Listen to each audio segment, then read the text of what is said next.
Thank you very much, Madam Administrator. Thank you very much. Good morning, everybody. We're here today for a public hearing, and after that, a committee meeting. We have a number of people that have signed up. We have a lot of business to take care of today. We do have the graduate student contract with the state employees, and then we have a number of bills that were referred to our committee to address. And we have a number of people that have signed up to testify. Remember, we're going to try and keep everybody to 3 minutes after we have the first 3 panels done. When we get to the general public, we'll try to do that 3-minute rule and keep our questions limited so that we can hear from the public, which is ultimately our goal, is to hear from the public. First, we'll hear from the chairs and ranking members of the committee. Representative Walker, do you have anything? Good morning, everybody. Thank you, Madam Chair. Representative France. Good morning. Thank you, Madam Chair. Looking forward to the discussion today. Thank you. Thank you. Senator Minor, are you on yet? I know everybody has a lot of other business, but Senator Minor? So just so everybody realizes, we do have a lot of legislative business that is happening in a variety of ways throughout today, whether it's working with the respective caucuses to prepare for the upcoming session, or it's handling meetings relative to bills. So you may not see people on right now, but be aware of the fact that they are doing other legislative work, and this is being recorded so that people can listen to it before making said decisions. First up, we have the UConn and the Graduate Employee Union. I see Attorney Buffkin is on. Michaela Robinson, I believe, is on. Kent Holsinger and Kate Clark. So all 4 of you are on. First, I'm going to recognize for the University of Connecticut, Attorney Buffkin. Good morning, ma'am. Good morning, and thank you very much. Pleasure to be here again before you today. Senator Austin, Representative Walker, and distinguished members of the Appropriation Committee. I am Karen Buffkin, and I serve as the Executive Director of Employee Relations for the University of Connecticut. And as you noted, with me today is Kent Holsinger, the Vice Provost for Graduate Education and Dean of the Graduate School, and Kate Clark, who is an Associate Director of Financial Planning in the Budget Office at the University. We're here today seeking your approval of the 2 resolutions, Senate Resolution 13 and House Resolution 12, concerning the collective bargaining agreement between the University of Connecticut and the GEU UAW. That is the union that represents our graduate assistants. This is a bargaining unit of approximately 2,200 graduate assistants, and they serve at the stores and regional campuses for the University of Connecticut. Our GAs have important roles in our classrooms and laboratories, where they gain valuable experience as part of their own graduate education and in preparation for their careers. Before you today is a 4-year collective bargaining agreement that begins July 1, 2022 and carries through to June 30th, 2026. It provides increases to the graduate assistant stipends in each of those years and provides an increase in individual GA health insurance. They're on the partnership plan. And additionally, the agreement provides language prohibiting bullies for the GAs, which are those are the high points in brief summary of the collective bargaining agreement. There are a number of other provisions that are provided to you in the summary that accompanies the collective bargaining agreement. Our ability to offer attractive GA appointments in the admission process at the University of Connecticut is but one factor that enables UConn to recruit highly qualified candidates from diverse backgrounds to its graduate programs. The GAs are not funded by state appropriations allotted to the University of Connecticut, and they are primarily funded by research grants and tuition dollars. Therefore, we are not before you requesting any additional support from the state to fund this agreement. And there should be no impact to the state's general fund if you approve this collective bargaining agreement. We respectfully request that you approve the agreement and look forward to any additional questions you may have for myself or the Dean of the Graduate School and our Budget Office. Thank you. Thank you very much. And Michaela Robinson for the servicing representative for the Does that UAW. include As soon as problematic David's neighbors? ready, and we'll do Yes. education Hold next. on 1 minute. Thank you. Tammy, can you mute, please? Thank you. Kate, Michaela? You're up. Yes. All right. Good morning, Senator Austin, Representative Walker, and distinguished members of the Appropriations Committee. My name is Michaela Robinson.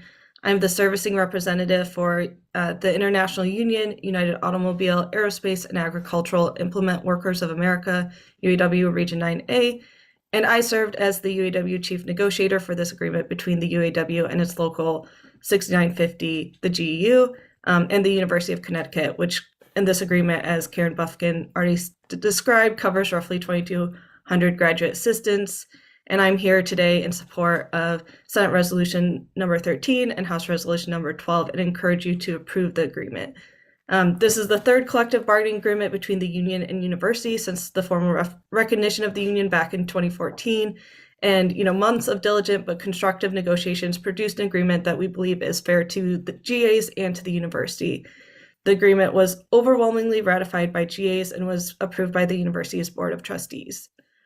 And while this is a fair agreement between the union and university, we also believe this agreement serves the interests of the state of Connecticut. Graduate assistants play a central role in the university's teaching mission.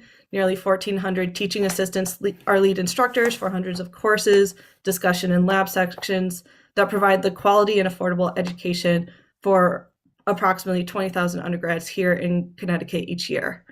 Graduate assistants also play a critical role in driving the university's research mission, which brings in research grants and other external funding from a variety of sources. And I believe this year was kind of a record high where the university was able to secure around $337 million in research grants and contracts.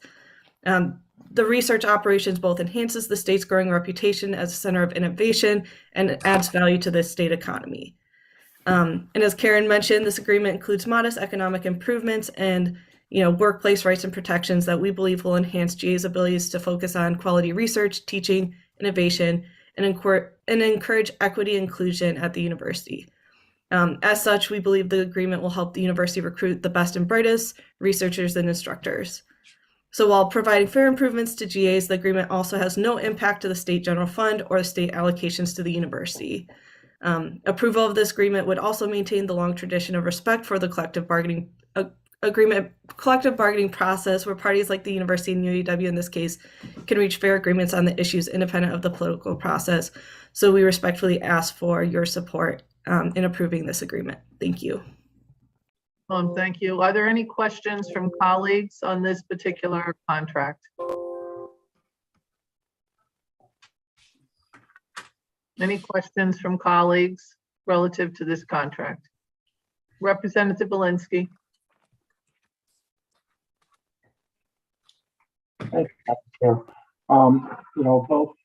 Both Michaela and Karen referred to this contract as having no cost or no cost to the state of Connecticut or no effect on the allocations or the appropriations that we make to the university system. Yet, I'm looking at preliminary fiscal note on this dated April 18th, which I think is today, from our friends at OFA. And it reflects a $2.7 million.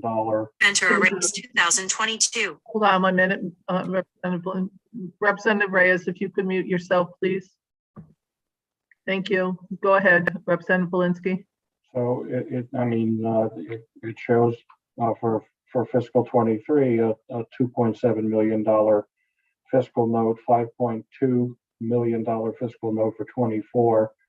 $7.5 million for fiscal 25 and $9.5 million for 26. So I don't understand how that can be portrayed as having no fiscal impact on the state of Connecticut or its taxpayers. Please, Thank you, Representative Belinsky. Yep, Attorney Buffkin, if you could decide who's going to answer that question from the. I believe those are numbers that are going to come out of the research grants and the tuition dollars. That is correct, Senator Austin. The graduate assistants who are teaching assistants are funded from tuition dollars. The research graduate assistants are funded through the university's research grants. And I'd like to turn it over at this juncture to Kate Clark from our budget office, who can provide any additional detail necessary. Good morning. I have nothing else to add. The graduate assistants are funded through both tuition dollars as well as the grant dollars, and are not funded by the state appropriations allocated to the University of Connecticut. And Ms. Clark, if you could just identify yourself so people know that I know that Attorney Buchan named you, but if you could say it for yourself, please. Oh, sure. I'm Kate Clark, and I'm an associate director from the budget office at the University of Connecticut. Thank you. Representative Belinsky. Thank you, Madam Chair. I don't know how else to say this. I'm not satisfied with that answer because, moving money around from bucket to bucket still leaves an impact of 2.7, 5.2, 7.5, and $9.5 million in the next 4 fiscal years. And, how we bucket it is going to show up in the form of either tuition increases or allocations of money that come from different accounts. It will indeed have an impact on the state and its taxpayers as well as the students. So I fundamentally disagree with the fact that there's no impact here. Thank you, Madam Chair. Thank you. Representative France. Thank you, Madam Chair, and appreciate the clarification on where the funding is for the salaries. I guess the one question I have is related to the healthcare coverage, since that is a separate cost. And if you could describe the impact to the program based on adding these new members to be covered under that program, and if there's any concern or additional funding required to support this bargaining unit. Attorney Buchan. Yes, thank you. Thank you, Representative France. These are not new members to the healthcare. The graduate assistants have been under the Connecticut Partnership Plan for quite a number of years through this collective bargaining agreement. So the 2,200 individuals represents the average number of graduate assistants in the bargaining unit at any given time. With respect to the costs, and again, I will ask for the assistance of Kate Clark to clarify anything here, but the grants have a fringe rate associated with them, and the graduate assistants have their own fringe rate, which takes into account the costs of health insurance, unemployment, and other unemployment insurance and other types of Social Security, those types of things, as well as that's accounted for in the tuition dollars that support the teaching assistants as well. And Kate, if you could add anything that I've missed, I'd appreciate that. Nope. Thank you. Everything that you said is correct. The health insurance fiscal impact is based on the current average amount and only reflects the change in the benefit that's been reflected in the contract. Is there any remaining part of the question that I didn't answer? Representative I think you answered the direct question. I guess the follow-up question, just to verify, it sounds like from the answer there is no expansion in coverage under this agreement for healthcare, and that the coverage as it existed prior to this new agreement is the same today. Is that an accurate assessment? Thank you, Representative Franz. Yes, that's accurate. That's correct. Okay, and his final question is, it's essentially a rotating pool of individuals who serve as graduate assistants. If I remember correctly from past testimony, their maximum time is about 3 years, I think, eligible. What is do you know what the average time that they are working as graduate assistants as this rotating pool of people move through? And I understand you're basing the numbers on the average of about 2,200. So do we have a number of how long each individual on average stays as a graduate assistant covered? Attorney Buffkin? Yes, I'd like to turn it over to Kent Holsinger, the Dean of the Graduate School, who can assist with that in terms of the average number of years that a graduate assistant is in the program. Thank you, Karen. And Representative France, the time to that a graduate assistant may be supported varies quite dramatically. A master's student would typically be supported no more than 2 years. A doctoral student might often be supported 5 years. And most of the graduate assistants are doctoral students. So if we were to take an average, it would probably be closer to 4 years than to 3. Representative France? Thank you very much. Thank you, Madam Chair. Thank you. Senator Kushner? Thank you, Madam Chair. It's great to see friends from the university administration. Kent, it's great to see you here, and also Michaela from the union. My question is, what my recollection of this unit is that they're very much necessary for the university being able. I know there are principal investigators that write up the grants and get the grants and procure the grants for the university, but without the graduate assistants, it would be impossible to receive those grants. And I just wanted to make sure I'm correct about that they're very integral to the universities being able to attract the grants that we currently have. And those grants, I believe, are very substantial in terms of the amount of revenue they bring into the university. Attorney Buffkin? Yes, Senator Kushner, you are correct. The graduate assistants, both in the classroom and in fulfilling the university's research mission, are key to the work that goes on here at the university. And Dean Holsinger can address that more directly.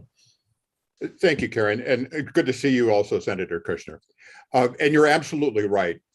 As I often say, graduate students are the vital beating heart of a research university. At UConn, they play essential roles in teaching. They were absolutely critical in the transition we made 2 years ago when we had to go remote for teaching. They played critical roles in helping faculty to accommodate that remote teaching, and continue to play vital roles in serving a large number of undergraduates in improving their education. And as you also said, they play a vital role in many, if not all, of the external research contracts that the university receives. While faculty may conceive of the project and provide its overall direction, it is often the graduate students who provide the actual hands to collect the data and analyze the data that are part of those projects. And without them, many projects would not be able to proceed. Thank you very much, and congratulations on reaching an agreement so collaboratively. Thank you, Madam Chair. Thank you, Senator. Representative Harrison? Good morning, Madam Chair. Thank you. My question is that these costs, there's enough money to offset them with either tuition or grants. And are we sure that we have enough grants in the pipeline or in-house, more importantly, in-house, to offset these costs? Attorney Buffkin? Yes, we do. And as researchers or PIs apply for grants, they provide for what staff they believe, which includes graduate assistants, will be necessary. And the graduate assistants are hired, based on the amount of grant dollars that are available to support them. And Dean Holsinger, if there's anything that you can add. Yeah, I'll just add a little bit more there on the research side. Many departments at the university will not allow a faculty member to accept a new graduate student who is going to be a research assistant unless they have demonstrated that they have funds to support that research assistant. And most faculty will not try to support it, will not attempt to support a student until they have the funds in hand. Representative Harrison? Thank you for that. If I may, I have a second question. Please go ahead, Ben. Thank you. My second question is, we have here that they're going to help participate in some of the healthcare, and we have the raises that have been negotiated. Are there any additional perks that were negotiated in this agreement? Attorney Buffkin. Yes, we did increase the child care fund that this bargaining unit has from the amount that had been in the previous agreement. So we have increased that by approximately $60,000 a year, which is utilized by the 2,200 graduate assistants. Representative Harrison. You're muted, ma'am. Yeah, I'm sorry. The background noise, excuse me. Thank you for the answer. Thank you. Seeing no further questions. And Representative Harrison, you can put your hand down. That would be great. We're going to go on to the next one. Thank you very much, Attorney Buffkin, Michaela Robinson, Kent Holsinger, and Kate Clark. We are all set right now. Thank you. Are free to go. Thank you very much. Up next is Secretary Beckham, Greg Mesner, Adam Gerlich, Megan Chrome, and David Kresge. They're going to talk about the managerial side or the executive branch side of the state employee agreement. And then we will go to the union representatives after that, and then we will ask questions on the CBAC agreement. So we'll go through the two buckets of people. So Mr. Secretary, please stay on after you do your presentation, because we will have the union do their presentation, and then we will, I'm sure, have a number of questions from committee members. The floor is yours, sir. Well, thank you, Senator Austin. Distinguished members of the Appropriations Committee, I am Jeffrey Beckham, Secretary of the Office of Policy and Management. I'm here today with David Krajewski, who is our acting head of the Office of Labor Relations, and Greg Messner, our Assistant Executive Budget Officer, to answer your questions about the collective bargaining unit agreements that have been agreed to by the administration. Staff from the Office of Policy and Management's Office of Labor Relations were appointed as chief negotiators for the state, with team members from specific agency labor relations staff. The agreements cover the time period from July 1, 2021 to June 30, 2025.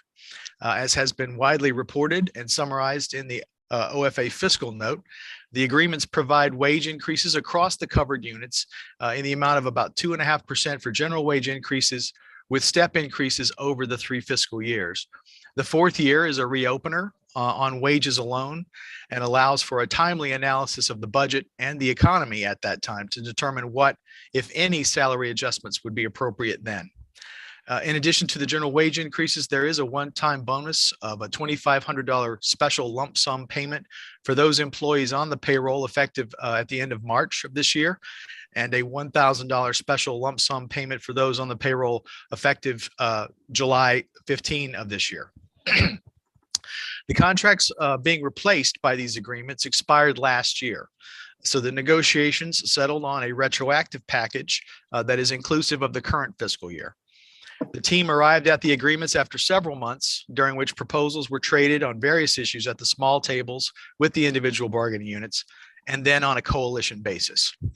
With the recent budget surpluses and a projected surplus in the current year, as well as the current levels of inflation, the state felt that the 2.5% was an amount that was affordable and was less than what would likely have been granted at arbitration. So with that overview, the team is here with me from Labor Relations and our Budget Office, and we're happy to take any questions the committee may have. Thank you very much, Mr. Secretary. I'm going to go to Dan Livingston and Travis Woodward, Jan Hawkindale, Carl Chisholm, Patty O'Neill, Rob Burrell, John Doucette, Joe Gaetano, Robert Sartoris, Jody Barr, Carol Sullivan, David Glidden, Robert Krish, Michael Bailey, Seth Freeman as the representatives from the union. And first, Mr. Livingston, Attorney Livingston, if you could talk about the collective bargaining agreements. Thank you, Senator Austin, Representative Walker, and members of the Appropriations Committee. I want to particularly thank you for the opportunity to address the committee and for the privilege of being joined by almost all of the 15 CBAC leaders, who, along with close to 1,000 negotiating committee members, executive board members, delegates, and stewards, collectively represent the 46,000 bargaining unit public servants whose contracts are before you today. I'll try to keep my remarks brief as we're here mostly to answer questions. Starting quickly with the Prudent RX program, which doesn't get much attention in this agreement. It's an example of the ongoing partnership between the Comptroller's Office and our Labor Management Healthcare Cost Containment Committee. State employees pay about 15% of the cost of their healthcare, and for decades, we've been committed to the philosophy of win-win solutions to rising healthcare costs. Science and our core values back our philosophy that the best way to save the state and employees money on healthcare claims is to keep employees healthier. And this not only saves money on claims, but it also saves money and improves state services by reducing absenteeism. Our health enhancement program, which employees must join or pay a substantial penalty, has become a national model of how to implement the value-based health philosophy, and we are glad to continue to provide savings together. Second, the agreement before you is the first since the Great Recession began in 2008 that was not negotiated in the midst of a fiscal crisis. The prior three agreements not only have contributed ongoing savings of well over $3 billion each biennium, but they also specifically involve 6 hard wage freezes in a 10-year period from fiscal 10 to fiscal 19. Some may say this was to avoid layoff, but the truth is that the vast majority of members who voted for these agreements were at no risk of layoff at all. They voted for these sacrifices, yes, in part to protect their more junior sisters or brothers, but equally to protect the critical public services upon which people depend. It is good to be before you with a collective bargaining agreement that includes reasonable increases. But they are built on a foundation of a state budget that has benefited and continues to benefit tremendously from all the sacrifices from so many years. In that regard, I recognize that the special lump sum payments in the package have gotten a lot of attention. They do cost money, of course, but it is one-time money all in this biennium when the state knows it has significant surpluses. And by offering that money, the state incented the coalition to accept raises of 2.5% instead of 3% that had already been ordered in the first year by an arbitrator. 3% being a current services number, and frankly, less than we might well be seeking now in light of current inflation. As compared to a pattern of 3% raises instead of 2.5%, the agreement before you begins saving the state's general fund $29 million a year as compared to current services 3% pattern with the start of the next biennium. The 4-year cost of this pattern is actually a small savings as compared to the current services agreement, and the 10-year cost is about $150 million savings, all in general fund dollars. Let me say it again. As compared with a simple pattern of 3% general wage increases as the arbitrator has already ordered in year 1 and no special lump sums at all, this contract is $150 million cheaper for the general fund over 10 years and continues to save the fund $29 million annually into the future. There have also been questions about whether the raises in the new agreement will cause the state to increase its projected pension payments. The answer is certainly no. The state's projected payments assume underlying general wage inflation of 3%. If the actuaries decide to make any adjustment at all next year due to the new agreement, it would be an adjustment down because 3 years of 2.5% increases is obviously less than an average of 3%. The third point and last point I want to make is how essential the agreement is. We're not in a fiscal crisis, but we're in the midst of a staffing crisis caused in large part by the same issue, the Great Recession and our state's response to it. For most of the 13 years since the recession began, we chose to balance our budgets largely on labor concessions and service cuts, including significant cuts in staff. We are more than 20% understaffed from what we were before the Great Recession, and that's not even counting the full impact of the 2022 retirement wave. And because of those 6 years of hard zeros and other sacrifices, we struggled to recruit in many areas, and we struggled to retain people who can easily find more lucrative alternatives in the prime of their careers. We are dramatically understaffed among nurses, doctors, skilled trades workers, corrections officers, judicial marshals, engineers, IT experts, and many others, often paying twice or even 3 times the hourly wage for per diem workers or consultants, or forcing double or even triple shifts on workers. It's the people of the state who pay the greatest price for all this understaffing. All of us, in terms of the critical public structures such as education, infrastructure, environmental protection, and public safety, especially those most vulnerable among us who depend more on public services. The contract before you is a first step in addressing the public service debt our state owes to all of its people, particularly those in disadvantaged communities, disproportionately Black and brown, but ultimately people of all races, creeds, and colors who wait for the state to live up to its promises of opportunity and justice. The contract before you, by helping to begin addressing decades of understaffing, thus benefits both sides of the bargaining table, the state employer and state employees, and most importantly, state residents. In other words, contrary to what people who don't understand collective bargaining think, a contract to be good for one side doesn't need to be bad for the other. We have always, in whatever circumstances we find ourselves in, fought hard to find agreements that are good for both sides, built on recognition of our common interest in public services and the people we serve, finding solutions to problems that in the long run benefit everyone. This agreement is a great example of a contract that is good for everyone. Rejecting this agreement would be the opposite. With high inflation and the JPE arbitrator's decision and many other positive factors for arbitration, we're likely to be back here in a year with awards with higher raises, but an even smaller and more decimated workforce, and public services even greater in crisis. That's the definition of a lose-lose situation, produced not by embracing collective bargaining, but by rejecting it. Embracing collective bargaining is in the public interest, both in the public and the private sectors. And I want to thank the committee for its years of support for the process, which has done so much for residents of the state. And with that, I'm happy to answer it, or all of us are happy to answer any questions. Thank you. And I forgot to mention one other person who is with us today, Ion Moraro. Are there any questions from colleagues on the CBAC agreement?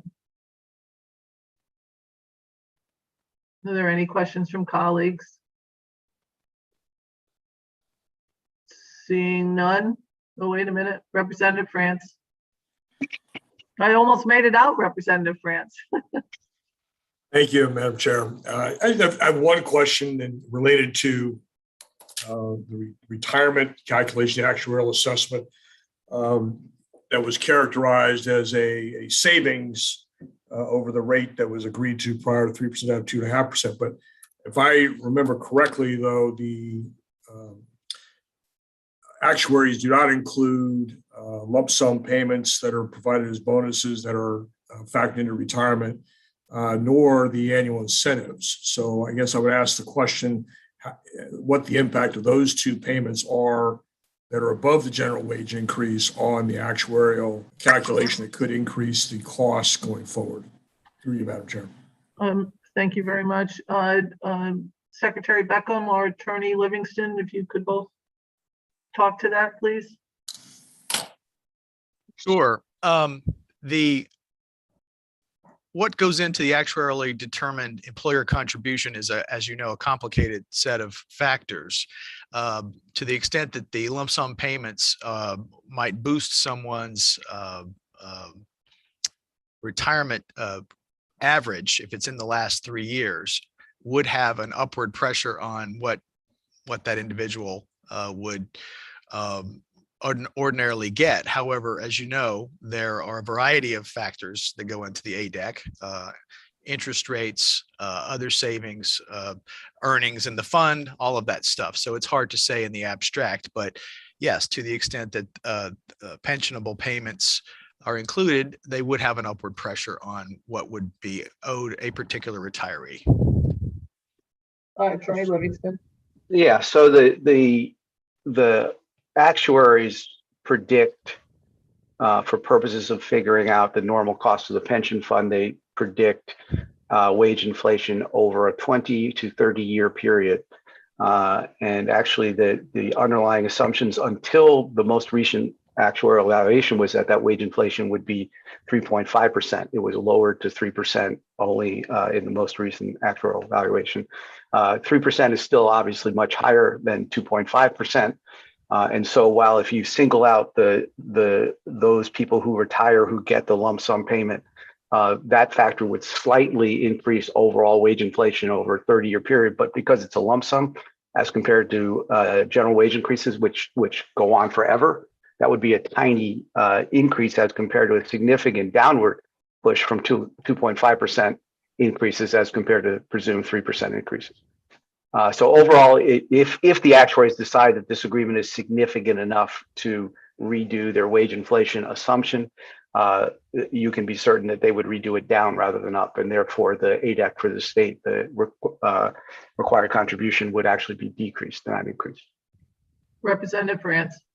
Thank you for that answer, and I don't disagree with the characterization of the lump sum as being a very minor impact on the long term. However, the annual midterm, mid-year incentives are, as I recall, on average 2%. So when you add that factor in, that actually puts you well above 3%, to use your term, of a significant decrease going from 3 to 2.5. When you add 2% annual incentive that is factored into ongoing salary, you are looking at a 4.5% raise. So I think there is a potential for upward pressure, but you are correct that the actuaries look at a 25-year horizon for making their assessments and do assumptions based on a number of complicated factors of inflation and assumed rates of return, et cetera. But I think there is a potential of an increase in the actuarial required payment, which we will know, as I recall, the timing going into the next legislative session. But thank you very much for your answer. If I could just clarify, Madam Chairwoman, that's not actually correct, Representative France. The figure to which I referred, the underlying wage inflation assumption, is a figure that is meant to cover just effectively general wage increases. The movement within range is a separate actuarial assumption. It can go as high as 11 to 19%. But the impact on the actual pension costs is almost completely the underlying wage inflation assumption, because of course, when people retire, they tend to have already maxed out. They don't get step increases. And so the only impact on their final average earnings is in fact the general wage increase. So the 3% would be a GWI number, and 2.5% is obviously lower, not affected by the steps. Representative France. Thank you for that clarification. Representative Harrison. Thank you, Madam Chair. Do all the contracts have the same language for the collection of the union dues, the grievance process, union access for employees, employee information? Attorney Livingston. No, each contract is unique. There would be some similarities among the different contracts, but we have approximately, depending on how you count it, about 35 different bargaining units, and they negotiate those things separately.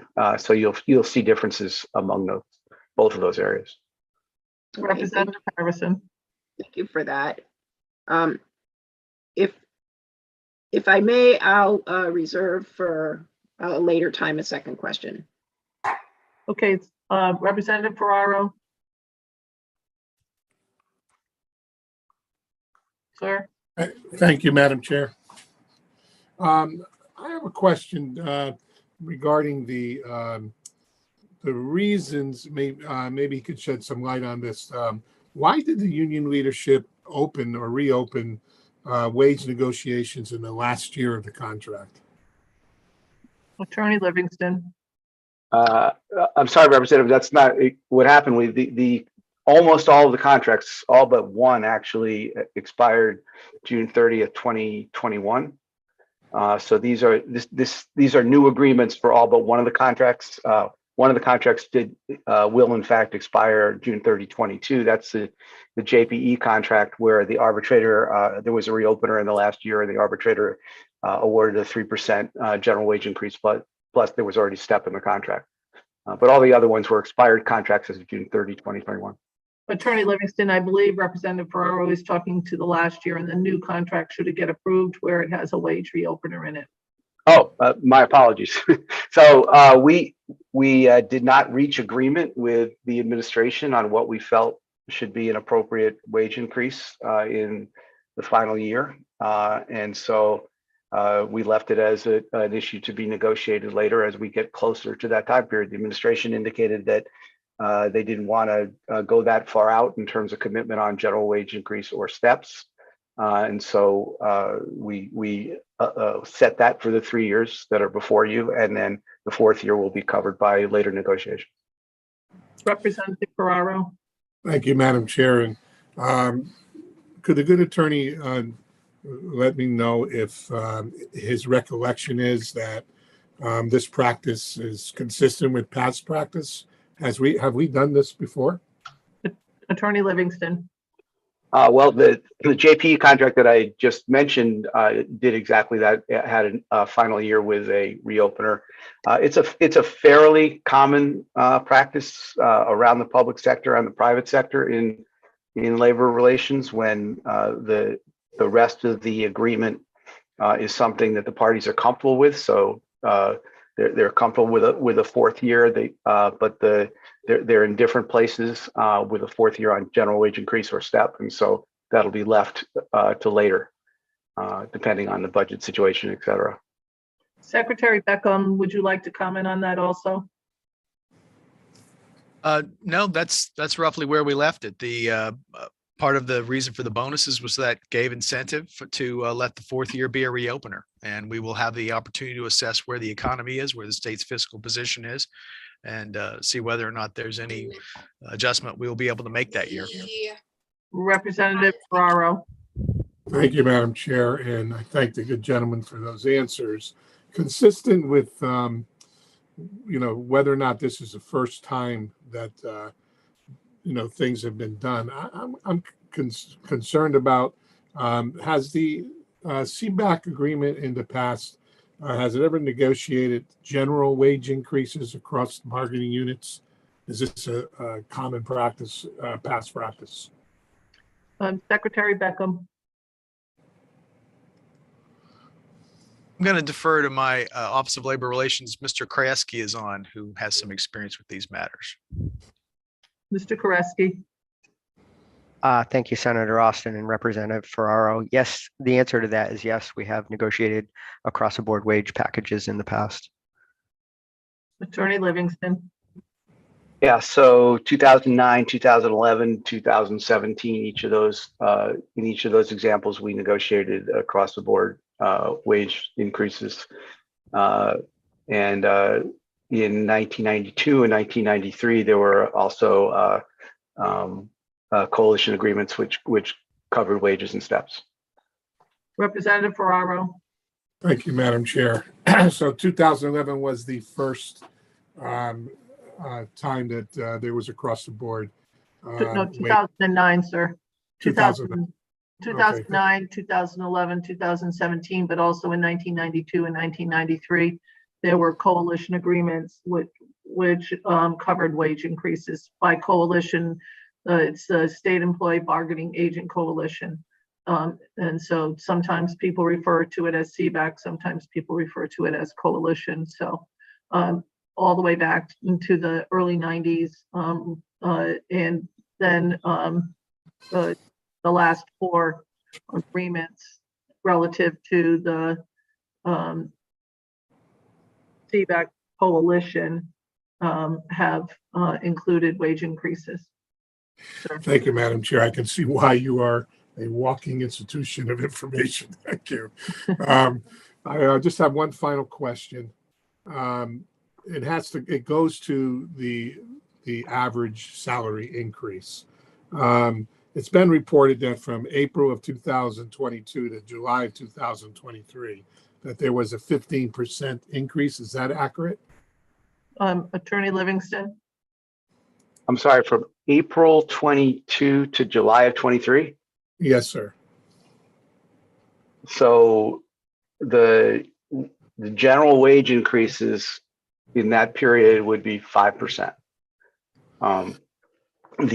Some people will get steps, and so that what the steps are would vary. But people who are at the job rate, the maximum is what the objective job evaluation studies show as the job rate. People at the job rate don't get steps, so they would just get the 5% general wage increases during the period you just said. So that's nowhere near 15%. What you may be referring to is a figure that treats the bonus, the special lump sum, not bonus, special lump sum. Hold on 1 minute, Attorney Livingston. Hold on 1 minute. Representative Ferraro, is that your? Thank you. Yes, ma'am. I apologize. Attorney Livingston, please continue. Yeah. So you may be referring to a figure which is determined by treating a special lump sum as though it were a wage increase. But as you know, that's a one-time payment, which as I testified, incented the coalition to actually accept 2.5% general wage increases rather than 3s, or even perhaps with inflation now more. So I don't think it would be appropriate to call that a general wage increase or to factor that in as though it led to 15%.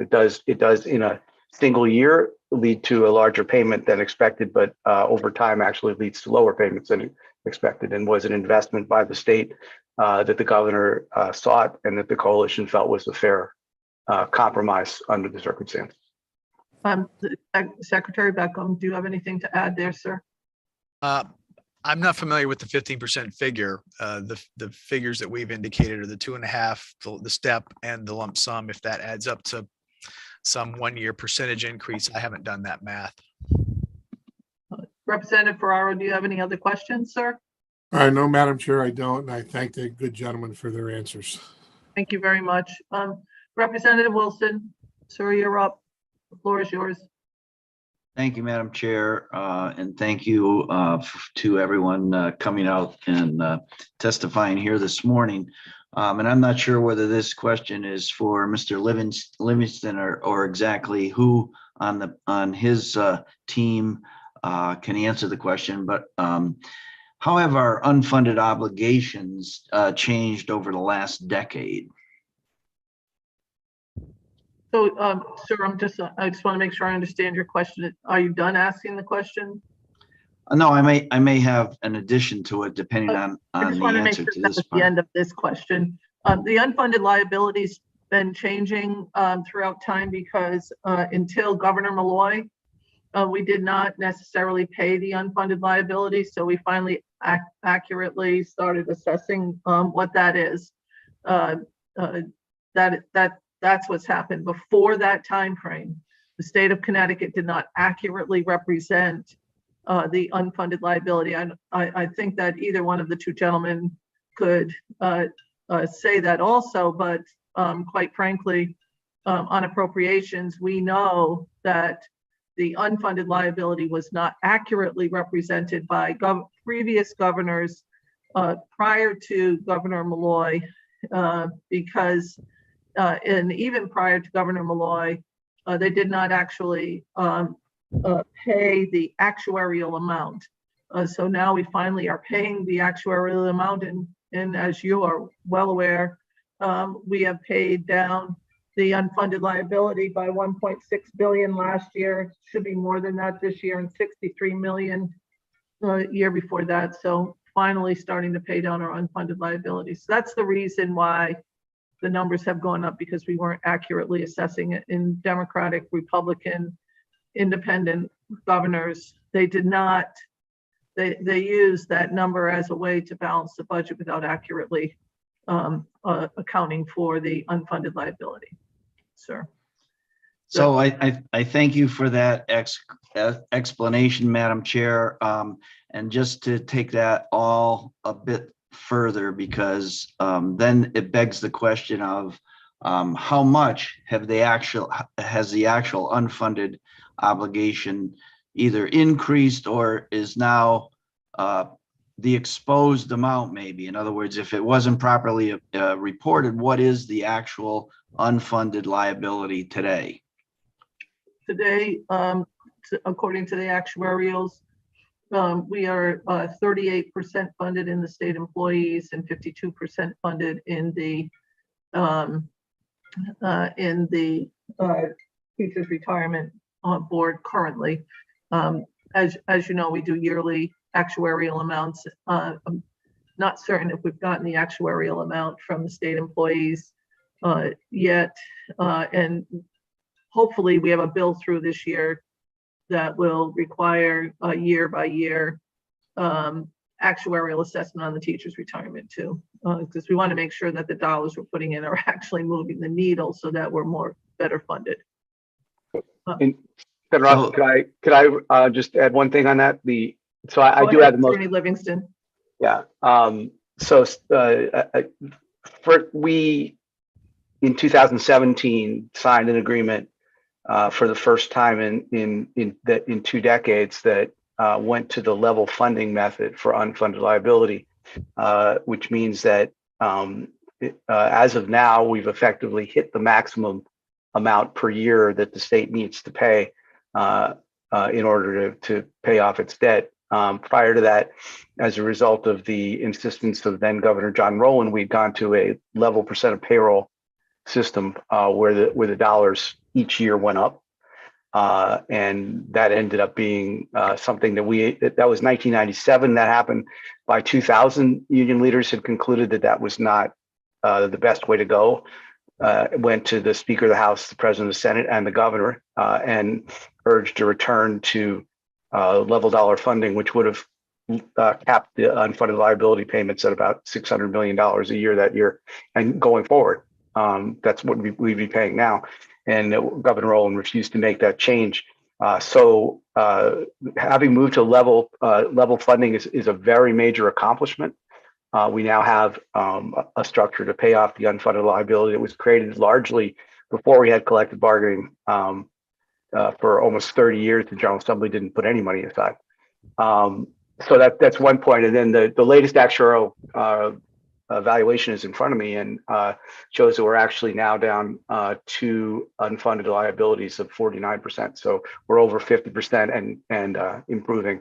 And we will continue to improve now that we have this level dollar system that was negotiated in 2017. Thank you, Attorney Livingston. So Representative Wilson. Yes, through you, Madam Chair. I get the feeling that we're avoiding the question. So I've heard that we're really doing a great job of funding now that we haven't done in the past. I've heard we're some percentage of that unfunded liability, but I still have not heard the number. What's the dollar number of our unfunded liabilities in this plan? I will take responsibility for that. I find that the actual dollar amount doesn't give us the whole picture. Mr. Secretary, do you have the actual dollar amount on the unfunded liability for the state employee retirement system? My colleague, Mr. Messner, has that. Okay. Thank you. Greg, Thank floor is you. yours, sir. So as of June 30th, 2021, the actuary calculated the unfunded liability at just under $22.4 billion. But I'd say if you're trying to compare the unfunded liability calculated today versus how it was calculated 10 years ago, that's an apples to oranges comparison. The unfunded liability it's an estimate. It's not like how much we owe on a house payment or something like that. It's an estimate of future earnings, how long people will live in the future, when they'll retire. So we have adopted much more conservative assumptions over the past decade. And so as a result of, assuming that we'll only, for example, earn an average of 6.9% on our assets, as opposed to 8 or 8.5% that we assumed a decade ago, that means you have to put aside more money now. And so much more conservative, much more realistic assumptions mean the calculated number is higher, but I don't think anybody knows if you use the same assumptions and applied them to what the world looked like a decade ago. I don't think anybody has ever done that calculation. I will say there has been a number of changes in the pension plans. One of the reasons is a lot of people retiring right now is there are future changes that will occur in the pension plans, but the pension that new employees that are tier 4 earn is not at all like those that were hired decades ago. I hope that answers the question. Representative Wilson, does that answer your question, sir? Madam Chair, I appreciate it very much to hear the number. And my concern is that perhaps our assumptions have not gone far enough, because just my personal opinion, I believe that the 6.9 is still an inflated number, and so that the liability is greater. It'd be interesting if anyone knows the average net rate of return over the last 5 years of the plan. Did we hit the bogey? Actually, we have. Representative Wilson, Greg, do you have that number? I was going to say I don't have the exact number, and my recollection is that over the past 10 years, our return right now is somewhere around 8% annually, but we could get the exact number. I don't have that in front of me.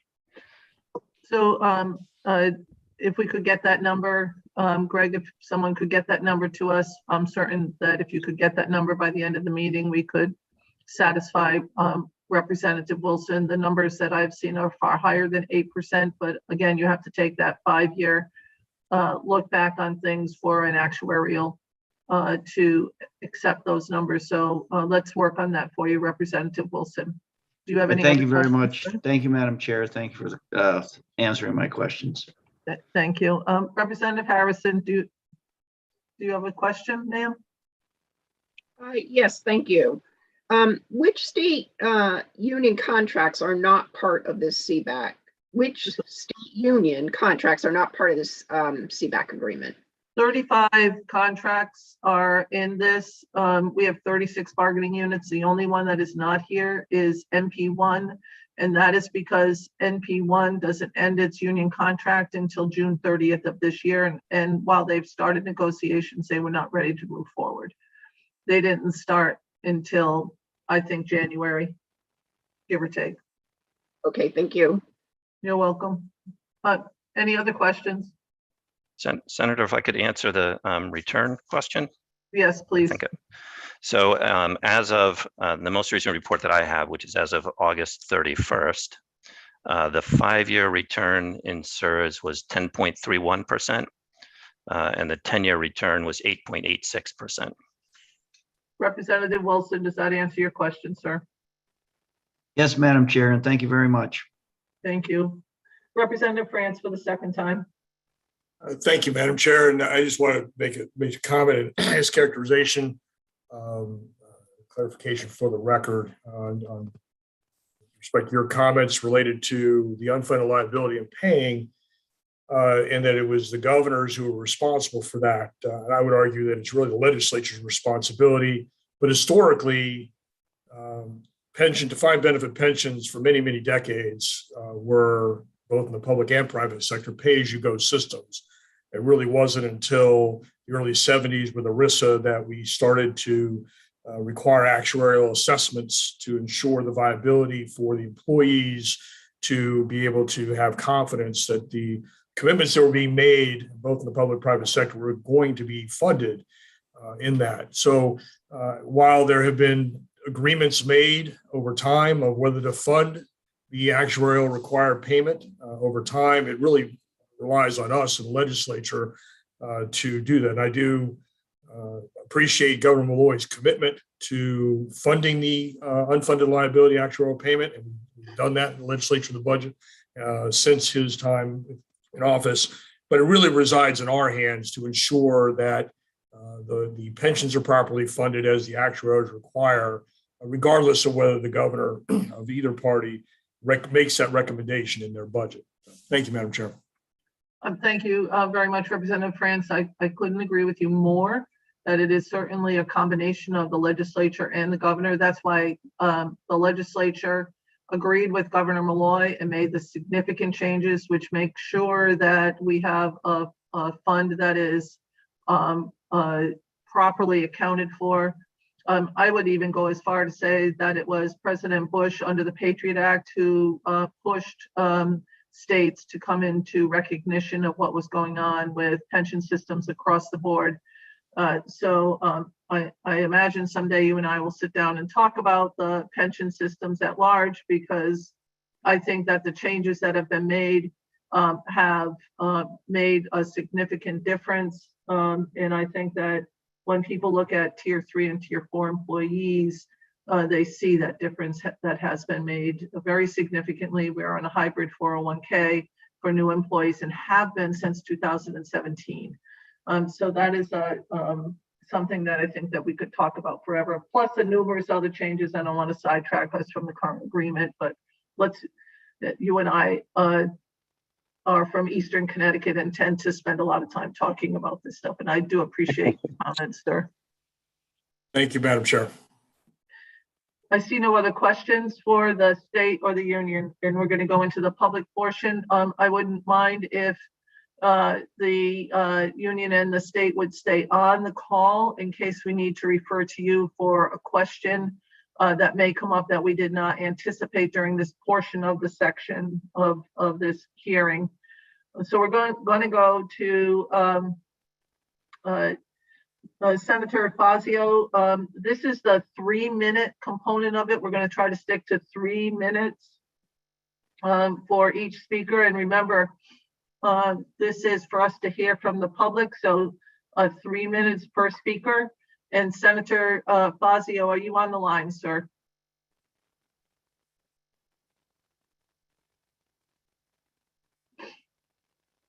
Senator Fazio?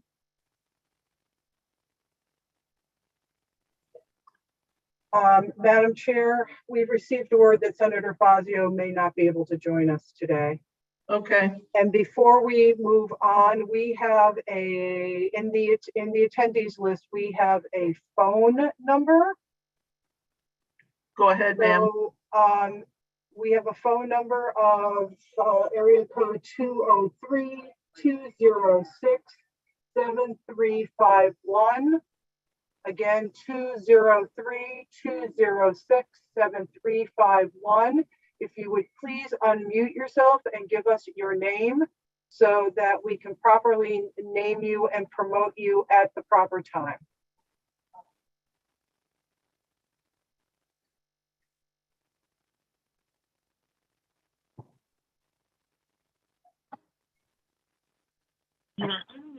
Hello, Madam Administrator, it's Joan Hartley. Oh. Well, we can let Joan in. Well, Thank we you. can't let her in. So at some point, Senator, you're going to have to. I know, I'm trying to juggle here a little bit, but Yeah. So you can certainly sit in the attendee section and you'll be able to hear. We have you renamed, but when we go to the committee meeting, you're going to have to log off and log back in as a panelist. Yeah, will okay. do. Yep. All right. But we're thank you. going to public hearing now, right? So Yes. Yes, we are. okay. Yeah. Okay. Thank you. So Joan, you can mute Thank yourself you. now. Yeah, will do. Up next is Sean Howard. Mr. Howard, are you on? Yes. Good morning, Madam Chair. How are you? Good. How are you? Good. My name is Sean Howard. I'm a state All correctional right, I officer muted her. and Wait a president. minute. Wait a minute. Oops, sorry. There you go. Go ahead, Mr. Howard. Good morning. My name is Sean Howard. I'm a state correctional officer and president of AFSCME Local 387, representing frontline prison staff in the Cheshire Complex. I'm testifying on behalf of AFSCME Local 387, Local 1565, and Local 391, and our 4,500 correctional employee members. We are also among those who the Yankee Institute recently referred to as blood-sucking ticks. What I can tell you is that I stand in awe of my colleagues. I see the sacrifice every day. I see them perform their duty every day. This is because they are patriotic, loyal professionals. They keep order in overstressed, understaffed correctional facilities.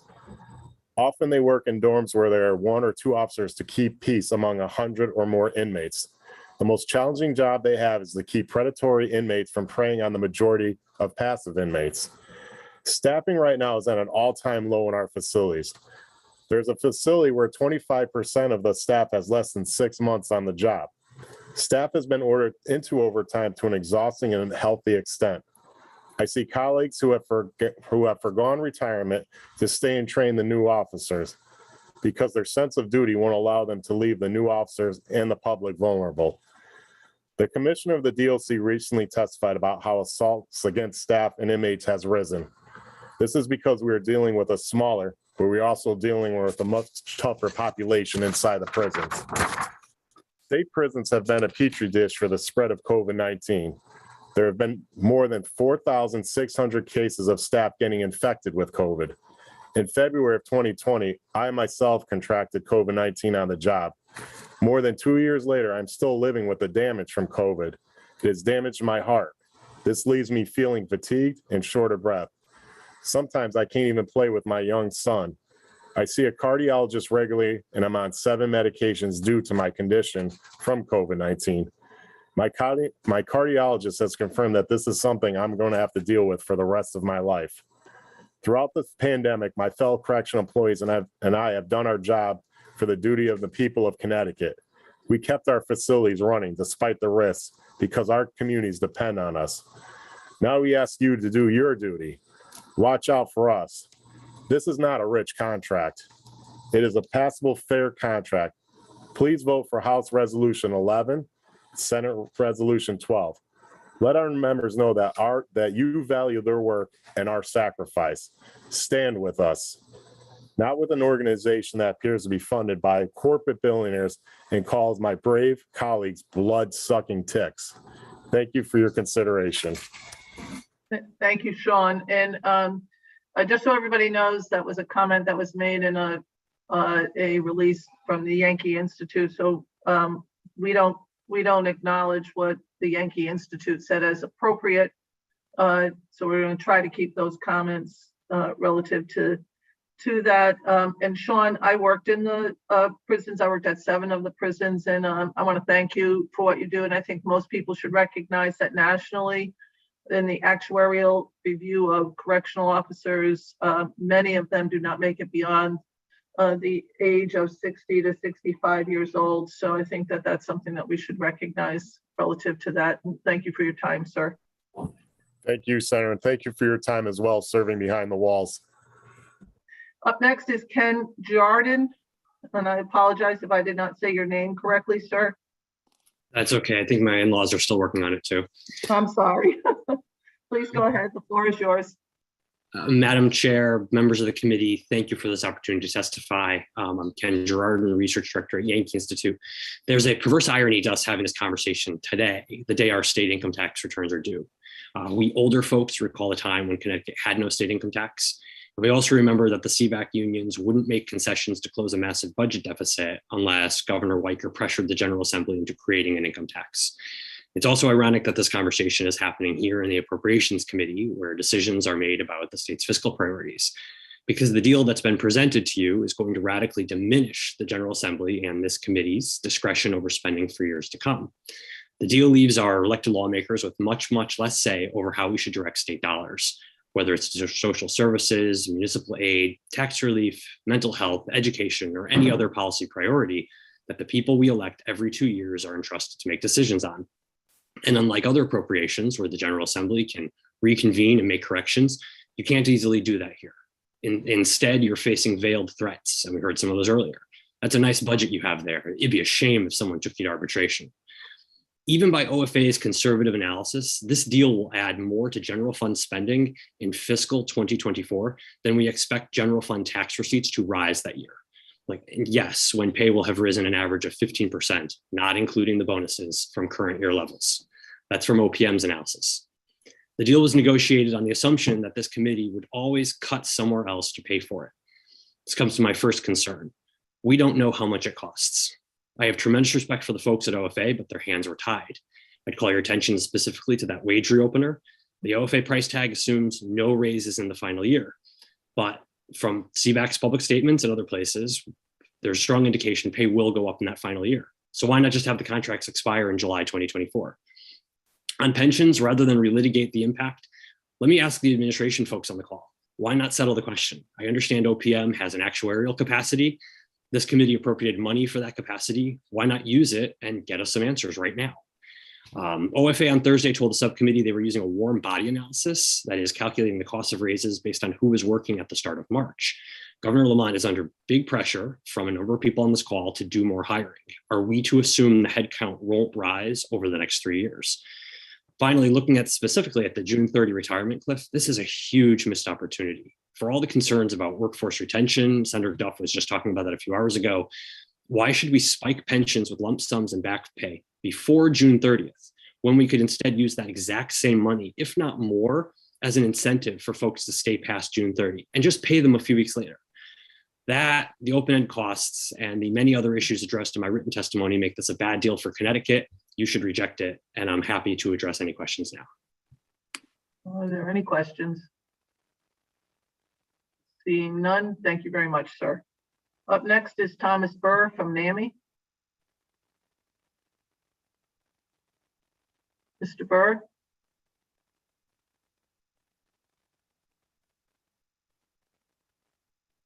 Up next is Darnell Ford. Good morning, and thank you, Madam Chair, and other members of the committee. My name is Darnell Ford, and I work for Solent South Children's Psychiatric Center. I've been a lead at this facility as a children's service worker for almost 24 years. We work with children who need support and services for their mental health and when they're at the most vulnerable point in their lives. I'm testifying today in support of House Resolution 11 and Senate Resolution 12.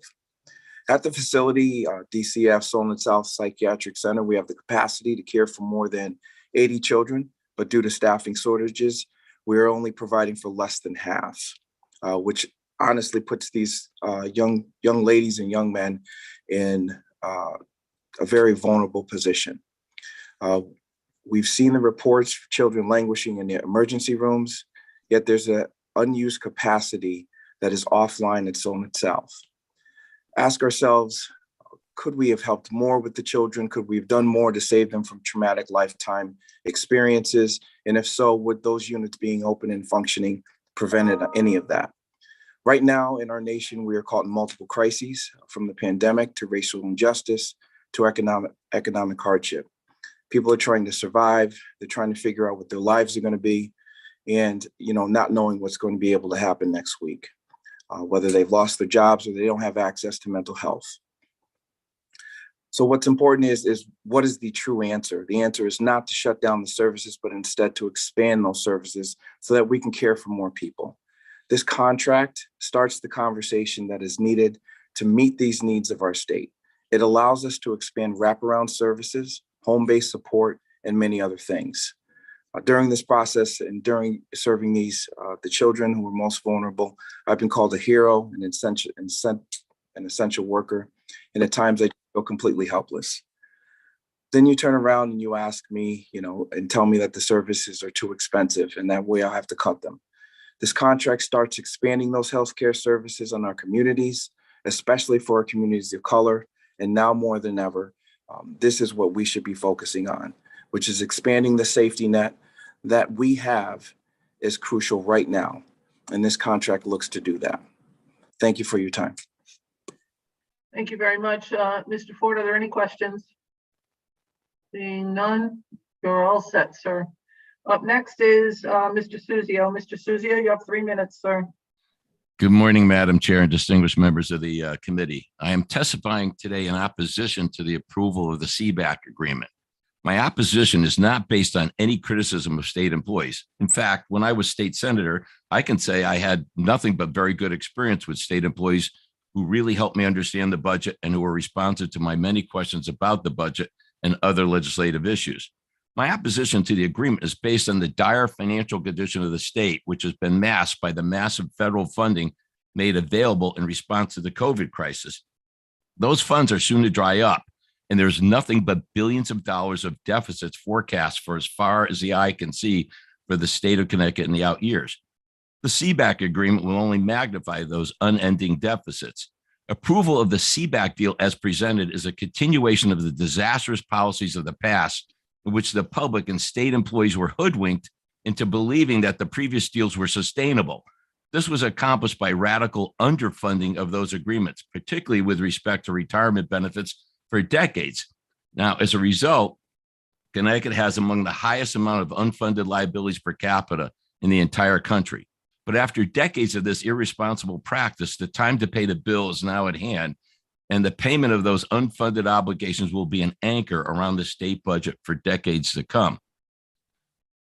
Public discussion of the CBAC agreement is focused on the pay increases, the 2.5% pay increases and the step increases, but there's many other elements to the CBAC deal that the public should be made aware of and the committee should be aware of. For example, in bargaining unit MP-2, in the very first year in the deal, there's 9 different increases, including the COLA, the annual increment, the one-time cash payment, the increase in shift differentials, et cetera. For that bargaining unit alone, in the first 3 years, the increase are over 16%. And that's not counting, of course, the 4th year in which the wage increases will be reopened. So if you assume that those wage increases, as Mr. Livingston indicated, maybe 3%, you're talking almost 20% in increases, and that's not compounding the increases. It's just straight flat out 19 to 20% increases. This is just not sustainable. My suggestion is that the CBAC deal be modified to contain only the 2.5% pay increases and cap the step increases at no more than 2% per annum. By the way, and some of them are as high as 3%, and take the balance and apply it to the retirement obligations of the state, thereby increasing the jobs, the retirement security of state employees, and saving the taxpayer substantial sums of money in the future deficits, and hopefully alleviating some of the deficits that are forecast in the future. That's my testimony for today, Madam. I hope that the committee goes into some of these bargain unit deals and like MP-2 and take a hard look at what I think is just an outrageous agreement. Thank you, Madam, and thank you, the committee, for giving me the time to speak today. Thank you very much, Mr. Suzio. Are there any questions? Seeing none, thank you so much, sir. Up next is Emily Bjornberg. Ma'am, the floor is yours. You have 3 minutes.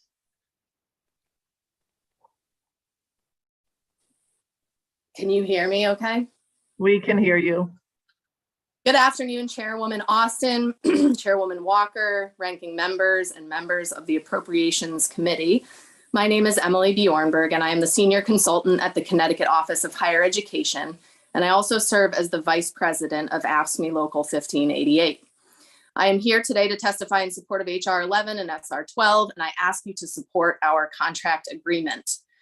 Our members, who I represent at the Office of Higher Education, do the work that ensures that colleges and universities in Connecticut are licensed and accredited.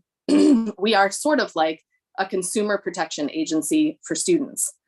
Administrators, clerical workers, faculty, and support staff all work together to make sure that higher education institutions are strong for our students. And the truth is that our working conditions are the students' learning conditions. The CBAC agreement is fair and honorable, and it's one that makes sense for everyone. I think you probably are aware, but since the Great Recession, Connecticut has continued to reduce its public investment in services our communities depend on. Since 2008, the state workforce has dropped by 20%. Currently, there are thousands of vacancies that exist across state agencies, and an additional wave of retirement is expected this summer. So taking care of the workforce that we've got left is a very good idea. Morale and retention are of rapidly increasing import to the quality of state services that we all enjoy. The CBAC agreement is an investment in the state workforce that will benefit critical services that residents need now and in the long-term future. If we are unable to recruit and retain high quality, how can we expect to educate the next generation of Connecticut's leaders, innovators, and business people? There are several people in my office right now who have job offers from the private sector that entail both more money and less responsibility than their current positions, and they tell me that they stay because they love state service. The CBAC agreement reinforces the importance of recognizing frontline workers who are not driven by profit margins and shareholder dividends, but by a commitment, a real commitment to public service. Now is the time to honor state employee sacrifices over the years and throughout the pandemic by voting in favor of the agreement. Thank you very much for allowing me to speak here today, and I'm happy to take any questions that you may have. Thank you very much, Ms. Bjornberg. Are there any questions? Seeing none. Up next is Margot Jones. Ms. Jones. Good afternoon, Chairwoman Austin, Chairwoman Porter, ranking members, and members of the Appropriation Committee. My name is Margot Jones, and I'm a member of AFSCME Council 4, Local 704. I currently work as an office assistant at the Department of Revenue Services in Hartford.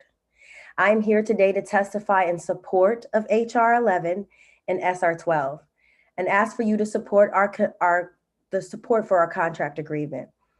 I've had the pleasure of working in both private and public sectors throughout my life, most recently public.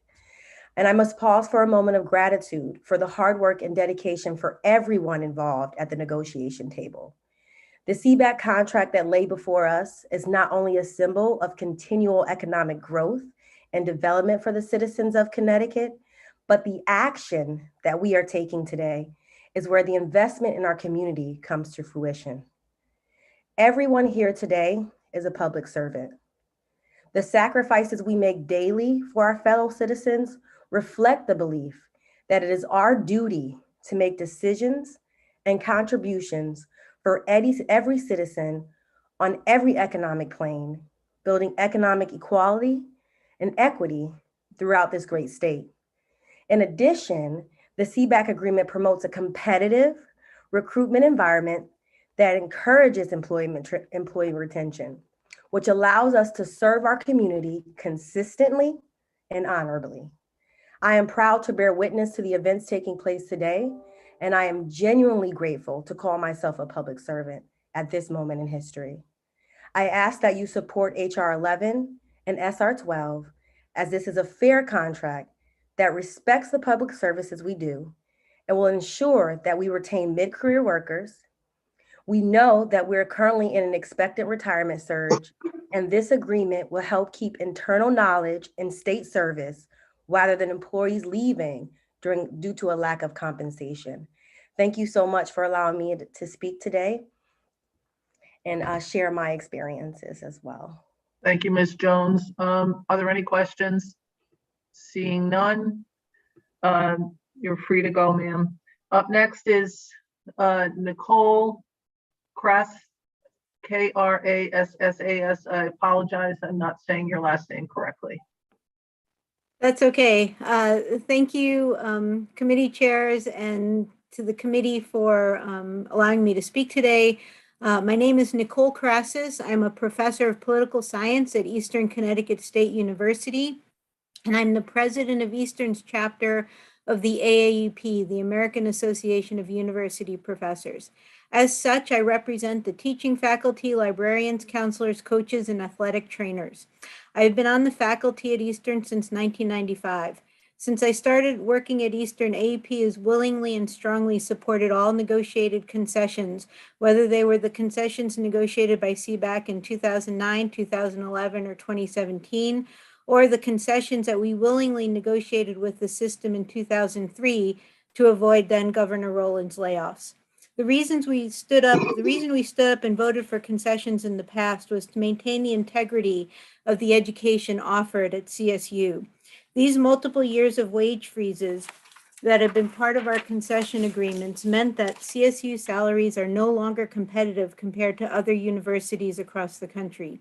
CSU is the institution that educates Connecticut's workforce, and now that the state is in a position financially to provide raises, we need to act to keep CSU competitive in its ability to recruit and maintain the faculty and librarians and counselors and coaches and athletic trainers. As has been the case in all levels of education, many people are leaving higher education as a result of the pandemic. In particular, teaching faculty are retiring or leaving for corporate positions. This circumstance, in conjunction with past wage freezes, makes it difficult to hire and retain teaching faculty in many fields. At CSU, we need the wage increases to remain competitive, to recruit the best faculty and staff to serve our students. At Eastern, we are now seeing faculty resign positions for higher paid positions at other universities. I would like to add that the cost estimates in the OFA fiscal note are, in my opinion, overestimating the cost of the agreement. The fiscal note is based on the assumption that the same number of people working now will be working next year, and that all those people will all get raises. However, we know that several thousand state employees are going to or have already retired this year. We also know that many of those positions will not be refilled. In addition, we know that the positions which are refilled will be refilled at much lower pay scales, which also create different pension liabilities. It is understandable from an efficiency perspective why OFA would start with this assumption, but the reality will certainly be different and also certainly less expensive. So I'm here today to ask this committee to vote to support the contracts on the agenda today. CSU and all the CBAC unions have stood up in the past and accepted concessions to maintain the quality of state services, including my members in maintaining the quality of higher education. We hope that this body will reciprocate and support our need and to maintain the quality of higher education in Connecticut. So please vote for House Resolution 11 and Senate Resolution 12. Thank you. Thank you very much. Are there any questions? Seeing none, up next is Tina Griffith. Ma'am, the floor is yours. Thank you.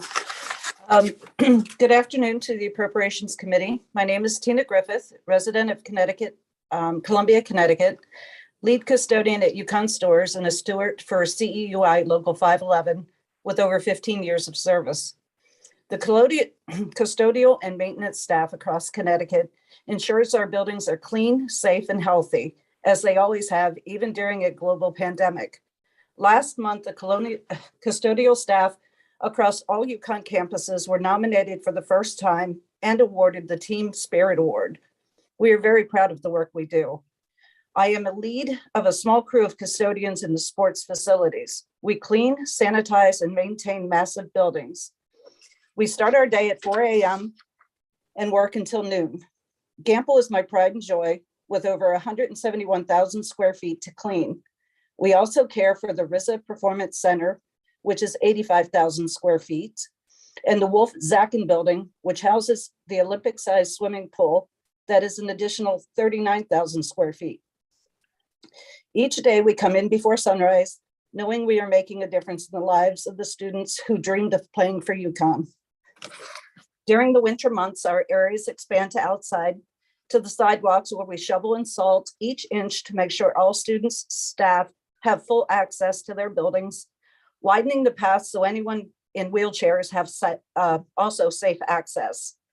We are the people behind the scenes, caring for all our buildings, making sure students, staff, and visitors have safe and clean buildings to live and work in.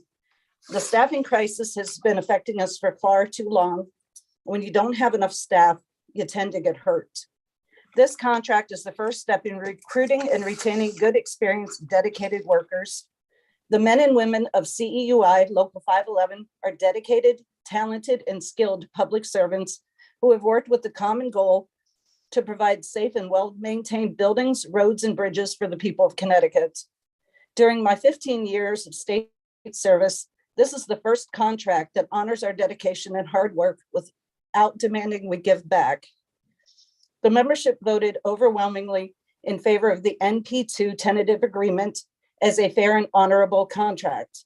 After nearly a decade of concessions, Connecticut needs to invest in the future by expanding and retaining their skilled trades and services workforce. I hope your committee votes overwhelmingly in favor of the CBAC contract, recognizing the value and the dedication and hard work of all 43,000 workers who care as much as you do about the residents and services we provide for Connecticut. Thank you. Thank you very much, ma'am. Are there any questions? Seeing none, up next is Thomas Burkholder. Good morning. Senator Ostin, Representative Walker, members of the committee, thank you for the opportunity to testify today. My name is Thomas Burkholder. I'm a professor of chemistry at Central Connecticut State University. I'm also the president of the CCSU chapter of the American Association of University Professors. I'm testifying today in support of HR 11 and SR 12. I represent 850 faculty at CCSU, about 50% full-time and 50% part-time folks. We serve almost 10,000 students at CCSU, and 36% of those as of last fall were minorities. We graduate nearly 2,500 students a year in a huge variety of disciplines, majors, at both the bachelor's level and master's and doctoral level. More to the point, our chemistry graduates, about half of our chemistry graduates go to work in the state of Connecticut in industries that need chemists. I'd say about 2/3 of them go to work for a pharmaceutical company, but a lot of them work in various different capacities in various industries around the state.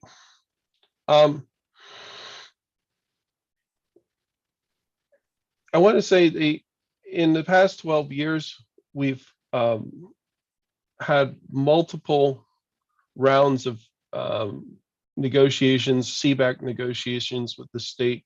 We've given back several times, both in terms of furloughs, which are actual pay cuts, and wage freezes. This is the first contract that we've seen in a while that actually starts without concessions, starts without freezes or givebacks. I think it's a fair agreement, and it's, for us, it represents relatively modest increases in salary. This also represents investments in all of the state services. So specifically, it represents investments in higher education. The payback for investing in higher education is really good. People with college degrees contribute huge amounts in terms of taxes and services to the state. And the CSUs in particular, our graduates tend to stay in the state of Connecticut and make huge contributions to the state. The other benefit to this this change. Mr. Burkholder, if you could wrap up your comments, please. The last thing I'd like to mention is that we are currently hiring a new faculty member. And one of the things that we're finding is that the pay scales are relatively difficult. It's difficult to recruit faculty with our current pay scale. So this increase, as modest as it is welcome. Thank you for your support. Thank you very much, Mr. Burkholder. Are there any questions? Seeing none. Thank you, sir. Up next is Leslie Bumpus. Leslie. Good morning, Senator Austin, Representative Walker, and members of the committee. My name is Dr. Leslie Bumpus, and I'm a dentist at the Department of Corrections. I consistently cover at least 2 to 3 facilities at a time, like many other dentists. We treat infection, diagnose and treat disease, as well as educate patients on oral health and disease prevention to achieve a better quality of life. I'm here today to speak in support of House Resolution 11 and Senate Resolution 12. Passing the CBAC contract is about more than just state workers. You heard me mention covering 2 to 3 facilities like many other dentists in DOC. This is due to poor recruitment retention efforts, low pay, and years of no raises. It can be really hard to recruit the workers that we need to fix the staffing crisis. And while this is detrimental to us, it's worse for our patients. We have clients waiting on the dental list for years because we never have enough dental staff. We're constantly putting out fires by extracting infected and painful teeth instead of being able to proactively clean and maintain oral health in our patients. Imagine this were you. Imagine this were your kids. Imagine this were your parents, that you can have your teeth saved, but by the time we see you, you're in excruciating pain and the only option is tooth removal. It is beyond difficult for the treating dental staff as well as the patients we care for. This contract would give state workers reasonable pay and wage increases, would help to relieve the financial burden on many people, recruit and retain dental staff and others, as well as boost morale because it will show that we are appreciated. Personally, this contract will help me pay back my astronomical student loans. We receive very low pay as dentists working for the state of Connecticut, bottom 25th percentile, according to the Bureau of Labor Statistics. My husband and I both got our hours cut during the pandemic, and I am yet to receive my hours back 2 years later. Just a few more things.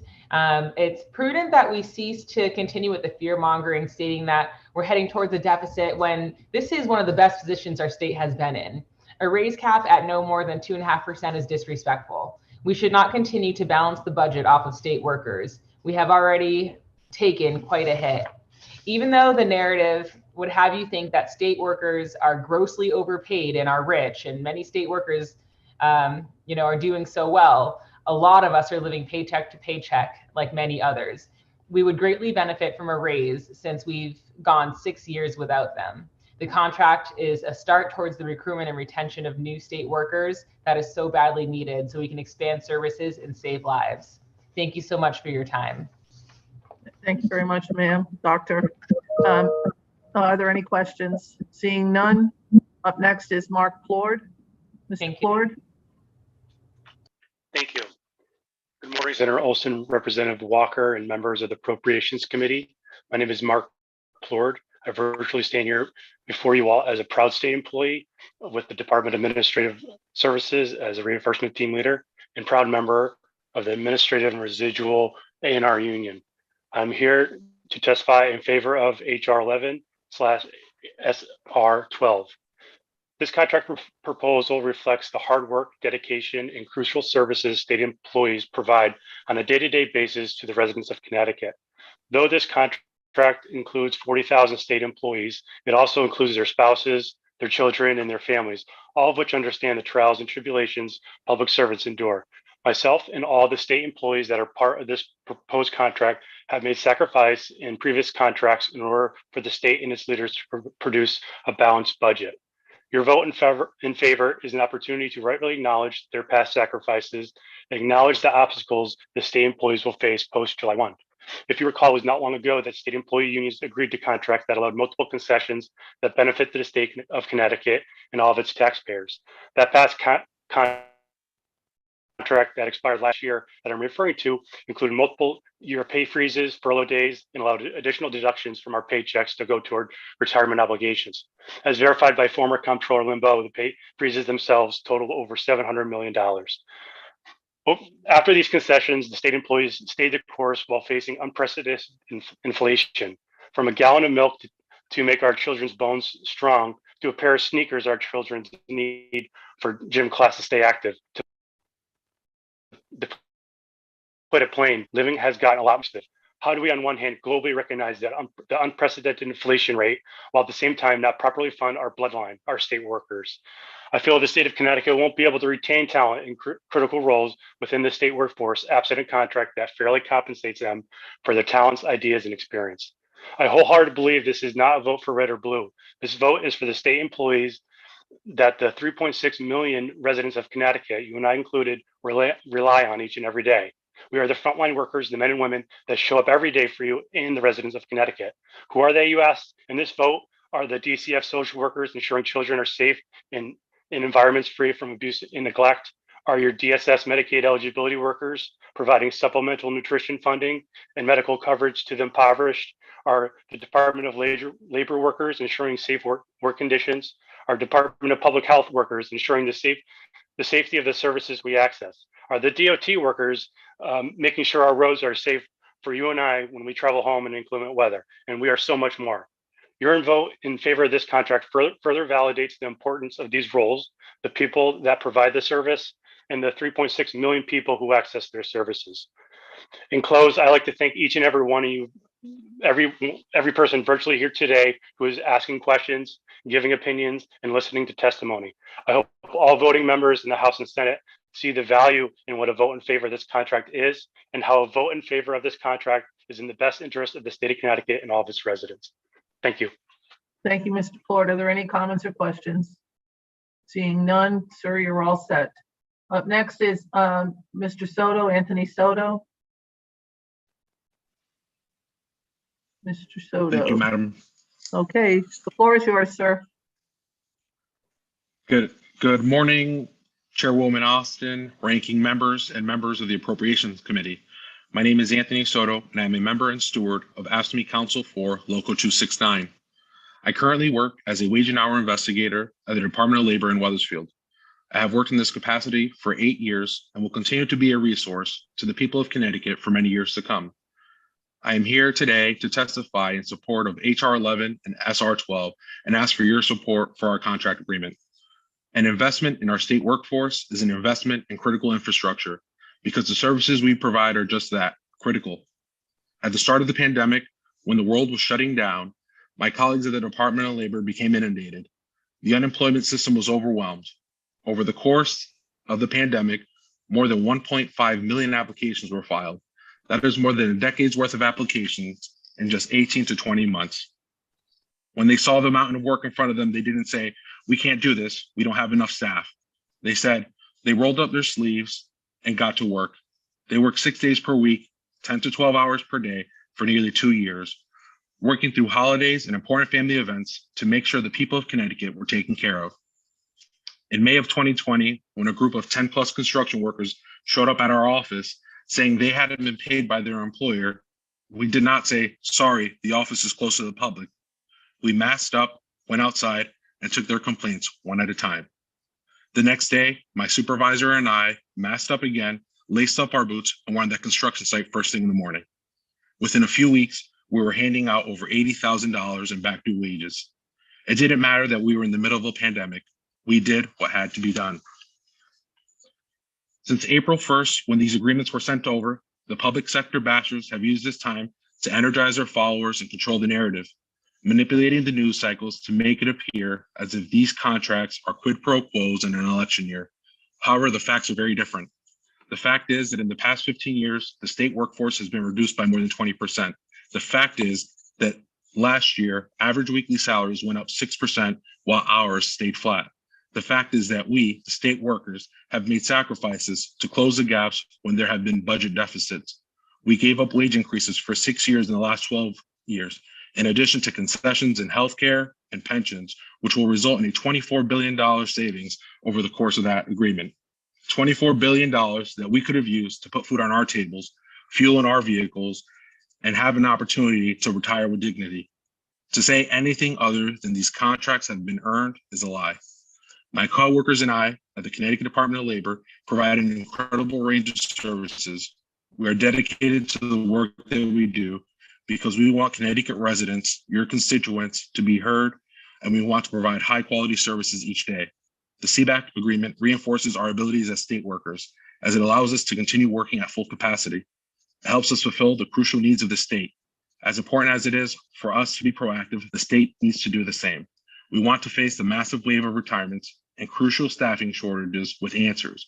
We need this agreement now more than ever so that we can continue to be the public servants we are meant to be.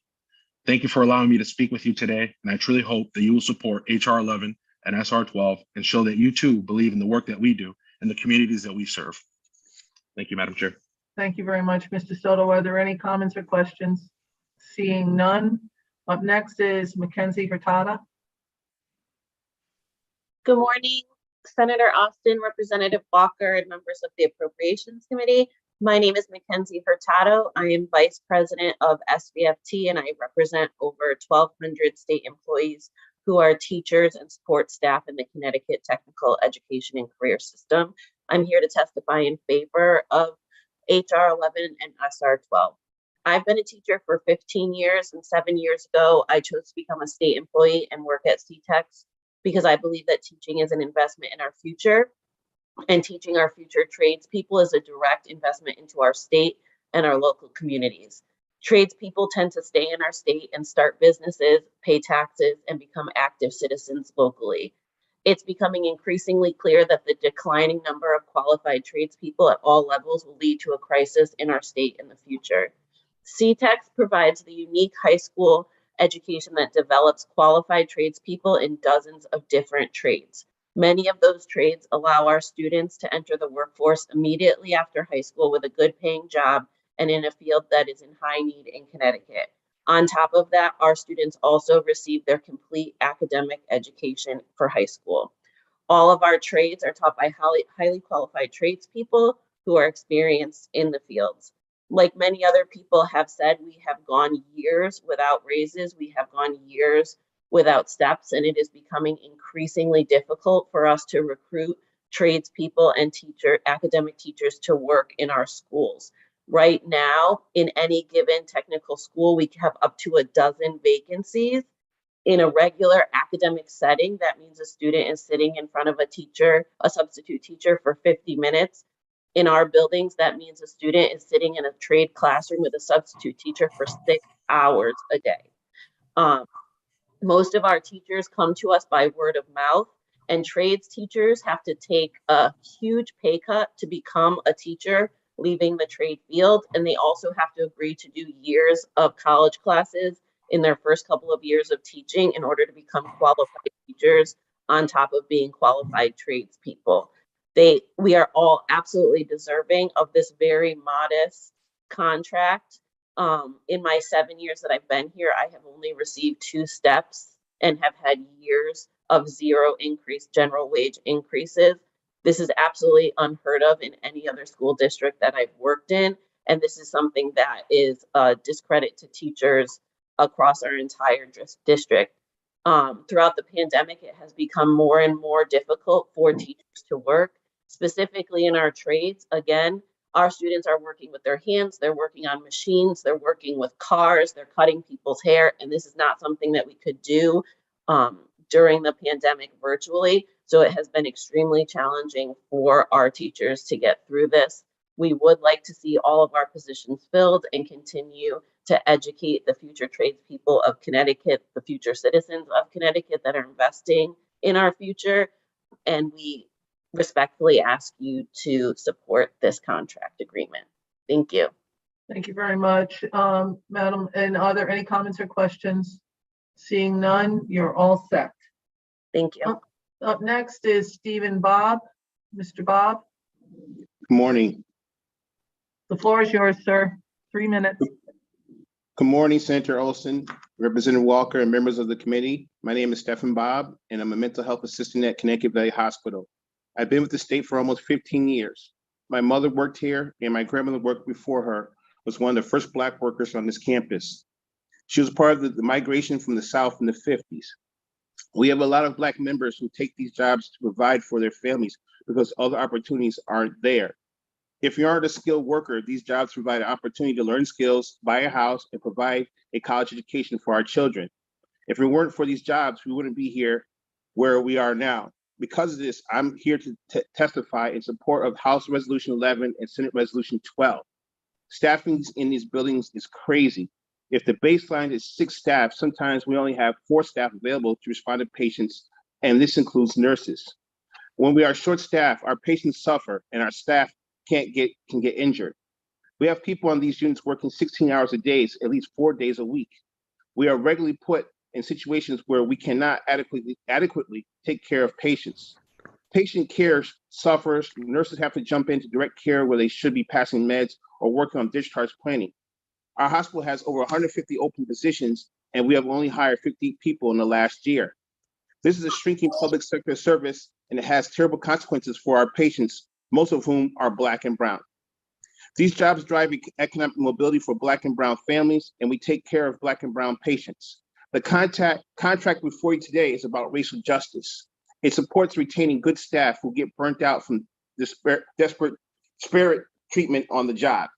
We need to expand public sector services by hiring more staff so we can take care of Connecticut's most vulnerable population. And this contract helps to recruit and retain workers to do just that. Thank you for your time. Thank you very much, Mr. Bob. Are there any comments or questions? Seeing none, you're all set, sir. Thank you. Thank you. Next is Howard Drescher. Mr. Drescher? Mr. Drescher? I'm here. I'm just unmuting. Thank you. Thank you very much, sir. The floor is yours. 3 minutes. Thank you. Good morning, Senator Austin, Representative Walker, senators and representatives. My name is Howard Drescher. I live in Mansfield with my wife, Carolyn, and urge you today to reject the contract proposal before you. We are parents of a daughter who has been disabled by mental illness for her entire adult life. She receives care and support from United Services, a local state-funded behavioral health agency. The agency's mission suffers from low funding and needs greater support to be able to provide robust services to people in our corner of the state. Here in Connecticut, we depend on a wide network of private nonprofit agencies to deliver mental health and other critical human services, particularly for low and middle income families. The state uses a combination of reimbursements and operating grants to support these agencies. Unfortunately, the state has failed to provide enough funding to meet all the needs of the people who depend on these agencies. For example, in testimony last year, John Carl Casa, president of the Alliance of Community Nonprofits, said, state grants pay for services delivered by community providers for which Medicaid does not reimburse, and for services for people who are uninsured or underinsured. Grants have been the target of repeated budget cuts, holdbacks, and rescissions since 2007. For example, all Department of Mental Health and Addiction Services contracts were cut 5% in fiscal year 2017, and those funds have never been restored. 5 years ago, then Senator William Tong wrote an excellent op-ed urging constructive bipartisan efforts to address problems. Among the points he made was to focus on core services. If mental health is not a core service, I'm not sure what is, especially as the pandemic has elevated mental health to near crisis proportions. Yet the proposed budget for fiscal year 2023 reflects only a modest increase in the allotment for mental health and addiction services, overall less than $20 million of state money. At that rate, additional spending on mental health services over the next 4 years would still not reach $100 million, which is substantial. However, in that same period of time, the contract before you today will add nearly $2 billion in compensation to many state employees. While many may disagree, I believe that allowing this contract to stand will offer little tangible benefit to the vast majority of Connecticut citizens, but will continue to stand in the way of making significant improvements to badly needed mental health and other vital human services. Connecticut's mental health system has slipped in recent years. Our rankings in 2020 for Mental Health America were good, but not great. Here's a challenge. I ask you to commit to making Connecticut's mental health system once again a national leader. We can do better than 10th best, which is about where we are today. To do that, we must shift our fiscal priorities. I challenge you, our elected representatives, to support the people who depend on these services, at least as well as we support our state employees. Thank you for your attention. Thank you, sir, and thank you for your testimony. Are there any questions? If not, have a great day, sir. Thank you. Thank you, Representative Walker. Next, we have Kim Healy. Kim? Yep, I'm here. Hello. Go right ahead, ma'am. Yeah, so good morning, Senator Osteen, Senator Minor, Representative Walker, and Representative France, and members of the Appropriations Committee. My name is Kim Healy. I'm an elected member of the Wilton Board of Selectmen, but I'm here to testify as a private citizen, and all the comments I make are my own. I'm here to voice my opposition of SR 12 and HR 11, the CBAC agreement as presented. Every news report and the fiscal note that I have read on this agreement has laid out its shocking costs at nearly $1.9 billion for the taxpayers of our state due to guaranteed large annual raises, bonuses, and retroactive pension increases. I am a CPA and I have been a volunteer tax preparer in Stamford consistently for well over the past decade. I serve low-income and retired individuals who struggle every day to afford the high cost of living in our state. They are heavily burdened with record inflation at over 8%, medical insurance rate increases and medical cost increases, one of the country's highest electricity rates, sales taxes, home and property taxes. They are overextended and fed up, and who could blame them? Today is tax day. We are required to file our federal and state returns. People want to know where their tax dollars are going. They want to know who's advocating for them. This agreement was negotiated in secret, it seems. It is clear why that has happened, since if it was done so with transparency, this deal would have been more in line with how our private sector is compensated. As the previous testifier had mentioned, our not-for-profits and many of our small businesses are still hurting from the COVID restrictions imposed by the state. We should use the savings from a better negotiated agreement to support them appropriately and in the long term. The CBAC agreement is a bad deal, I believe, for Connecticut. It is tone deaf and appears to even regular folks like me to be pandering to special interests in an election year. I urge you to go back and get a better deal for us. Why does it seem that no one is advocating for the large majority of hard workers in our state who do not work in the public sector? Frankly, enough is enough. State workers were fortunate enough to receive automatic raises in 2019, 2020, and 2021, all while being protected from layoffs. No other working person in our state was this fortunate. With Connecticut still missing tens of thousands of jobs from the lockdowns, I think this is the wrong time that we ask 98% of our taxpayers to pay for raises that will average more than 15% between now and next year. I urge you to vote no on this agreement, and I believe the people of Connecticut deserve better. Thank you so much. Thank you so much for your testimony. Are there any questions? If not, have a great day. Thank you. Thank you. Representative Walker, I'm back. Okay, right ahead. Okay, up next is Andreas Duis. I'm sorry if I mispronounced your name. I'll go with Andy. How's that? Okay, I apologize, sir. Okay, thank you, or good morning. It's still morning, Madam Chair, and the other distinguished members of the Appropriations Committee. And thank you for scheduling this special public hearing. My name is Andy Deuce. My wife and I have been residents in Connecticut for the past 4 or 5 decades. And now our 2 daughters and their husbands and their kids are also residents here in the state. We are committed to Connecticut, and as you do, we wanted to see it to thrive. I have recently completed 4 years of service on my town's Board of Investment and Taxation. During my tenure, it became very clear to me that no town in the state is an island immune to the state's ongoing financial challenges. I have little doubt how committed are many of the state employees, but for the following reasons, however, I must ask that you reject the proposed agreement. First, the state will continue to have budget challenges. Specifically, this past year, the state would have had a substantial operating loss if we did not have the benefit of the special federal pandemic relief funding, if we did not get the incremental taxes from this last year's extraordinary stock market gains, and also we probably should better account for more fairly the cost of future retirement costs.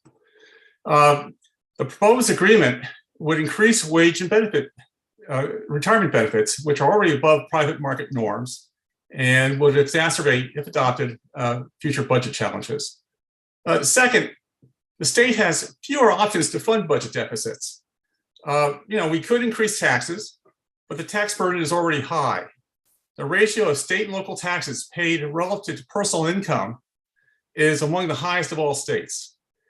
Further, higher tax rates may not lead to higher tax collections, as you know, to the extent that higher rates would encourage some of our higher income residents to leave the state. Alternatively, the state could either borrow more or defer some of the makeup pension payments. But already its per capita ratio of debt and unfunded pension and other post-retirement benefits is already among the highest of all states.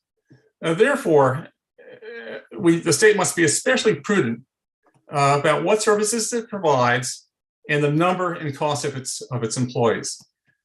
Finally, third, and perhaps most disappointing, have been the non-public manner in which the governor had pursued the proposed agreement with CBAC and the governor's failure to promote, or rather to provide, full disclosure of the proposed agreement's impact on future budgets. Therefore, I ask that the state not return to its old ways of managing its budget. I ask that we be open and honest about the current and future expected costs. And finally, I ask that you please reject the proposed agreement. Thank you for your attention. Thank you very much, sir, for testifying today. We really appreciate it. Are there any comments or questions? Seeing none, you're all set, sir. Up next is Kevin Maloney. Mr. Maloney, are you here?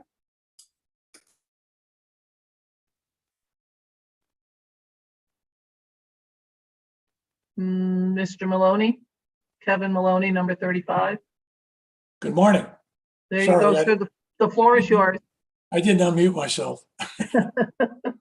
There you go, sir.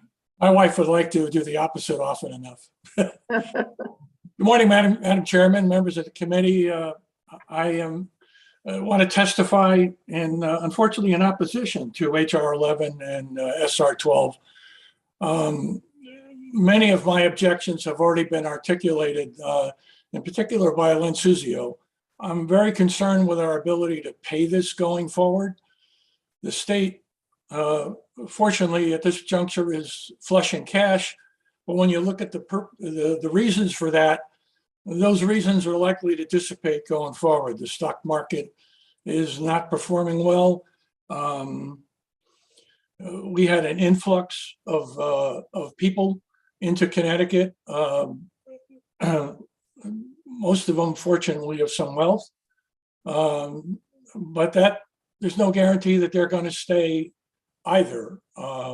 If we continue on this road of spending every penny that we have or we think we have, those folks, particularly those folks who left the greater New York area, are going to come to the conclusion they've jumped out of the frying pan into the fire. And quite frankly, if you telecommute, you can telecommute just as easily from Lakeville, Florida, as you can from Lakeville, Connecticut. So we need to find some reasons to hold those folks to our community. I'm concerned that these contract negotiations have not been very transparent. I think we need to stop making these deals behind closed doors and back rooms. That is not in the best interest of the Connecticut taxpayer. The pandemic pay that is supposed to be negotiated at some point in the future should be negotiated now, so that both the legislature and the taxpayers know at this point what their financial obligations are going to be through the end of the contract.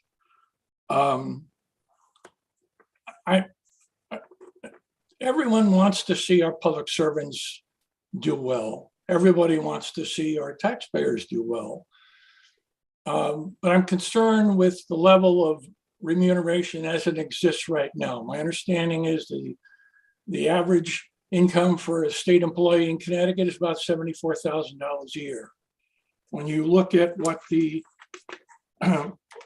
average income across the nation is, it's $51,900. The median income is considerably less at $34,248. By July of 2023, that $74,000 will have escalated to $80,000, and that does not include the $6,000 in bonuses that is proposed as well. I'm very concerned that this is unsustainable.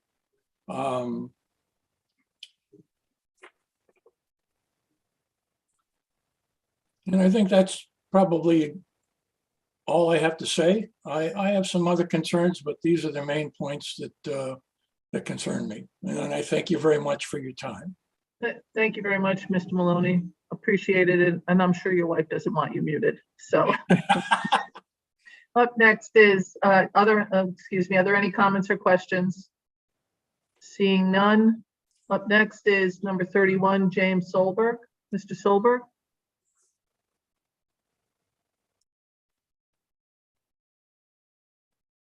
Mr. Solberg, you're here. Understanding is you just came on. Yes, thank you. I apologize for missing my initial allotted slot, but thank you for holding this hearing. Thank you for all those people participating, and thank you for those representatives that do the hard work they do every day. Unfortunately, there's a vast number of representatives that don't do the hard work every day for all of the citizens of Connecticut. They have one mind and one mind alone, which is to fund as aggressively as possible in a non-transparent way the unions that represent state workers. I'm a very strong supporter of unions. I'm a very strong believer in the quality of the work that the state workers do.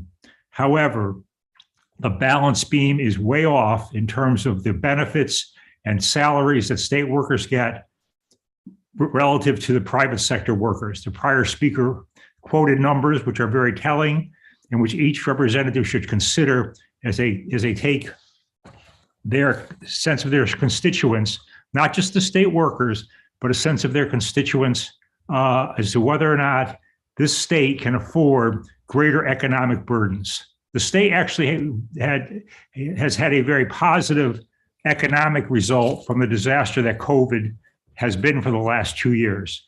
Obviously, there's been migration out of New York, which has helped the real estate market, and there's been many other economic benefits that have accrued. We shouldn't take that as a signal that our economic plight has been resolved. We know for too long the state has been overspending versus what it takes in, and they're taking in a vast amount of money. It's not a matter of not taxing enough. It's not a matter of not spending or not having enough money to spend. It is that we're spending our money poorly. We are not holding our representatives and our state government accountable for how money is being spent. And so we have to be careful that we don't continue or recontinue the path of Connecticut down the route of economic disaster. Many people are leaving the state. More will leave as we continue to overspend on our union contracts. So I encourage you, please do not continue to make a one-sided approach to our economic situation. Please stop trying to buy votes for the state workers and try to recognize you have much broader responsibilities to the entire state, not for today, not for tomorrow, but far into the future. And I encourage that these bills not be passed. We resort to much more transparent negotiations. We change our system and take the benefits that our state workers get out of the collective bargaining agreement and put it back into the legislature. And let's be much more resolved in being disciplined financially. And let's keep in mind that all citizens of the state, taxpayers, beneficiaries from state programs, as well as state workers. But at this point in time, we are far too one-sided, and these bills do not represent the best interest of the state of Connecticut. Thank you. Thank you, Mr. Solberg. Are there any comments or questions? Seeing none, sir, you're all set. Thank Up you. next is Fred Janik, and I'm not certain if I said your last name correctly, sir. But you have your 3 minutes is up. You have the floor. Yes, it's Red Janke. Oh, I'm sorry. That's quite all right, Senator Austin. Committee members, thank you for your time. This is a subject that I'm quite familiar with. What I'd like to do at the very outset is respond to Lawyer Livingston's comment at the very beginning that the state workforce is in danger of eroding as employees leave to lucrative positions in the private sector. I participated in organizing and recruiting perhaps the nation's expert on retirement systems and public employee compensation to study all 50 states in this country and look at state employee compensation relative to private sector compensation. All 50 states were reviewed, and the comparison was in each state, state employees to private sector employees in that state. Connecticut has the 5th highest premium. Connecticut state workers earn 33% more than comparable private sector employees. I know that the author of that study is registered to testify in this hearing, so I will leave him to elaborate on his study. But I think the representation that the state workforce is in danger of losing employees to the private sector flies in the face of that evidence that has been developed in a very comprehensive study. I would also point out as an issue of fairness that in state employees, and no one here, I think, who is speaking in opposition to the 2 bills representing the CBAC contract does not appreciate the work and efforts of the state workforce and individual state employees. I do. I think all of us do.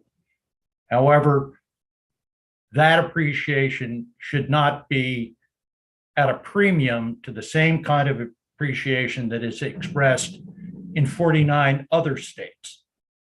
What is unique about Connecticut is that we not only compensate our state employees at a great premium to the private sector, but we do so without funding it.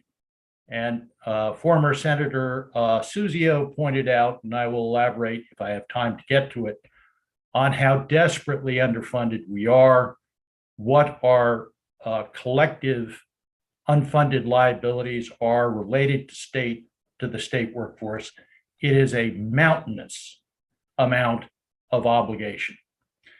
But what I'd like to respond to also are some specifics. So, sir, your 3 minutes is up. If you could wrap up, please. Okay, I will leave it simply that Representative Ferraro asked about I think he said 15% pay increase over 3 years. If you add together 2.5% wage increase and the 2% step increase, that's 4.5%, and over 3 years, that compounds to 14%. Thank you very much for your time. I appreciate it. I would urge the committee and the legislature to reject the contract. Thank you, sir. There are a couple of people that have comments or questions. Representative Wilson, the floor is yours, sir. Thank you, Madam Chair. And Mr. Janke, you referred to, or you were about ready to mention some specifics. I'd be interested to hear what they are. Well, the unfunded obligations, as the state OPM representative, I think it's Mr. Messner, came back online after having been asked, and he researched and he came up with a number of 22 billion of unfunded liabilities in the SERS pension fund. That's the State Employee Retirement Pension Fund. It's about the same amount. I know that in the study, it was exactly the same amount a couple of years ago, the latest national data available for the teacher retirement system. The unfunded liability for our OPEBs, and that is the healthcare benefits of state employees. These are the retirement healthcare benefits, are 18 billion. That's a mountain. That's $62 billion of unfunded obligations that the state must shoulder that relate exclusively to the state workforce.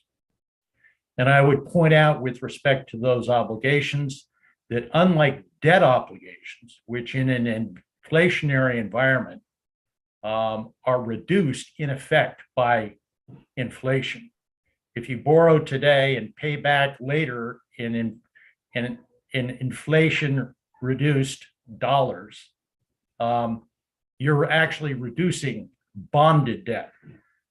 Just the opposite is the case in the case of these unfunded obligations because they have cost of living features. So the SERS unfunded liability of 22 billion will grow over time. The latest COLA for the SERS retired beneficiaries is over 5%. So that merely with inflation, our obligation will go up as opposed to bonded debt where in effect, the obligation goes down. Mr. Wilson, are you all set, sir? I am, and thank you very much, Madam Chair. Thank you, sir. Thank you, sir. Representative France, the floor is yours. Thank you, Madam Chair, and thank you, Red, for your testimony. You mentioned a study in a presentation that was that study provided to members of the legislature that you're aware of? Indeed, it was. The study in a bound hard copy form was delivered to the legislative office building and then via the mailroom to every single member of the legislature. Thank you. And the second question, you highlight the comparison of the 50 states in relation to salary, and you touched on the other costs, OPEB, et cetera, that are in Connecticut.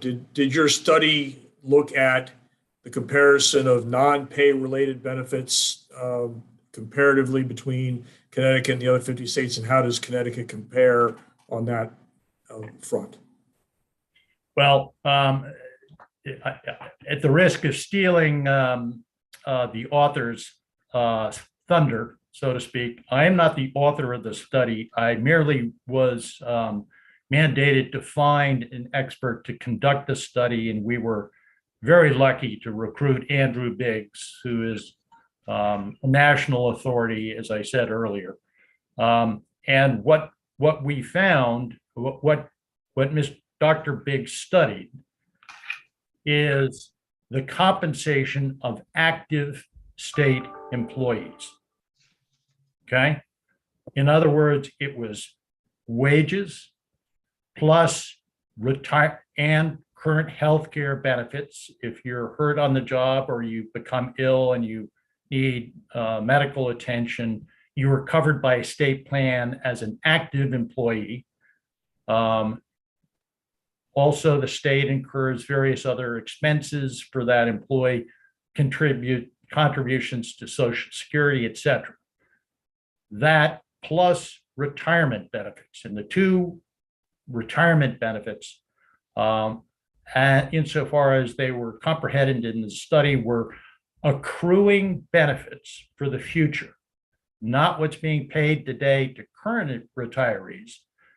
This study was a study of active state employees and the amount on the fringe benefit side that they are accruing in terms of a future benefit that they will receive.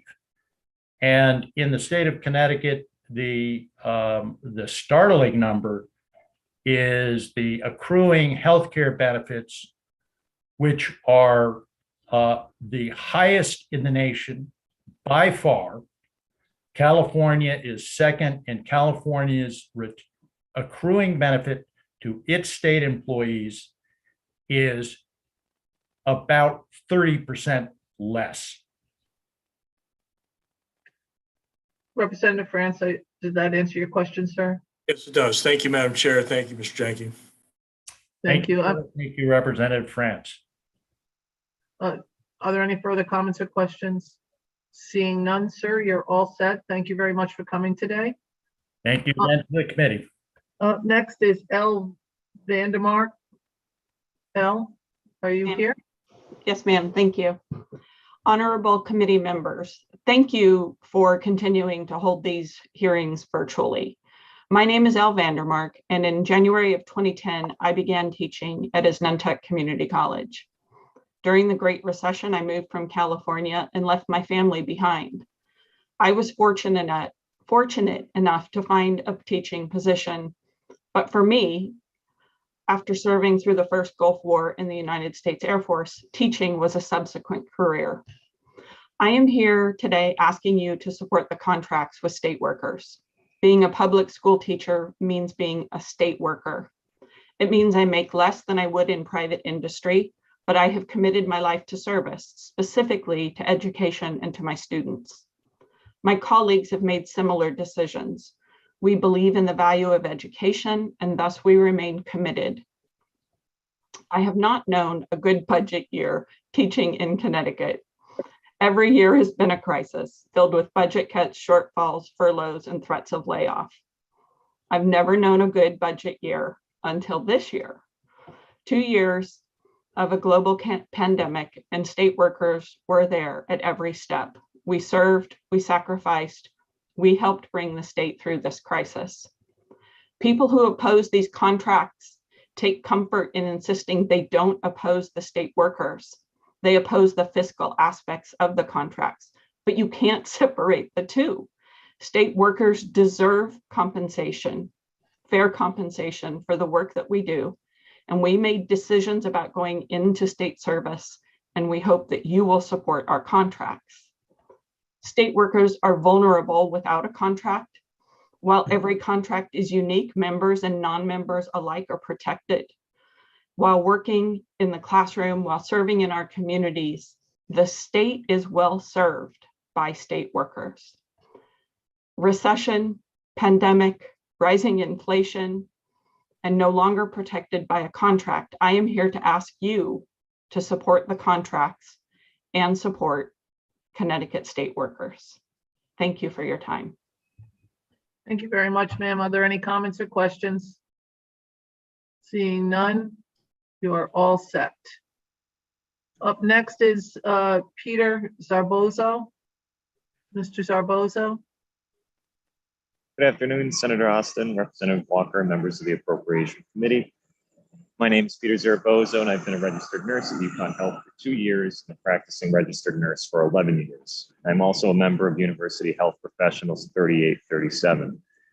I'm here to speak in support of HR 11 and SR 12 regarding the approval of an agreement between the state of Connecticut and CBAC. UConn Health is currently facing a drastic shortage of registered nurses to fill needed roles within our institution.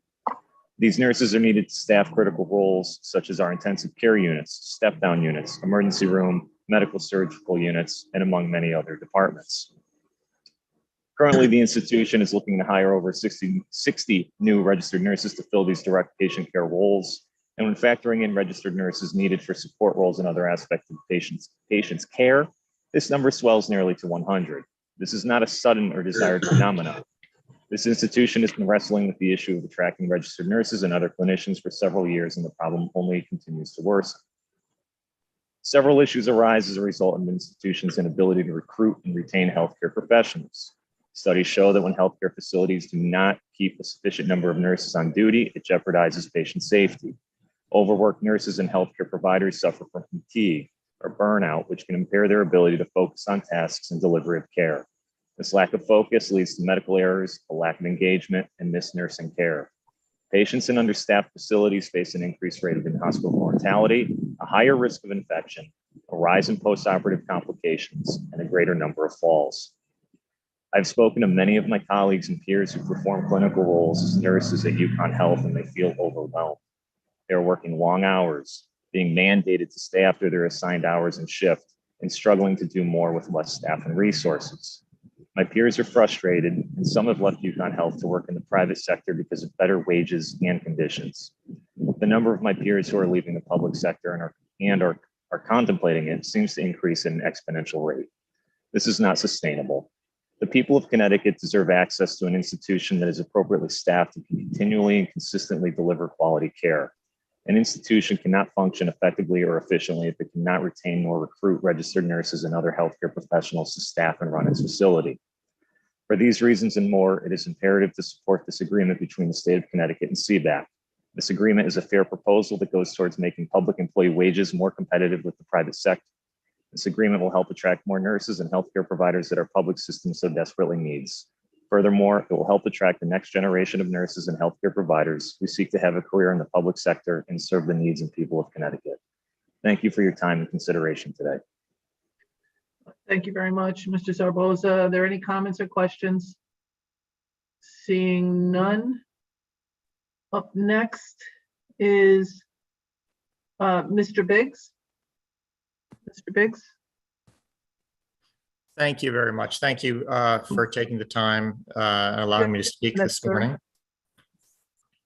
Can you hear me okay? Yes, we can hear you. Well, thank you very much. Yep.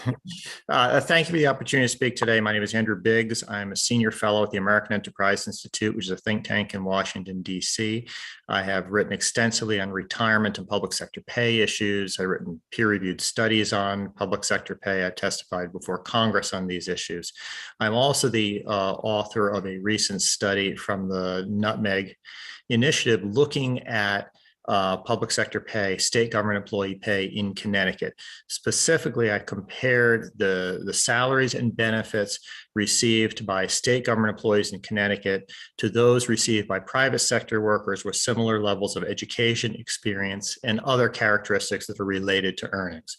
I found that salaries for state government employees are slightly below those of similar private sector workers, about 5% lower.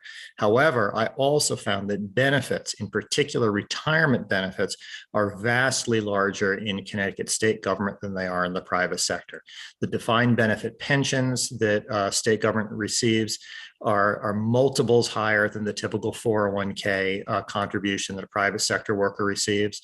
The retiree health coverage that state government employees receive, that is equivalent to receiving an extra $16,000 per year in salary, and that's based on accounting disclosures from the state government's CAFR.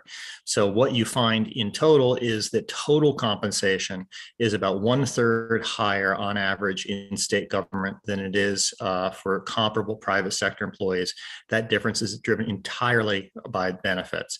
What I would recommend is that the legislature, in thinking about salary increases for public employees going forward, first consider what the baseline level of compensation and the competitiveness of state government compensation is already, and whether additional salary increases are necessary for state government employees. Thank you very much for your attention this morning.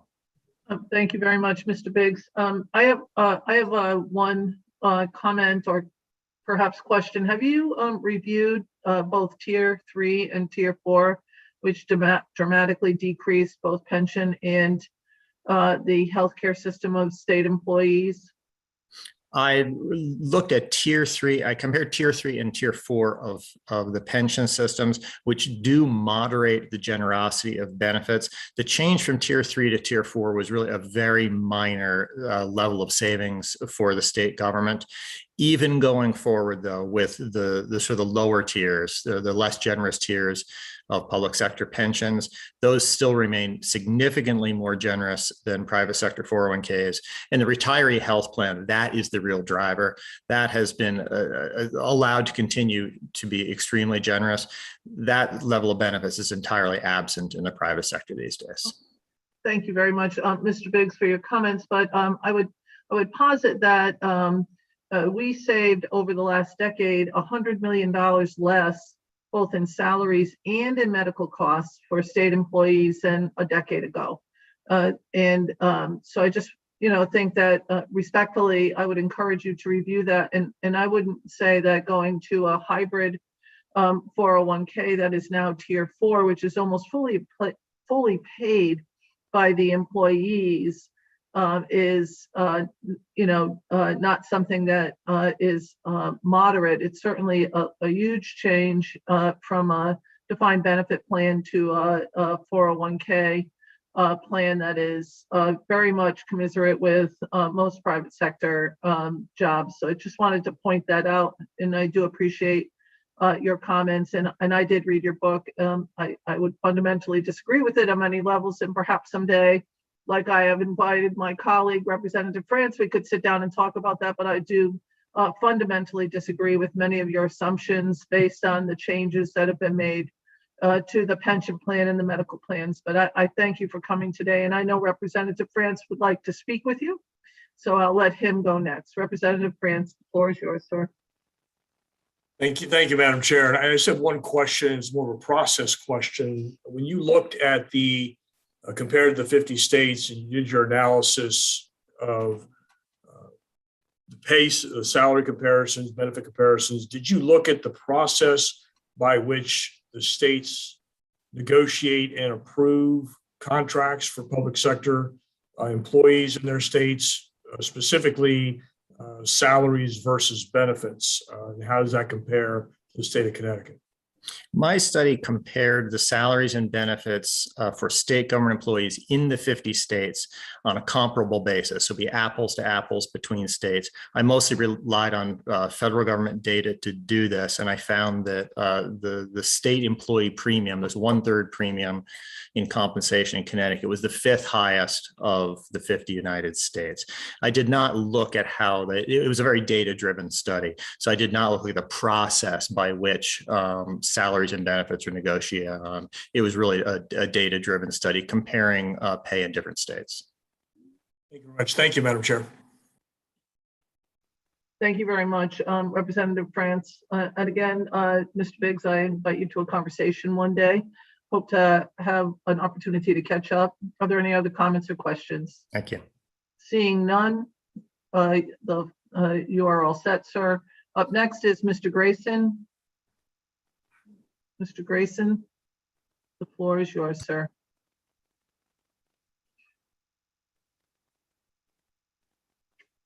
Mr. Grayson, are you here?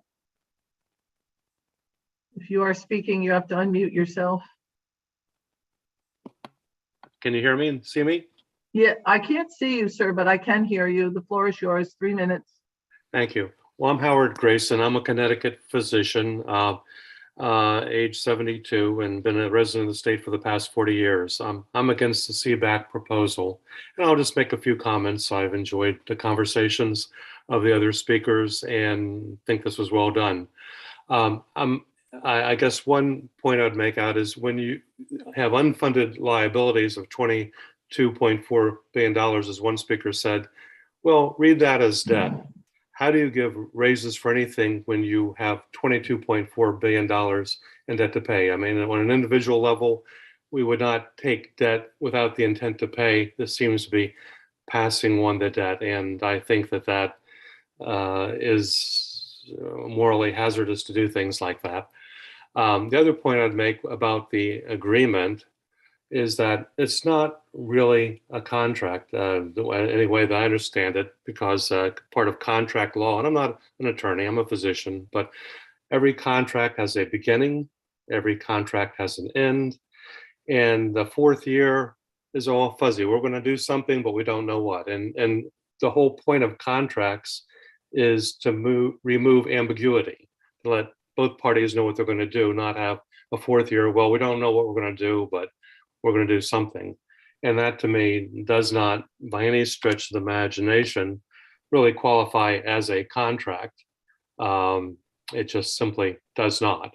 You could truncate it to 3 years and maybe you could make it into a contract, but that fourth year, which is simply left up in the air, as I understand it, does not seem to qualify as any form of a contract at all. And then finally, in talking to the members, representatives, and the senators, clearly, this CBAC agreement is to promote a special interest, unions. And at some point, I think you have to step back and look at what is the general interest. And the general interest is towards the people of Connecticut and the taxpayers at large. That's the general interest. I remember as a physician, this goes back many years, where one of my professors in medical school said to me, again, he didn't have to say this was a group of individuals, not just to me, but at the table, you will never take advantage of the patient. There are a lot of ways that physicians can take advantage of patients financially, emotionally, sexually, but you don't do that.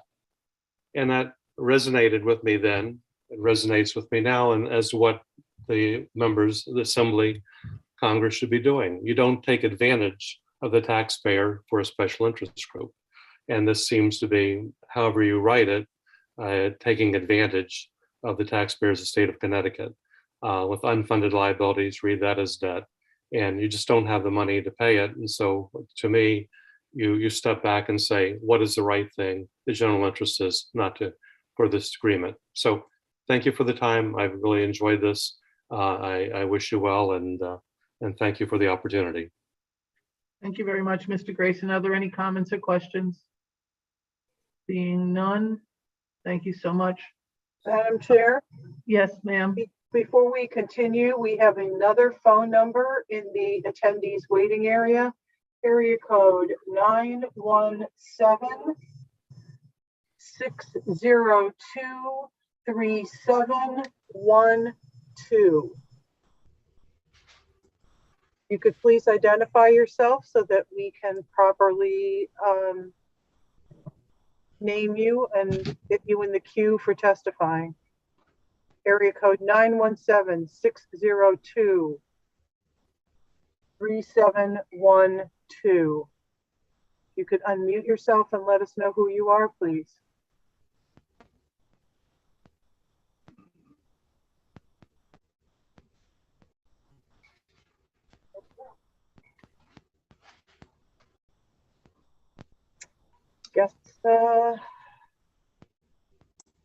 Guess we'll move on, Madam Chair. Thank you very much.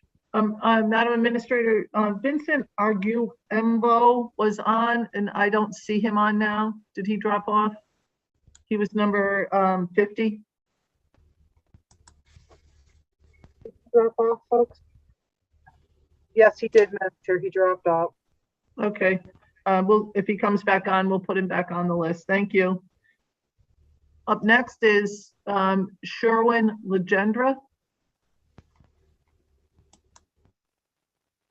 Good afternoon to the members of the Appropriations Committee. My name is Sherwin Legendra, and I've worked for DOT for almost 8 years. and I've been stationed at the East Granby Garage as a service patrol driver for almost 4. As a service patrol driver, I am in constant contact with the general public. I patrol the highways every day, making sure broken down motorists are safe. I have helped thousands of drivers in distress over the years, from dead batteries to flat tires, to protecting drivers after a crash and notifying emergency services. I've even started CPR on a person who had died, and that person is alive today because of my job. Jobs such as mine are important to the people of the state. It isn't done for profit. It is to serve the people who live and travel through Connecticut. When the forecast predicts snow or ice, I put on a plow and I will keep plowing until the highways are clear. I work alongside some of the most dedicated men and women in Connecticut DOT who are on call from the end of October to late April every year, working day and night, sacrificing countless holidays. We are tired of being understaffed and undervalued. During this year's nor'easter, many of us worked around the clock. I personally drove a plow for 23 hours straight, ensuring that Connecticut's highways were clear and safe, risking my own safety. We have dedicated our careers to providing safe roads and highways so the people of Connecticut can safely drive throughout the winter. During the pandemic, highway maintenance were faced with extreme staffing shortages due to many people being out sick. The Department of Transportation stated they needed to hire 140 more drivers to address the 13% driver shortage due to retirements in 2021. But claims there is a shortage of applicants who have CDLs. I have seen so many young people leave the Connecticut DOT after a year of service because they are not being paid or treated fairly. We need to invest in the future of our state. We need to get to work on implementing real solutions for our state agencies. We need the Appropriations Committee to vote yes on this contract because it is a correction to the years of givebacks and stagnant wages. Starting wages in DOT and the trades are well below industry standards. It is time for the state of Connecticut to invest in the future of public service. I am one person out of 43,000 who have dedicated our lives to the people of Connecticut. We work through the night, plowing our roads, caring for our elderly and sick, educating our children, cleaning countless classrooms and bathrooms, repairing and maintaining our state buildings. We do our jobs so well that the residents of Connecticut have forgotten we exist. It is time our state invests in the future of Connecticut and protect and expand public services before it's too late. Thank you. I appreciate your time. Thank you very much. Are there any comments or questions? Seeing none, thank you, sir. You're all set. Up next is Shirley Watson. Ms. Watson? Hello, good afternoon, everybody. I am Shirley Watson. I'm a clinical social worker at the McDougall Walker Correctional Institution. I work for DOC. I am testifying in support of HR 11 and SR 12.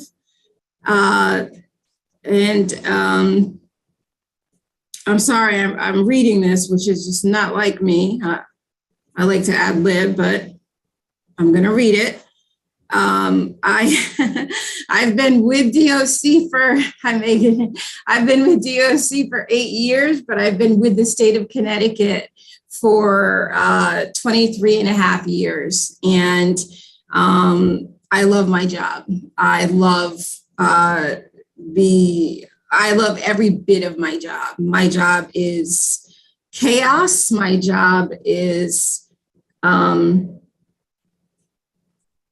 I get to verbally de-escalate. I get to help people who ultimately feel as if they don't have the ability to help themselves in many different ways. I've noticed a lot of the people who have testified against HR 11 and SR 12 aren't in handcuffs. They aren't in psych hospital beds. They aren't in residential group homes. They're in their wherever they were in their lovely backgrounds. But I'm here in support of those folks that can't be here and that feel as if maybe they don't have a voice.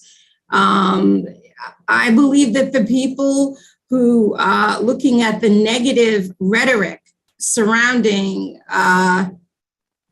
I'm sorry, I'm reading this part. The contents of the CBAC bargaining agreement don't understand how the community benefits from this contract being approved. This isn't just about public sector employees. We do not exist in some vacuum. We are your neighbors. We are relatives. We are your Group Scout leaders. We are family members, taxpayers, volunteer group leaders. We are fellow church congregants. We are the community. We are the state of Connecticut. We are the state of Connecticut. And not only will this contract benefit certainly the state employees, but it benefits the clients, the patients, and it also benefits the community and the state of Connecticut as a whole. This agreement is an important step in supporting the work that we do, as well as recruiting more qualified and dedicated staff. The real problems that, for instance, the Yankee Institute and others choose to ignore is that we're short-staffed.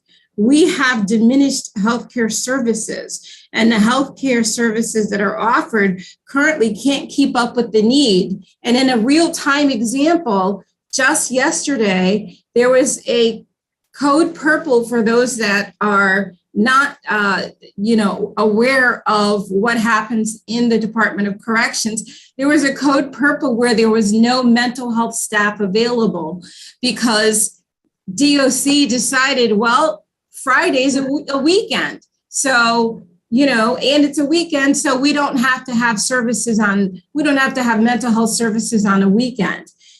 This is the type of stuff that we deal with. Am I 3 minutes up?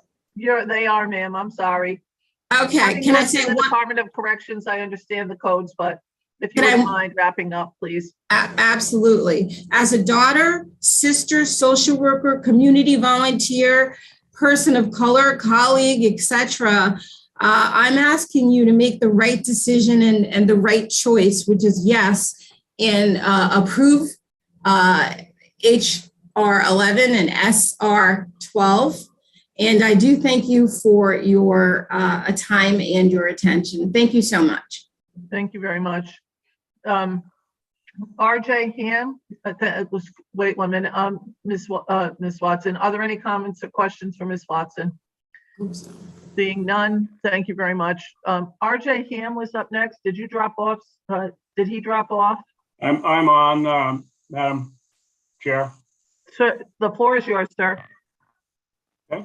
Madam Chair, thank you very much for a very well managed review and ranking committee members. Thank you very much. I'm opposed to HR 11 and SR 11. I'm a taxpayer in Connecticut. I've heard today about many different sacrifices of public employees, but I've not heard very much about the sacrifices of taxpayers in Connecticut to be able to pay the taxes that pay for the public service employees. Candidly, I think what's going on is we've done poorly as a state over the last several decades in creating jobs. And it's with those creations of jobs that will allow the taxpaying public to be able to support the public sector employees. We have the cart before the horse in this manner. As taxpayers who do pay those bills, we are not being represented by the governor or, quite frankly, by the legislature. Although, again, thank you for giving us this opportunity to speak in this manner. For 40 years, Connecticut has grossly mismanaged the pay and benefits for the public sector employees, and that has hurt the public sector employees, as we've heard today. But I would hold the leadership of the legislature, the governor, and the union management to task for that mismanagement. We've heard today about pension returns that were grossly overly optimistic in terms of the numbers. And we've heard also about people who are unable to pay their bills. What about the corporate and individual taxpayers unable or unwilling to pay oversized tax burdens by comparison, certainly with nearly every other state, who have relocated, creating a downward trend of economic activity in Connecticut? I think it's time for the elected officials and union management to take that responsibility, and this is the opportunity by not passing this bill as proposed. Connecticut is awash in newly printed cash from the federal government, and that's coming, of course, from our great-grandchildren for the most part. That cash is going to run dry within the next 2 years. The governor has acknowledged that. And in fact, we still haven't recreated the number of jobs that we had pre-2008 recession either. So for us to continue to try to keep up with inflation in the state employee bargaining unit is just going to make it worse. The unfunded liabilities will continue to grow, and there's no opportunity for us to even play catch up until we have some leadership from our legislature and from our governor. Without that leadership, we need to look at other ways. We need to not spend additional money we don't have. And do know that some of the bargaining units and some of the lower tiers are starting to implement 401k, 403b style plans. And I would recommend and request that the legislature look at things such as that, but do not pass HR 11 or SR 12. And thank you so much for the opportunity to speak today. Thank you very much, Mr. Hammer. Are there any comments or questions? Seeing none, sir, you're all set. Thank you very much for coming today. Thank you. Up next is Amanda Tower. Yes, ma'am, I'm here. Go ahead, the floor is yours. 3 minutes. Co-chairs Walker and Austin and esteemed members of the committee. My name is Amanda Tower. I'm a correction officer and I've been employed with the state of Connecticut since 2014. I'm here to testify in support of HR 11 and SR 12. I am a proud public servant. As one of the state employees that the Yankee Institute likened to a parasite, I want to take a moment to paint for you a picture of what a state employee truly looks like. For over 15 years, I have been a dedicated public servant in one way or another. This includes my role as a volunteer firefighter in my own community and as a union steward for my fellow members of AFSCME Local 391. We, like so many in state service, often go unrecognized and all too often are taken for granted. These are thankless positions, but they are critical and vital to the public interest. Some of us have been able to secure a brighter future and move up to the middle class through the stability provided by a state job. Some have been able to access positions we never thought possible after struggling to remain independent or even having used some of the services we now provide. Some, like me, have simply answered the call to serve. We are community members ourselves. Service to the public is what truly matters. It keeps us coming back to work, even when we are well aware the private sector is often paid better. It keeps us coming in on days we know we will have to work mandatory overtime because of critical staffing shortages. It even keeps us donating our time when we see our peers struggling or something that needs to be filled outside of our typical duties. It keeps us making sacrifices that sometimes impact our personal lives and our families. We are the people who make Connecticut happen. We keep our communities safe. We help residents who rely on our resources. We ensure people can fulfill basic societal needs or actively participate in civic engagement like we are today. Because state employees are dedicated and care about the essential public services we provide, we have all too often been told to wait or have given concessions in the interest of our government's bottom line. We do this to ensure our communities continue to receive our highest standard of services without sacrificing for the sake of the budget. But now the budget is flushed with a surplus. It's time for us to reinvest in our people, reinvest in our services, and reinvest in our state. We in the Department of Corrections are facing a critical staffing shortage, mass retirements, losses of mid-career staff members, while struggling to attract qualified candidates. We need now more than ever to focus on recruitment and retention while continuing to provide high-quality public services. We need to make this investment in our public servants, the people who make Connecticut happen. Please join me and the 1,400 members I represent in supporting this agreement. Thank you for having me. Thank you very much. Are there any comments or questions for Ms. Tower? Seeing none, thank you very much. You're all set, ma'am. Up next is Jan Schaefer. Jan Schaefer, are you there? I am here. Thank you. You're up, ma'am. Thank you. Thank you for the opportunity to speak this afternoon. Again, my name is Jan Schaefer. I live in New Canaan, Connecticut. I have a 40 plus year background in corporate finance, real estate lending, and wealth management. I also serve on 3 charitable boards, so do spend my time and efforts also trying to help the community, the less fortunate in the community. But I have been a resident of the state of Connecticut since 1997. Unfortunately, I am very concerned about the state of Connecticut and its financial wherewithal. The last I looked, we are at the top of the list or near the top of the list for unfunded pensions. There was a recent Wall Street Journal article a month or so ago that also pointed out how fiscally unresponsible the state of Connecticut is. And this gives me great concern about the state of Connecticut.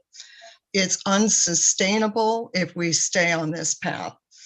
I do appreciate that we have wonderful people that work in the public sector in this state and appreciate the hard work that they do. But I will also say I know lots of people that work in the private sector and work very hard to pay taxes to help sustain the state. I want to remind you that the government has no money. The government absolutely has no money to dole out. They are doling out taxpayer money. They are our representatives. They are the ones that have fiduciary responsibility to us, the taxpayers. This CBAC agreement will cost the state of Connecticut $1.9 billion over 4 years to cover raises and bonuses. This package would force the state to draw almost $300 million from reserves to help pay for those extra costs. The official price tag for this agreement is over $2 billion. This is unsustainable for the state of Connecticut. I feel strongly this is a bad deal for Connecticut. I think we need to go back to the drawing board. And quite frankly, I think we need to start to focus on how we're going to grow this state, how we're going to create jobs and attract new people to pay taxes in this state, because I see a lot of my friends, and my husband and I also consider leaving this state because it's really fiscally unsustainable. And there are a lot of other states that are just so much better run. We can all sit and name a lot of them, but I am here to strongly urge voting against this particular agreement. Well, thank you very much, Ms. Schaefer. Are there any comments or questions? Seeing none, you're all set, ma'am. Thank you very much. Thank you. Next is Debbie Esposito. Ms. Esposito, the floor is yours. Hello, good day, Chairman. My name is Debbie Esposito. I am testifying in opposition of this deal. I am an outraged Connecticut resident, taxed up to my eyeballs, and trying to wrap my mind around this discussion to ratify a 4-year contract with CBAC. When did our representatives get so frivolous with their actions, so careless with our money, and so out of tune with the people who voted them into office in the first place? My comments are not meant to take away from the hardworking employees of our state.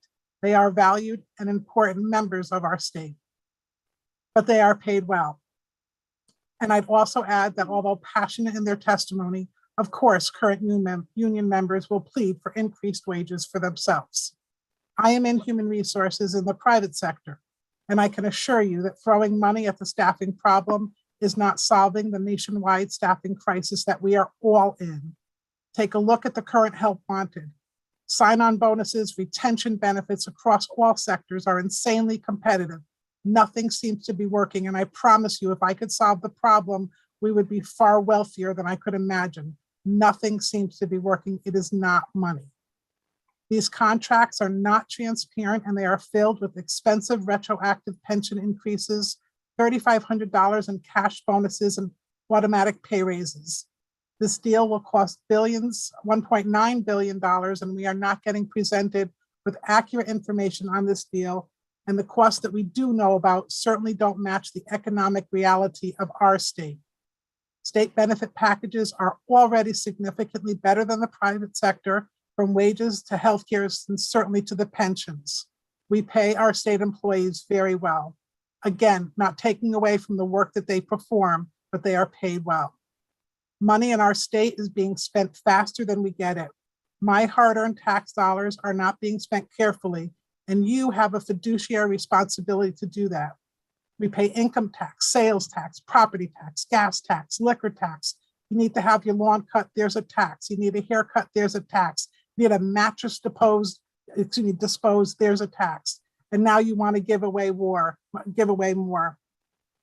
I certainly pray that logic will prevail and you will reject this deal and find appropriate solutions to the few good things that the governor was trying to do within this bill.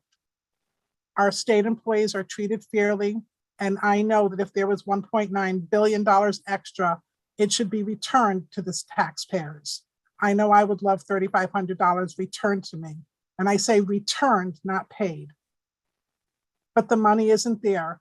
It's not there for the state employees, and it's not there to return it to us. If nothing else, I hope that you're listening to all of the people who have come here before you today, more so the private sector than the union members who perhaps received notices that, speak out on Monday, come out on Monday. The private sector people, such as myself, we had to become aware of it more independent than the state workers who might have been informed or enticed to make presentations today. I don't know that one voice has more bearing than another, but I do know that there's a lot of people speaking out, and I hope that you're paying attention to that. And I do thank you all for your time and for giving us the opportunity to speak. But we're starting to pay attention to all these deals, and we're tired of the handouts. The money's not there, and this is not in our public interest. Not now at this time in Connecticut. So stop it. Thank you for your time. We appreciate it. Thank you very much, Ms. Esposito. Are there any comments or questions? Seeing none. Up next is Srinivas Banda. Yeah, hi, I'm here. Go ahead, sir. The floor is yours. Thank you, ma'am. My name is Srinivas Banda. I am a resident of West Hartford and information technology subject matter expert for the state of Connecticut and proud union member of CSEA ACIU Local 2001, a labor union representing over 23,000 state, municipal, board of education, active and retired, public and private sector workers. I offer the following testimony in support of HR 11 and SR 12. As an IT SME, that is subject matter expert, my job is a critical facts to our state's IT infrastructure and security. As a SQL Server database administrator, that is DBA, most people probably don't understand the intricacies of my day-to-day work. But without this role, our state would most definitely feel the impact. The SQL Server is the backend to any Windows-based or web-based applications, meaning that in the three-tier architecture, DBA role is hands down the most important. All the applications data resides in the SQL database in the form of tables, rows, and columns. So as you may imagine, managing the database and DB servers is a very challenging task, paired with the stress of constantly monitoring for any unknown threats. So without proper staffing, I have already seen many coworkers and my workload increases, meaning that the critical work we perform to keep Connecticut's IT infrastructure secure and efficient in the threats. We need these contracts to help recruit and retain the talents and knowledgeable workers that can perform this work. These contracts are not just about the 43,000 workers, working class families uplifted by their contract. It is about the 3.6 million Connecticut residents who rely on services that our state agencies provide.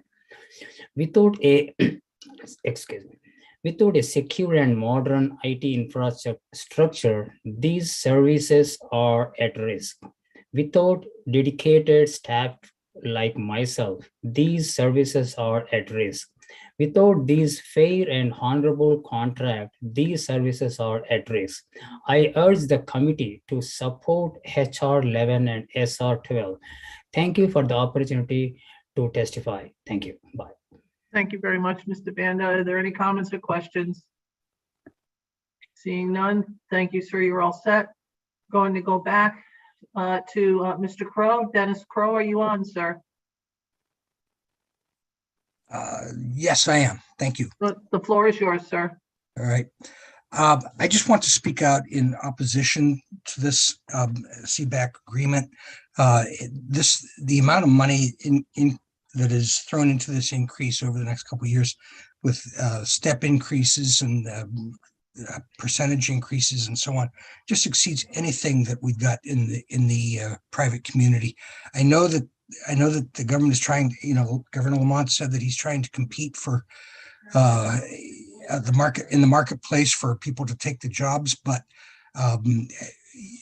so is everybody else, all the other companies, and simply saying, well, the government's going to win in hiring people against the businesses that he's competing with for those companies is not going to be a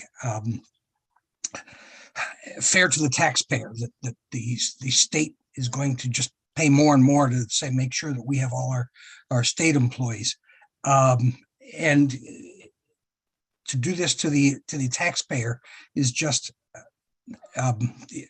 unfair to those of us who still have to pay the taxes, and it will not end just within the next couple of years. That's just the baseline for growth beyond that. So that's all I really wanted to say on this. So thank you. Thank you very much, Mr. Crowe. Are there any comments or questions? Seeing none, you're all set, sir. Thank you. Up next is Tom McKenna. Mr. McKenna. Mr. McKenna, did you hear me?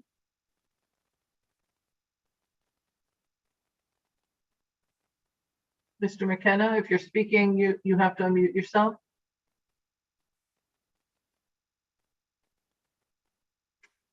Okay, we'll come back to Mr. McKenna. Jerry Sincata. Mr. Sincata. Yes, good afternoon, Senator Olson. Thank you very much for giving me the opportunity to talk to you in the committee today. I'm a 30-year resident of Connecticut and request that you reject the proposed CBAC agreement. I have been an investment banker for almost 40 years, working with companies to raise capital and execute strategic transactions. My clients have covered multiple industry sectors and have ranged from small private companies with millions in revenue to Fortune 100 companies. I understand how to build and manage profitable and successful businesses. What I don't understand is how you can approve an agreement without having all the necessary data to make an informed decision. Initially released cost estimates of $1 billion in early April have been almost doubled by the Office of Fiscal Analysis to 1.9 billion. However, estimates for an expected pay raise in 2024 were not included, nor were the higher pension costs associated with such increases. The agreement would add more wage and fringe costs to the general fund in 2024 than the state expects general fund tax receipts to grow by. Coupled with the fact that the state employees already have an existing compensation package which provides significantly better benefits and requires materially less of an employee contribution versus neighboring states, it is not unreasonable to ask whether state employees are working for the taxpayers or whether it is the other way around. It appears that this agreement is being forced through on an accelerated basis when the opposite tack should be taken. An agreement like this is going to add to the already unsustainable fiscal situation in the state, as many others before me have already noticed. A tax foundation report listed Connecticut's state local tax burden at 15.4%, ranking us 49th in the country for the second year in a row, after having fallen from 48th 2 prior years. The unfunded pension liabilities and retiree costs that have already been noted are enormous, and that's a burden that's going to be passed on to our grandchildren. The proposed CBAC agreement will have a negative effect on the state's current fiscal situation and will provide yet another challenge for current businesses and taxpayers, as well as an added impediment for others considering a move to the state. According to the 2020 census, the country's population increased by 7.4%. Connecticut's hardly grew. Policies made in Hartford should be focused on attracting more businesses and people to the state. The proposed CBAC agreement does not accomplish that objective. Thank you for your time and thank you for this hearing. Well, thank you very much, Mr. Sincata. Are there any comments or questions for Mr. Sincata? Seeing none, you're all set, sir. Madam Administrator, yes? Thank you, Madam Chair. We are attempting to promote Catherine Farnsworth. So Ms. Farnsworth, if you're following along, if you get a notice on Zoom, please allow us to promote you to a panelist so that you can speak. Thank you, Madam Chair. Thank you very much. Mr. McKenna, Tom McKenna, can you hear me? Mr. McKenna? Okay, we'll come back to Mr. McKenna. Number 62, Brian Williams. Mr. Williams, the floor is yours, sir.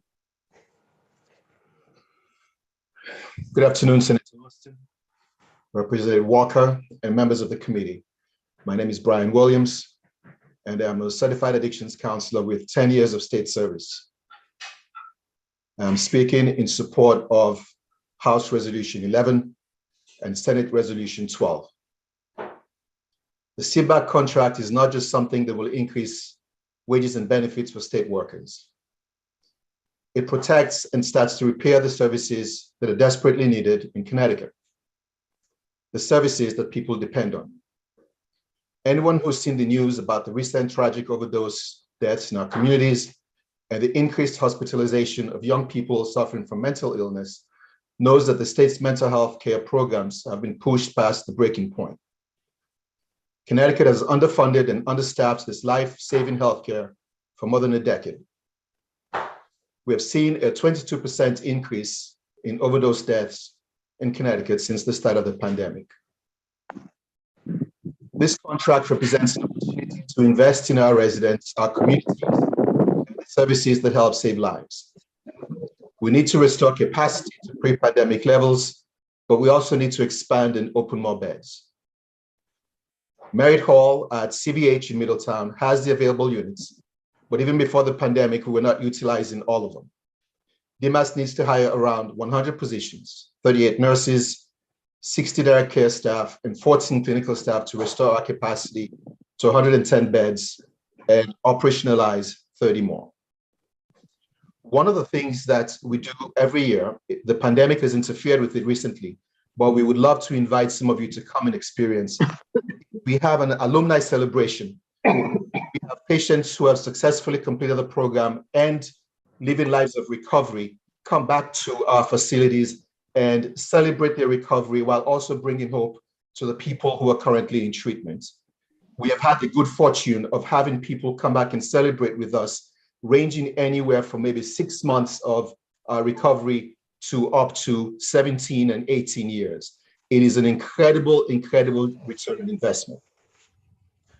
I came to the United States as a 19-year-old with dreams of completing business school to go on and be an international banker. And I got a job at a group home with some emotionally troubled boys. It changed my life. I was there to provide service for them, but they ended up helping me to understand my own life. But most importantly, they helped me to discover what was my passion.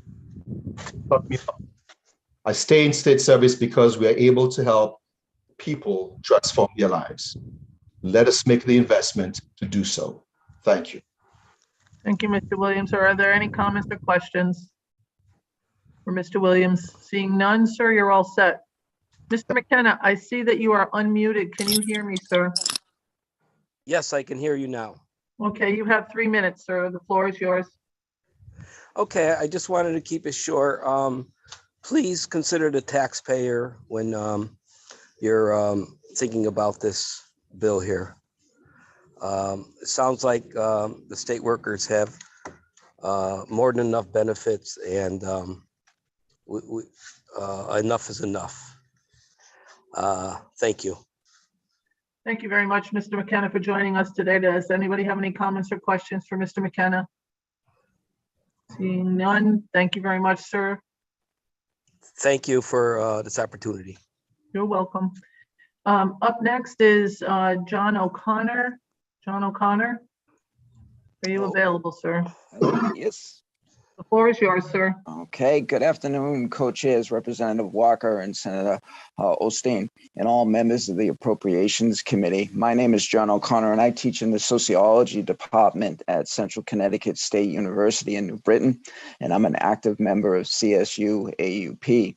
I'm appearing before you today to speak in support of the CBAC agreement, HR 11 and SR 12. I understand that you've had a long afternoon and the CBAC agreement can be seen from different perspectives and from different angles, but we need to remember that all contracts and agreements are compromises. CSU AUP reached a compromise with the Board of Regents and CBAC compromised with the administration. Both of these deals are fair agreements. They are good for the public sector workers, they are good for my students, and they are good for our state. When it comes to public sector workers, conversation often quickly descends into the have-a-littles pointing fingers at one another. You have this, but we don't. You have that, but we don't. What is forgotten in such conversations is the importance of public services for our state. There is no Connecticut without the public sector. The system that I work in, the CSUs, play a very important role when it comes to educating our residents. CSU students tend to be first-generation students. They are immigrants and they come from Black and Brown communities. These students have been marginalized and forgotten by the higher education industry. Yet it is CSU students who come from our state and will remain in our state once they graduate. To invest in the workers who are in the classroom teaching these students means that we are investing in our state. As everyone on this call knows, college graduates earn more, suffer less unemployment, they are healthier, they live longer, and they produce more tax revenue, and they are in need of less public assistance. Passing this CBAC agreement is also important at this time, as so many of our agencies and institutions are understaffed. At my school, attrition has been used to restructure our workplaces. That means my students struggle to find the classes they need to graduate. Understaffing injures students. Regardless of whether my students come from West Hartford or East Hartford, my students deserve to have the best professors we can recruit. This agreement helps in this regard. It's easy to paint public sector workers as ticks and special interests, as some do, but the fact remains that starving the public sector is a road to ruin. I encourage this committee to support HR 11 and SR 12. Public sector workers are not the public enemy. We are your neighbors and we are your fellow taxpayers. Thank you. Thank you, Mr. O'Connor. Are there any comments or questions? Seeing none, you're all set, sir. Thank you very much. Up next is Michelle Brabant. Michelle? Hello, yes, how are you? The floor is yours, ma'am. Thank you. Good morning, Senator Osteen, Representative Walker, Senator Hartley, and fellow members of the Appropriation Committee. My name is Michelle Brabant, and I have been employed by the state for the past 15 years as a case manager for the Department of Developmental Services. I'm also a proud member of 1199, a union delegate, and was a recent member of our recent contract negotiation committee. I have lived in Connecticut my entire life, and I'm here today to speak to you in support of House Resolution 11 and Senate Resolution 12. When I first started with the state, I was just shy of turning 30 years old. I had come from the private sector where I worked for a nonprofit agency who provided residential and vocational services to individuals with intellectual disabilities. While there, I applied to the state to be a DDS case manager. I was attracted to how the role allows one to live allows one to advocate for individuals and their families and helps our individuals lead productive lives as independently as possible. Also, I was a single mom to a then 4-year-old son, so the benefits and pay that the state employment provided helped me make my decision to apply. Unfortunately, over the past 15 years, this job has changed dramatically. There have been many cuts to services that mean the lives of our most vulnerable citizens are put in jeopardy. As disability knows no racial, gender, or socioeconomic lines, DDS supports an extremely diverse group of individuals and families who are citizens in our state. DDS case managers, DEMIS social workers, nurses, doctors, and direct care workers, all members of 1199, continue to be the backbone for services to Connecticut citizens. Now that we are less than 3 months away from the retirement tsunami, we all know that there are going to be individuals with no DDS support. We carry this work stress into our homes and back to our own families. Just this past year, I've had 2 close friends who are also case managers need inpatient help to address a substance abuse issue they developed with the stress of this job being one of the main reasons.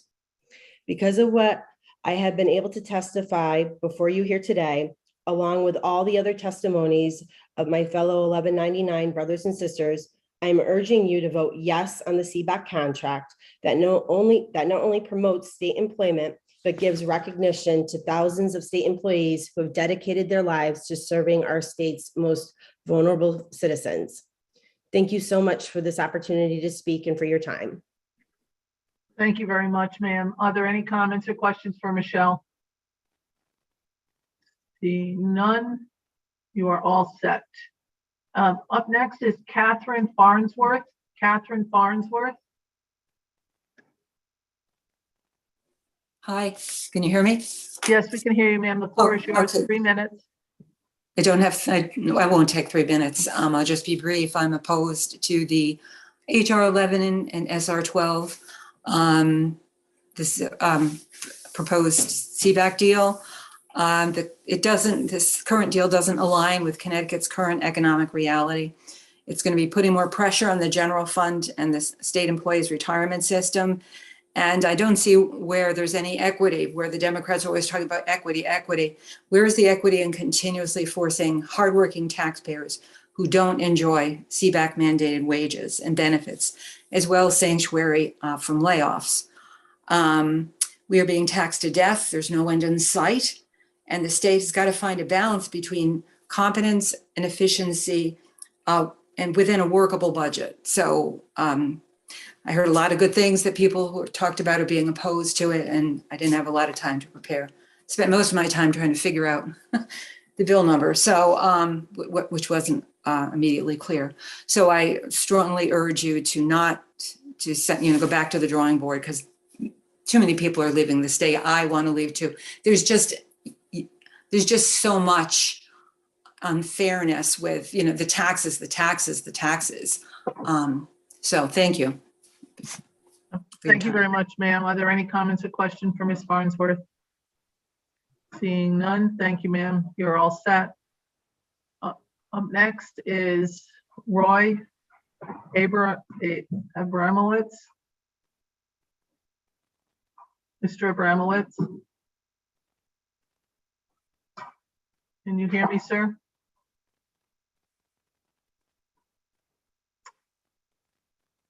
Mr. Abramowitz? Oh, there I am. I just unmuted myself. Okay, there you go, sir. The floor is yours. I'm a certified public accountant in Fairfield County. I understand what it is to be successful and work hard. I grew up in the low-cost projects in Brooklyn, New York. Funded my own education through a master's at Stern Business School. Worked for the big 4 accounting firms and now have my own practice for 25 years. I'm against the CBAC agreement in HR 11 and 12. We all get paid for our jobs. The public and the private sector is not different. It's ridiculous when people say, well, I do this and I do that. You get paid for your job. You elected what you do. And let's get something straight. Governments do not have money. They have our taxpayer money. and the legislature should understand that. Public sector benefits and salaries are greater than the private sector. This retroactive is ridiculous. A lot of people stayed away from work during the pandemic, and our governor took the funds that the federal government gave the state for COVID-19 that should have gone to the small businesses that went out of business and are in dire need, and gave it to the unfunded pensions, which took away money from the taxpayers. To add $1 billion over 27 months to the state budget is ridiculous. The state is insolvent. It's the worst state for business. It's the highest tax state. And I could tell you as a CPA that businesses and individuals are moving out of the state. The state will have no more money. You know, we in the private sector fund our own pensions and our own benefits. The state public workers should start doing the same. It's not my responsibility to pay for my own benefits, my family's health care, and also for the health care and benefits of the public sector. Let's be fair. 51% of the payroll in the state of Connecticut is public sector. That's unsustainable. And the retirement payroll in the public sector is higher than the active payroll. This state is on a course of devastation. We are the 50th worst state in the United States as far as insolvency, taxes, and overpayment of workers. Public sector should contribute to their benefits just as the private sector. What the public sector wants to do is put their benefit burden on the private sector, who already funds their own benefits. We have to have fiscal stability and fiscal intelligence in the state. Otherwise, the state, which is insolvent, will go bankrupt. You know, when they give a balance sheet under government accounting standards, the unfunded pensions and the future retirement benefits do not have to be accrued for. Therefore, the insolvency of the state is hidden under GAAP. That would cause a private sector business to show that it's totally insolvent. We can't keep giving the pie away. It's our taxpayer money, and we have to stop the disparity between public and private sector. So once again, to my legislatures, I am against this bill and this agreement, and start considering the taxpayers and the private sector that fund this and bring business and fiscal stability back to Connecticut. Thank you. Thank you very much, Mr. Abramowitz. Hold on, sir. I have one question. Representative Felipe. Thank you, Madam Chair, and I'll be quick. Thank you for your testimony, Mr. Abramowitz. I just wanted to ask, because you stated multiple times that we had the highest taxes and also the highest rate of insolvency in the country. Would you be able to cite where you got that information? Mr. Abramowitz. I've looked at statistics from outlets. I don't have it on my desk. Between our income tax, our gas tax, our tax on our automobiles, I pay property tax on the equipment in my office, the sales tax, tax on boats, cars, planes, which other states don't have. That adds up to a tax burden that makes the 13.5% income tax in the state of California look like it's low. And anybody who would look up the statistics at Forbes or Business Week or any Wall Street publication will get the numbers, or if you want to download the financial statements of states and compare them, you will come to the same conclusion that I have. Thank you, Mr. Abramowitz. I will just add a comment. I have no doubt in my mind that we're in the top 10 in a lot of these lists, but I have never seen us at number 1. So I would hesitate to put us right at the top when there are other states like New York and Hawaii and Vermont who have higher tax burdens year to year. Thank you, Madam Chair. That you is so much. not true. New York's tax burden is a lot lower than Connecticut. For instance, if I registered my cars and had my business in New York State, I would not have to pay property taxes on those vehicles. Well, thank you very much, Mr. Abramowitz. Up next is Ann Manuski. Thank you. Thank you very much, Mr. Abramowitz. Ann Manuski? Yes, Ann? Minuski. Thank you. I'm sorry about that. Good morning. Ma'am. The floor is yours, 3 minutes. Thank you, Senator Austin. Good morning, or actually good afternoon, sorry.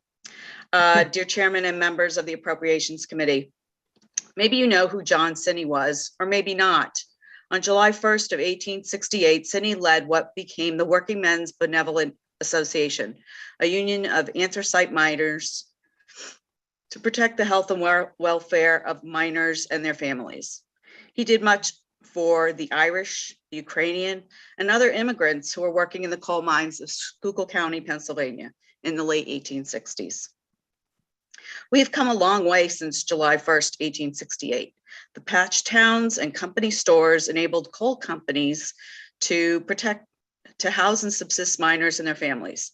If a fatality occurred to the chief breadwinner, whether father or sons, there was nothing to enable the family to deal with life after death. The destitute were sent to the street. Apologies to those who know the history of the WBA, which was dismantled in 1875. Many people owe their lives to the unions of the time, including my own ancestors. While Connecticut doesn't have coal mines, we have unions, and many that have remediated issues between laborers and companies. No longer do unions solely have the oversight of the health and well-being of employees of said unions. There are many state and federal laws to protect the health and well-being of workers. For probably many reasons, collective bargaining in Connecticut has overtaken the public will.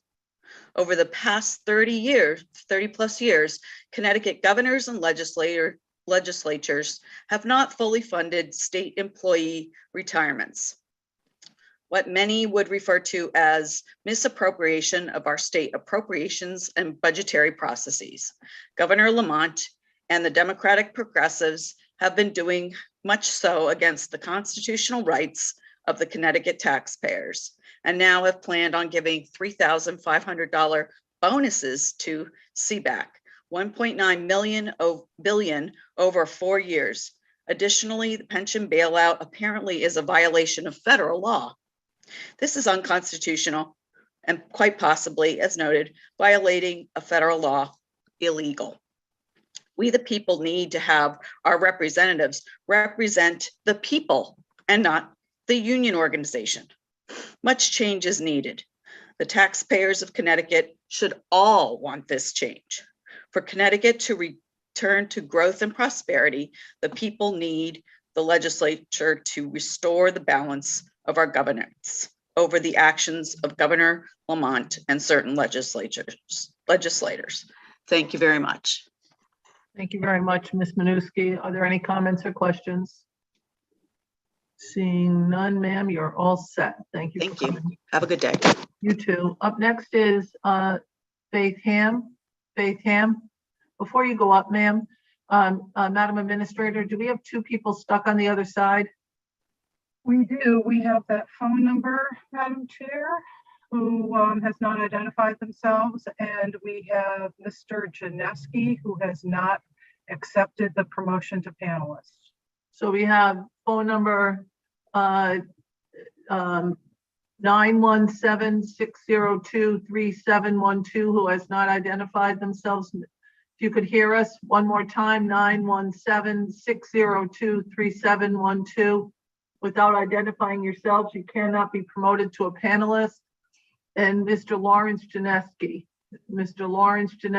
you need to accept an upgrade to come on the call. So we have one more person to testify, and then we will be moving along. Looks like one just came over. Mr. Janeski just came over. Okay, perfect. So I already called Ms. Ham, Faith Ham. You will be up next, and then we will have Mr. Janeski. Faith Ham, the floor is yours, ma'am. Senator Osteen, I'm happy to let Mr. Janeski go. No, go ahead, ma'am. You go ahead. All right, thank you. I first of all want to thank you and the rest of the Appropriations Committee for a well-run and informative meeting. I have the honor almost of being your last speaker. I am a private contract worker for a nonprofit. My pay has not changed in 18 months. The same 18 months, state workers saw 3 successive pay increases. So I'm asking you, please vote no on HR 11 and SR 12. The provenance of this agreement undermines our elected representatives' professed commitment to transparency. It was negotiated in secret between a governor running for re-election and his most reliable constituency, Connecticut's public sector workers. A detailed cost analysis was made public 2 days before a holiday weekend. As with too much of the business conducted by the state, this is a deal made behind closed doors and dropped in our laps as a fait accompli. Second, the governor and you, our representatives, have known for 3 years that this day was coming. A year ago, Boston Consulting Group offered recommendations to prepare for the retirements. Mr. Lamont did nothing. The legislature did nothing to force his hand. In the 11th hour, we now have an agreement that carries an immediate cost of nearly $2 billion. Future generations will pay billions upon billions more, since these hikes and bonuses will factor into the pension wage base. If reports are accurate, we're going to experience this situation again in 2024 as another 3,000 workers become eligible for retirement. If the past years hadn't been one hapless fumble after another, I'd almost think we find ourselves in this current snafu by design. Negotiations should be adversarial, not a love fest. Union agents are paid to win the best package for their members. It's what they're paid to do. Yours, conversely, is to win the most advantageous agreement for all of the citizens of this state, not a select minority of 45,000 workers. Since Mr. Lamont didn't do this, you must act according to the best interests of me, those that you've heard today, and others like me who must pay these raises and bonuses. Reject this agreement. We're told at every turn to respect our elected leaders and indeed one another. Year after year, you and Hartford take an ever greater share of our earnings. We're told we're greedy if we don't play along. Yet the money you expropriate from us to fund rapacious agreements like this manifests our ingenuity, our labor, and it's what allows us to meet our responsibilities that we meet over and over again to our families and community. Did the governor or you even bother to take us into account? Did you consider the long-term financial ramifications of this agreement on the rest of us? The government has no obligation to guarantee its current and retired workers maintain the lives to which they become accustomed. That responsibility falls on the workers themselves, just as the quality of life I choose to live depends wholly on me. Thank you very much. Thank you very much, Ms. Ham. Any comments or questions for Ms. Ham? Seeing none, you're all set. Mr. Janeski, you're up. Yes, thank you for having me. Yes, my name is Larry Janeski. I was born in Connecticut. I graduated high school in Bridgeport and became a contractor immediately following, and I've been a contractor my whole life. And you know, each year I have a class reunion, and so many of my classmates from 1982 are now retiring from the state or have long since been retired. And many of them have moved out of state. And I have a great friend of mine who was a state police officer who has been retired for must be 15 years now. Another friend recently retired as a state corrections officer, and he packed his overtime in the last several years of his work, and now makes over $100,000 a year as a retiree. And he just got an 8% increase, he tells me, and he even feels a little guilty about it, he tells me. But, you know, this idea that the state needs more workers may be true, but it's not unique to the state. All the private sector companies need more workers. We wish we had more people applying for jobs. We wish we could fill positions. We wish we had more talent. but so many people have moved out. And, in my own family, my 3 children have all moved out for other states, 3 different states, for different reasons. My brothers have moved out, 3 of them. My dad and stepmother have moved out. And it's just me and my sister left in Connecticut. Now I'm staying. I'm not going anywhere. I love Connecticut. But, one of the reasons we have a shortage of workers may be that people are moving out, but also that the state of Connecticut has, graduated these people. They've worked for 20 or 25 years and now retired, and now they're out of the workforce, right? They're becoming consumers only and not producers. And so we have, I'm 57 years old, and my classmates who are 57 years old have been out of the workforce for a long time. So there definitely is a shortage of workers, but it's not unique to the state. I hear public workers saying, I've been in service for 10 years. I've been in public service, and this is wonderful. And I certainly applaud that. I love, we need everybody, but we all serve someone. Being in service is not unique to public employees either. Private employees, private companies and their employees have to serve someone as well. We all serve someone. That's what makes the world go round. So it's not, something that's so unique that we serve the public. But in any event, I think that, I echo so many of the people that have looked at the financial aspects of this bill and the ongoing financial liability to the taxpayers over long periods of time. And I would urge the legislature and the Appropriations Committee to vote against the bill. Thank you. Thank you very much, Mr. Janeski. I see no questions for you, sir. So I have a question. I'm sorry, sir, that only questions can be asked of the people that are our colleagues, the legislators on this call, sir. Oh, so we have no representation. Okay, thank you. That would not be true, sir, but that's how the process works. It's the colleagues that ask questions. Okay. We have a gentleman, 917-602-3712. Sir, we have not been able to reach you. We are ending the public hearing, so you have one more opportunity, 917-602-3712. On your phone, hit *6, which will unmute you.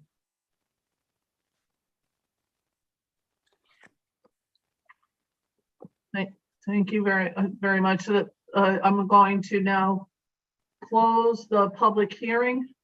Public hearing is now closed, and all members of the public and those who are here before from the Office of Policy and Management and the CVAC unions, you are all set.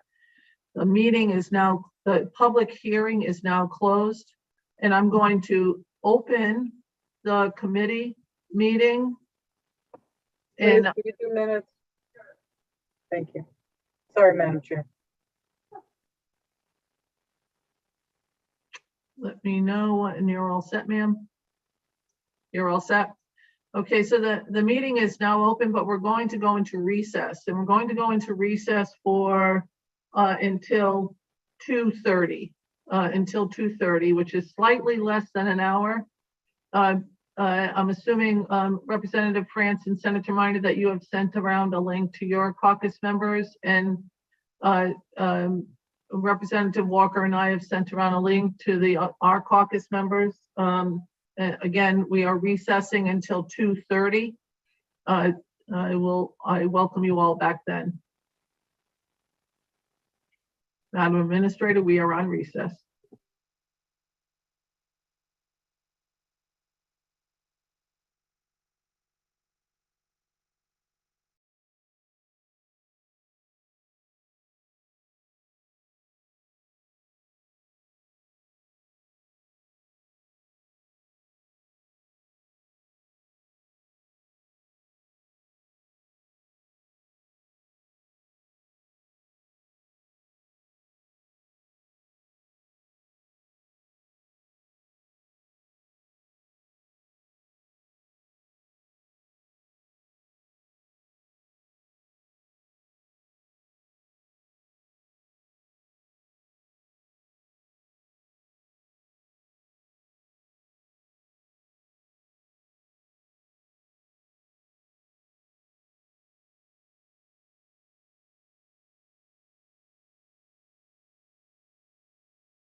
Madam Administrator.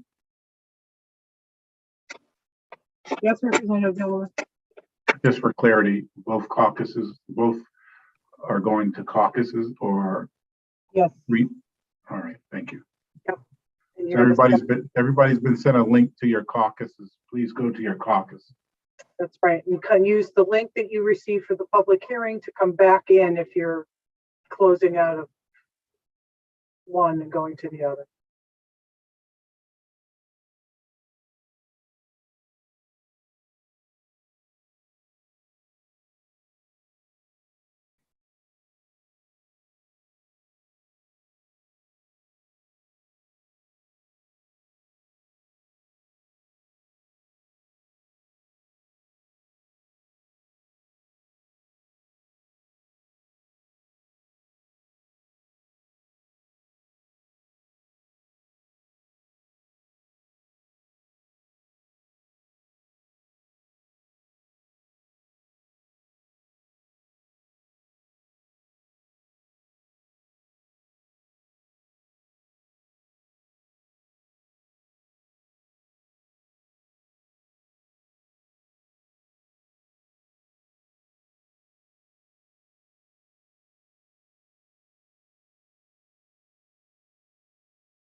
Hello? Hello, can you guys hear me? I can hear you, Douglas. Oh, hi, Susan. Were you guys looking for me? I wasn't looking for you. They might have been looking for you in caucus. I am, well, I thought this was the caucus. This is the meeting. Okay, so how do I get out how do I get back in the caucus? Did they send a link? They sent Taylor Hyde sent the link. Oh, okay. Look let for me an go check. email for Taylor. All right, Taylor. Okay, let me check it. All right. Are we coming back to this meeting afterwards? Yes, at 2:30, actually. Okay. All right, let me go. I think they're looking for me. All right, thanks, Susan. Okay. Okay. You're welcome.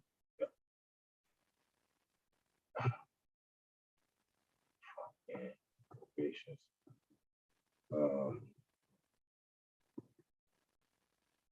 One second. Stop. 1 second.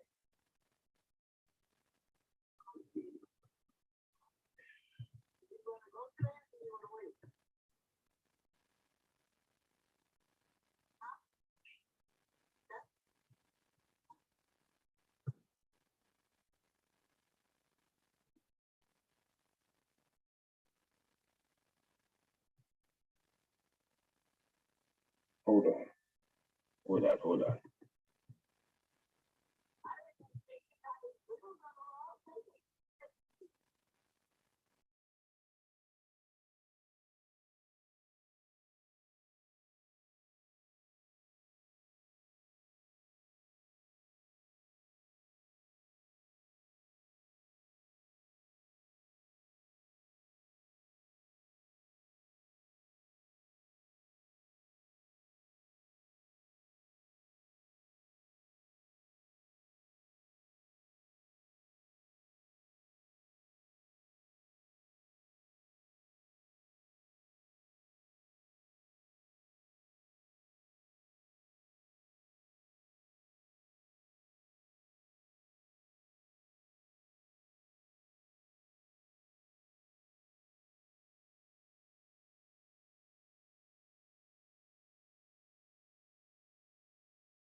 7817.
We have that as a good.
Okay, everybody.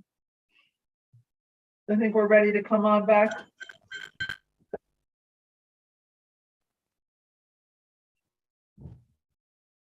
I encourage you all to text your colleagues so that we can get everybody on for the votes that we'll be making.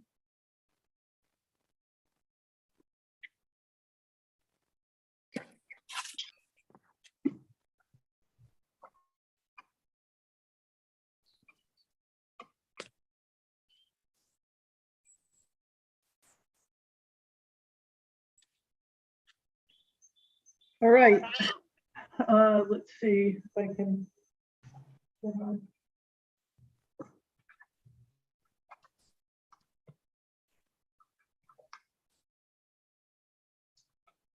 boy. Let's see if I can pull up the agenda.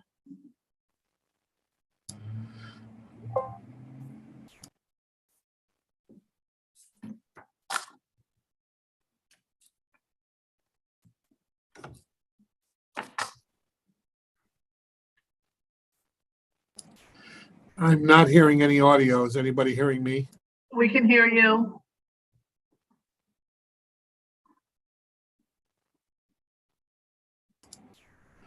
Madam Chair, I can't hear you when you speak. Hold on 1 minute.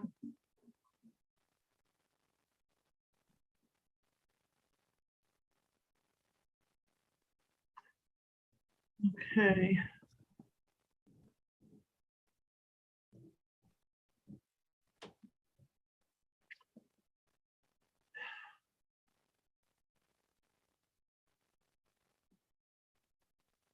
Can you hear us now, Representative Ferraro?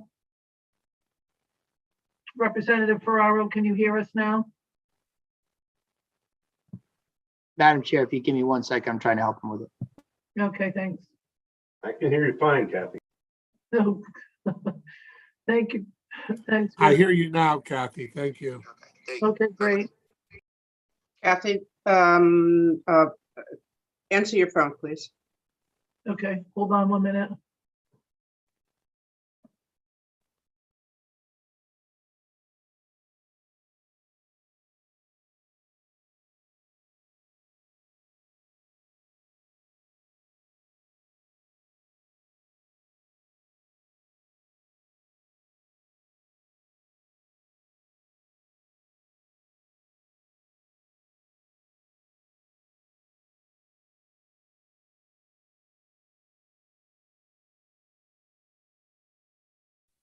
Did we start yet? We have not. Okay, I'm looking at the screen and I don't hear any voices. I just thought something was wrong with my computer. Thank you. Of course.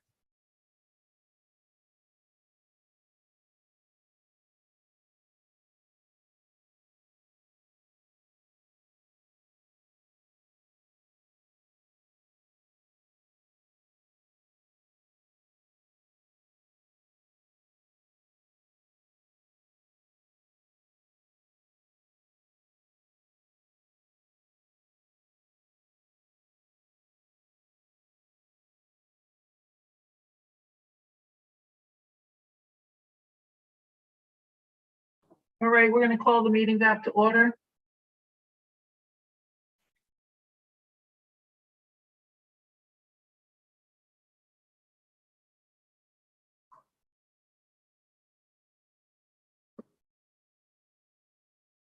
And we're going to start out.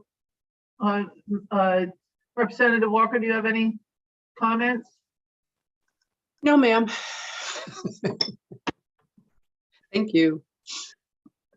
Representative France, any comments? Welcome to the meeting. I'm looking forward to the debate. Thanks. Senator Minor. Thank you, Madam Chair. I guess my only comment is that it's not unusual for us to have a laundry list of bills referred to us, and then we have to go through them to try and figure out what's part of the budget and what's not. I'm not sure all these have money in the budget, and I'm not sure that all these are paid for out of the general fund budget. So I too am looking forward to the conversation, and perhaps some of the explanation will permit us to be more yeses than nos. How was that? That sounds good, Senator Minor. All right, thank you. All righty. So the first item, the first 4 items are relative to the contract, and they are of course split by the resolutions, one for the Senate, one for the House, and we're leaving the votes open until at least the end of the meeting, and it'll probably be longer than that. We are attempting to take care of everybody's needs relative to this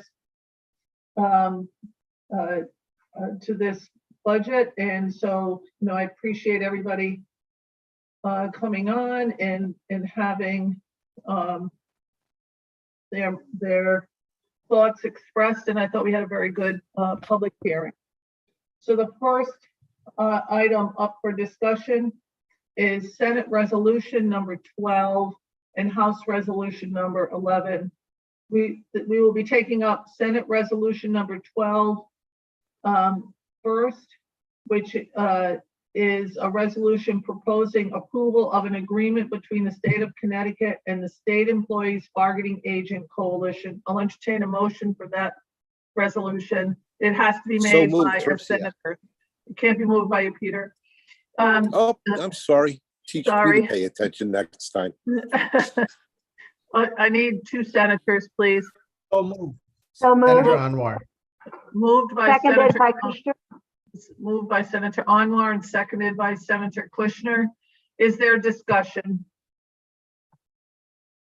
Seeing no discussion, Madam Administrator, if you could call the roll, please. Senator Austin, Senator Austin votes in the affirmative. Senator Hartley, Senator Minor, Senator Minor votes no. Senator Doherty Abrams. Senator Anwar. Senator Anwar votes yes. Senator Ciccarella. Senator Ciccarella votes no. Senator Flexer.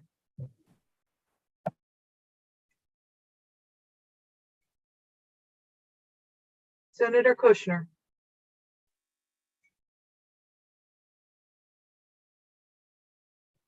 Senator Kushner votes yes. Senator Lesser. Senator Lesser votes yes. One more time, please. Senator Lesser votes yes. Thank you. Senator Lopes. Senator Lopes votes yes. Senator McCrory. Senator McCrory votes yes. Senator Summers. Senator Summers votes no. Senator Winfield. Senator Winfield, in the affirmative.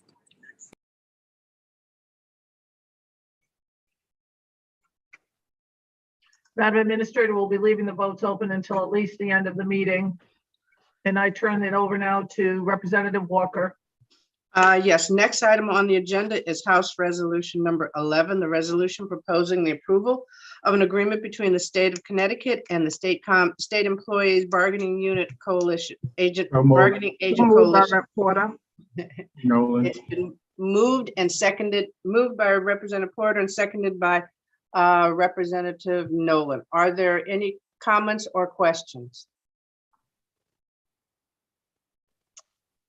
If none, Representative France.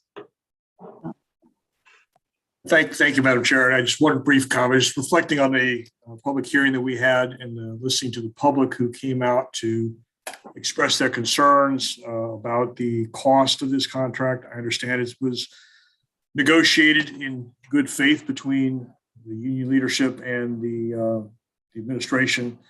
But when I look at the cost overall sustainability, there are questions still outstanding in my mind related to the actuarial costs going forward that I think are not resolved. And unfortunately, we won't really know until about January of next year when the actuaries assess this. So for those reasons, I will be voting no. Thank you, Madam Chair. Thank you, sir. Are there any other comments or questions? If not, Madam Administrator, please call the roll. Representative Walker. Representative Walker votes in the affirmative. Representative Dathan. Representative Dathan is yes. Representative Nolan. Nolan in the affirmative. One more time for me, please. Rep. Nolan in the affirmative. Thank you, sir. Representative France. Representative France votes no. Representative Abercrombie. Representative Abercrombie votes yes. Representative Baker. Representative Baker votes yes. Representative Betts.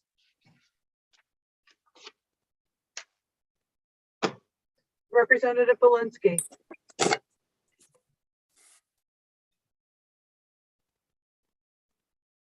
Representative Belinsky.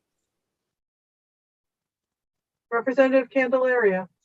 Representative Candelaria votes yes. Representative Curry.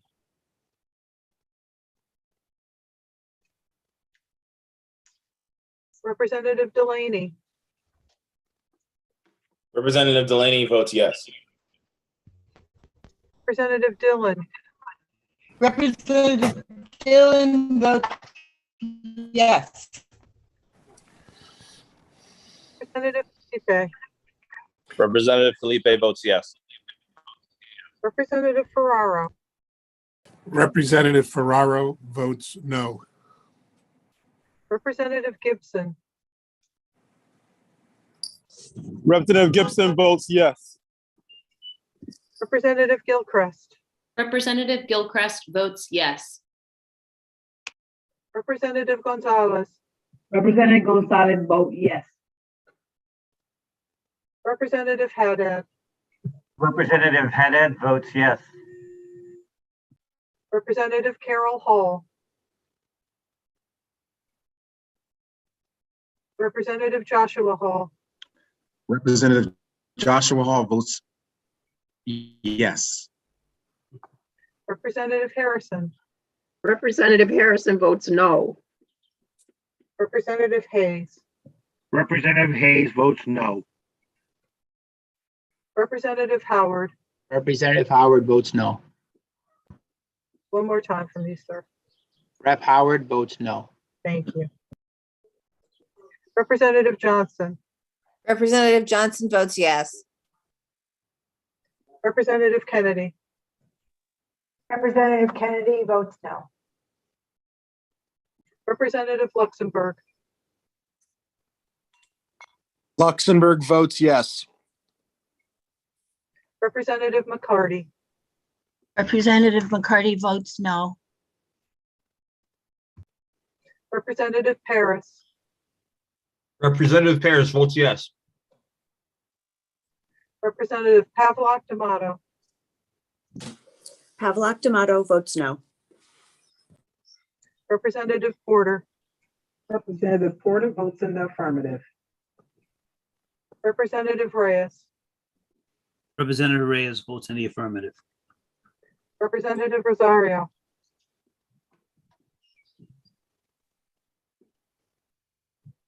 Representative Ryan, Representative Ryan votes yes. Representative Sanchez, Representative Sanchez votes yes.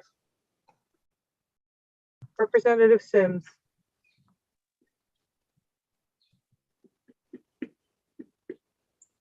Representative Terciak, Representative Terciak votes yes. Representative Wilson, Representative Wilson votes no. Representative Zawistowski. Representative Zawistowski votes no. Is there anyone who would like to vote who has not yet cast their vote? among Yes, the Madam. House? Representative Curry votes yes. Thank you, sir. Anyone else among the House members? Thank you, Madam Chair. Thank you very much, Madam Administrator. Up next is item number 3, Senate Resolution number 13, resolution proposing approval of an agreement between the University of Connecticut Board of Trustees and the Graduate Employee Union Local 6950, International Union United Automobile, Aerospace, and Agricultural Implement Workers of America, GEU, UAW. I'll entertain a motion for this. Senator Bias. Kushner, so moved. Moved by Senator Kushner, seconded by Senator Winfield. Is there any discussion? Seeing none, Madam Administrator, if you could call the roll, please. Senator Austin, Senator Austin votes in the affirmative. Senator Hartley, Senator Hartley in the affirmative. Senator Minor, Senator Miners votes no. Senator Doherty Abrams, Senator Anwar, Senator Anwar votes yes. Senator Ciccarella,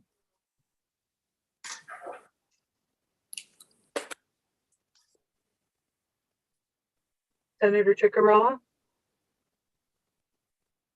Senator Flexer, Senator Kushner, Senator Kushner votes yes. Senator Lesser. Senator Lesser votes in the affirmative.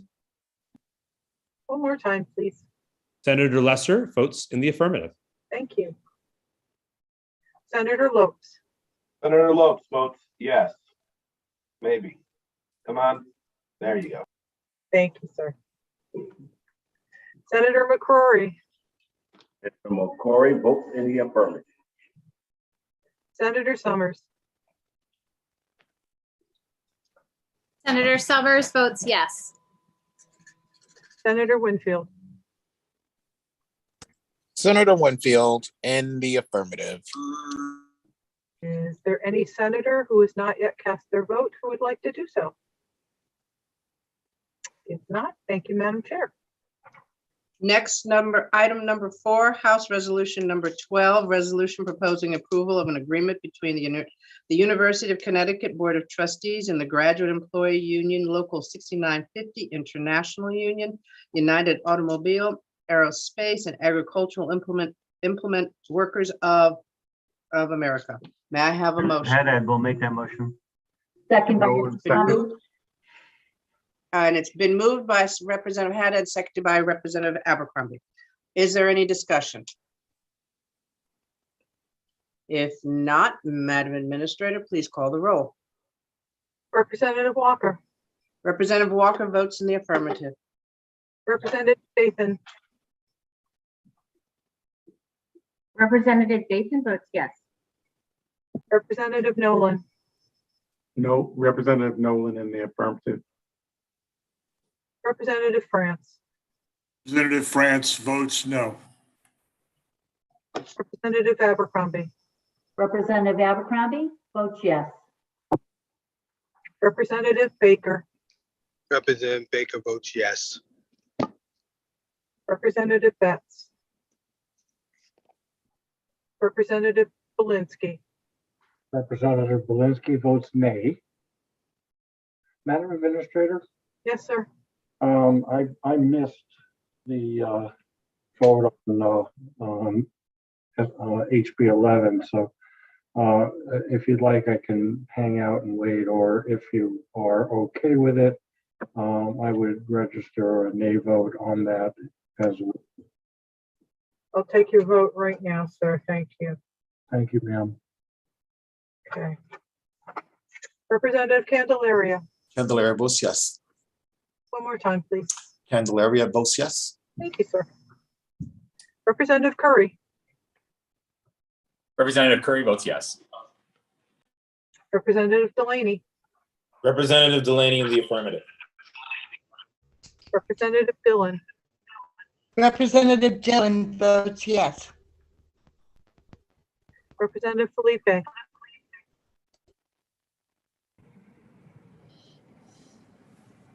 Representative Felipe votes yes. Representative Ferraro, Representative Ferraro votes yes. Representative Gibson, Representative Gibson votes yes. Representative Gilchrist, Representative Gilchrist votes yes. Representative Gonzalez,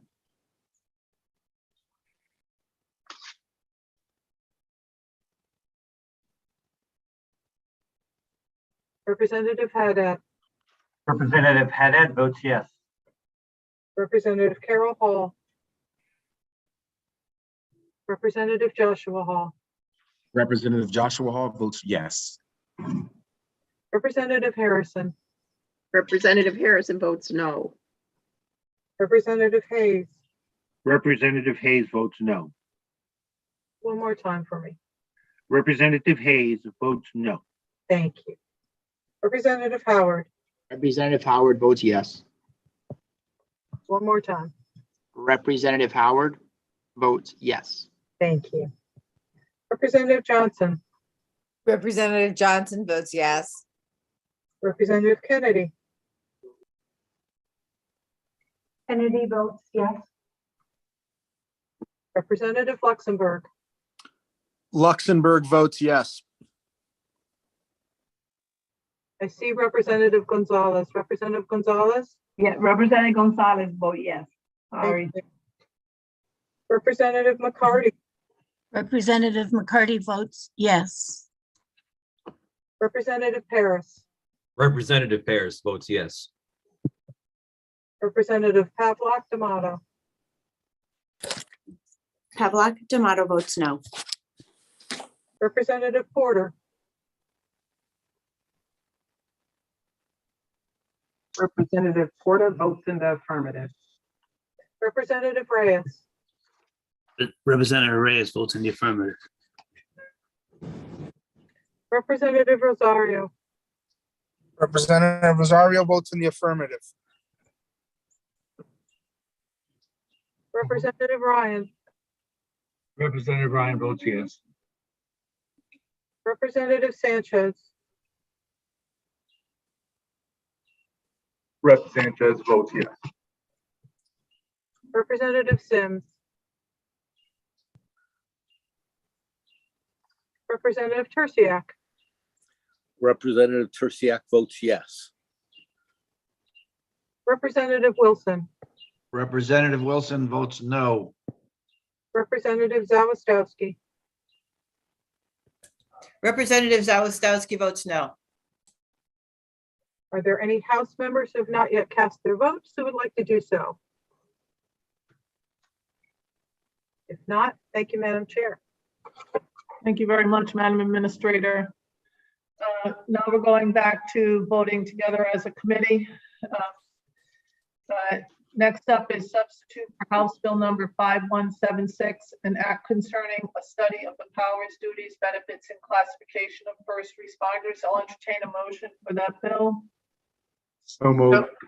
Moved by Representative Nolan, Seconded by Representative Walker. seconded by Representative Walker. Representative France. Without objection, Madam Chair, recommend this be added to the consent calendar. Seeing no objections, so ordered. Item number 6, substitute for House Bill number 5040, an act concerning the governor's budget recommendations for human services. Entertain a motion for said bill. So moved. Representative Dathan. Representative Dathan made a motion. Is there a second? Second by Abercrombie. Seconded by Representative Abercrombie. Representative France. Without objection, recommend adding to the consent calendar. Seeing no objections, so ordered. Item number 7, an act, House Bill number 5144, an act concerning the removal of debris from the Housatonic River near the town of Stratford. I'll entertain a motion for said bill. So moved. Moved by Senator Hartley. Is there a second? Senator Second. Minor. Seconded by Senator Minor. Representative France. Without objection, recommend adding to consent. Seeing no objections, so ordered. Madam Chair, I just want to be clear that that motion will be for a JFS. Yes. Yes, ma'am. Thank you. I So noted. apologize. Hold on one minute. Let me just-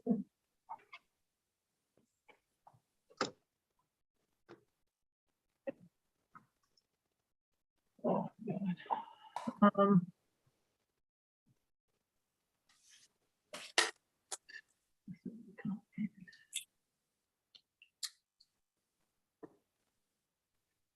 Up next is item number 8, 5143, an act establishing an aquatic invasive species. I'll entertain a motion for said bill. So moved. Seconded by Abercrombie. Seconded by Representative Abercrombie. I believe this is also JF and it is in the budget. Representative France. Without objection, recommend adding to the consent calendar.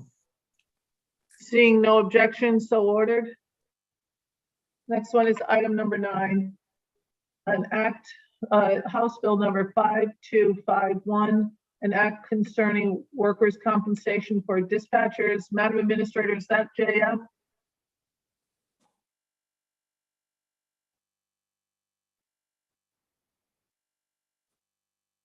Yes.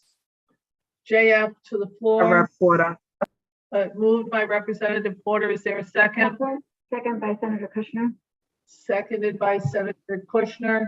Discussion. Senator Minor. Thank you, Madam Chairman. My only question is whether the individuals would actually be on the clock at the time they were driving in and going home. If someone on the Labor Committee would know through you. Thank you very much. Senator Kushner, is this a portal to portal bill? Meaning that when they drove out of their driveway until they drove home, that they would be covered for purposes of workers' compensation? This bill, I believe, and this is a House bill, but I believe this bill is silent. It only says that if a person is called in on an emergency, that they then, when they weren't regularly scheduled to work, then they are portal to portal. That's what I believe it intends to change. So as to whether or not they would be on the clock, I think that would depend on each particular department and their policies. Thank you, Senator Kushner. Senator Minor, do you have any other questions? Sure. So as a clarification, if they were on the clock, would they not then be on workers' comp? Representative Porter, as this is a House bill, do you have an answer for that question, ma'am?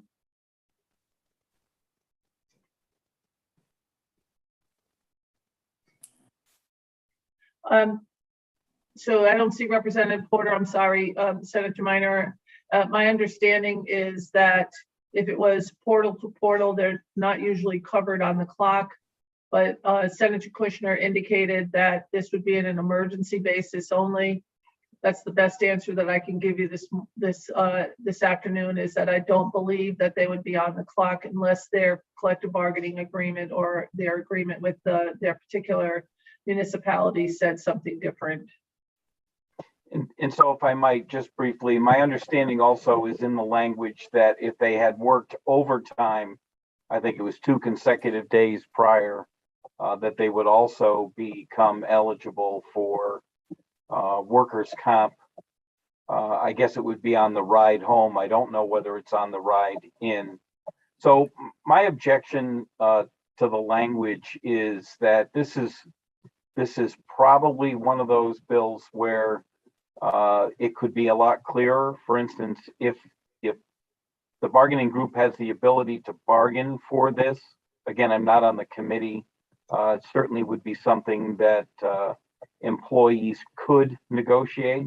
And I would imagine that they could negotiate wages from the time they get called in. I remember from my first selectman days, when we called the Public Works Department in to plow snow in the middle of the winter, they were on the clock from the time they either got called in or left their house. I think there might have been 15 minutes to get dressed, and then you were on the clock. And so I'm inclined to be opposed to the bill for today. I'm sure as the bill moves along, I'll get more of an explanation as to whether they are fully compensated on the ride or not. Thank you, Madam Chair, and I thank the Chair of the Senate Labor Committee. Thank you, Senator Minor. Representative Wilson. Thank you, Madam Chair. And I think I heard the term called in on an emergency. And I guess I can understand an EMT or a fire department member being called in as an emergency because they get toned out. I'm having a little bit of a hard time understanding how a dispatcher would be called in on an emergency basis. And so can anyone address that concern?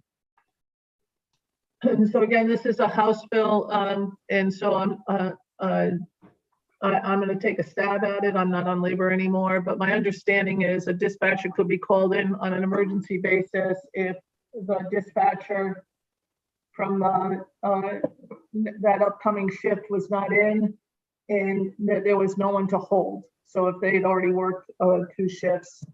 Senator Kushner, you have your hand raised, ma'am. Thank you. It also could potentially happen if there was emergency weather conditions and they needed more dispatchers, for instance, because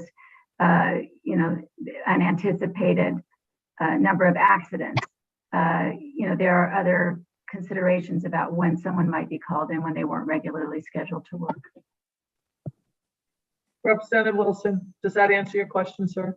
Well, maybe a little bit. I just have, when I think of emergency, I think of lights and siren, and I'm not even sure if dispatchers are allowed to have lights and sirens on their vehicles, but I'll take it and think about it as I listen to the rest of the discussion. Thank you, Madam Chair.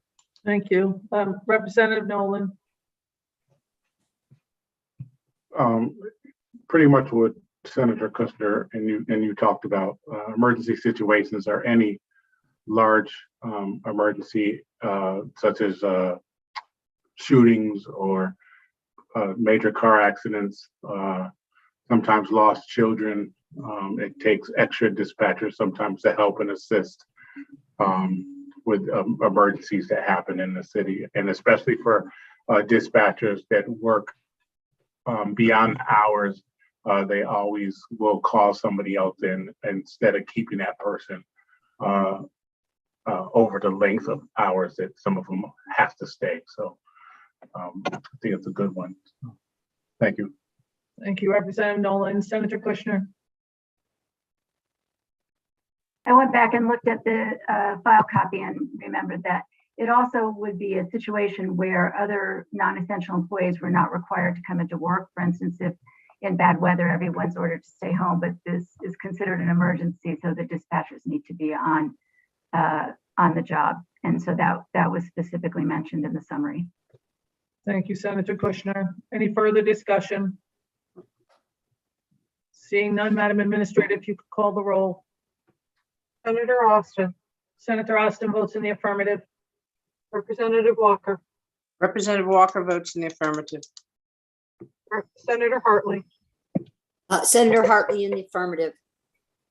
Representative Dathan. Representative Dathan votes yes. One more time for me, ma'am. I'm sorry, Representative Dathan votes yes. Thank you. Representative Nolan, Representative Nolan in the affirmative. Senator Minor, Senator Minor votes no. Representative France, Representative France votes no. Representative Abercrombie,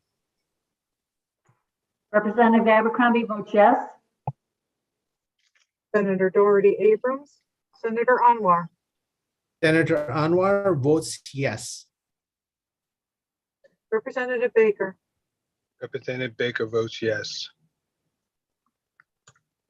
Representative Betts, Representative Belinsky, Representative Belinsky votes yes. Representative Candelaria, Representative Candelaria votes yes. Senator Chicarella, Senator Chicarella votes yes. Representative Curry, Representative Curry votes yes. Representative Delaney, Representative Delaney in the affirmative. Representative Dillon, Representative Dillon votes yes. Representative Felipe, Representative Felipe votes yes. Representative Ferraro, Representative Ferraro votes yes. Senator Flexer, Representative Gibson, Representative Gibson votes yes. Representative Gilchrist, Representative Gilchrist votes yes. Representative Gonzalez, Representative Gonzalez vote yes. Representative Haddad, Representative Haddad votes yes. Representative Carol Hall, Representative Joshua Hall, Representative Joshua Hall votes yes. Representative Harrison, Representative Harrison votes no. Representative Hayes, Representative Hayes votes yes. Representative Howard, Representative Howard votes yes. Representative Johnson, Representative Johnson votes yes. Representative Kennedy, Kennedy votes yes. Senator Kushner, Senator Kushner votes yes. Senator Lesser, Senator Lesser votes in the affirmative. Senator Lopes, Senator Lopes votes yes. Representative Luxembourg, Luxembourg votes yes. Representative McCarty, Representative McCarty votes yes. Senator McCrory. Senator McCory votes yes. One more time for me, sir. Senator McCory votes yes. Thank you. Representative Paris, Representative Paris votes yes. Representative Pavlak Tomato, Pavlak Tomato votes yes. Representative Porter,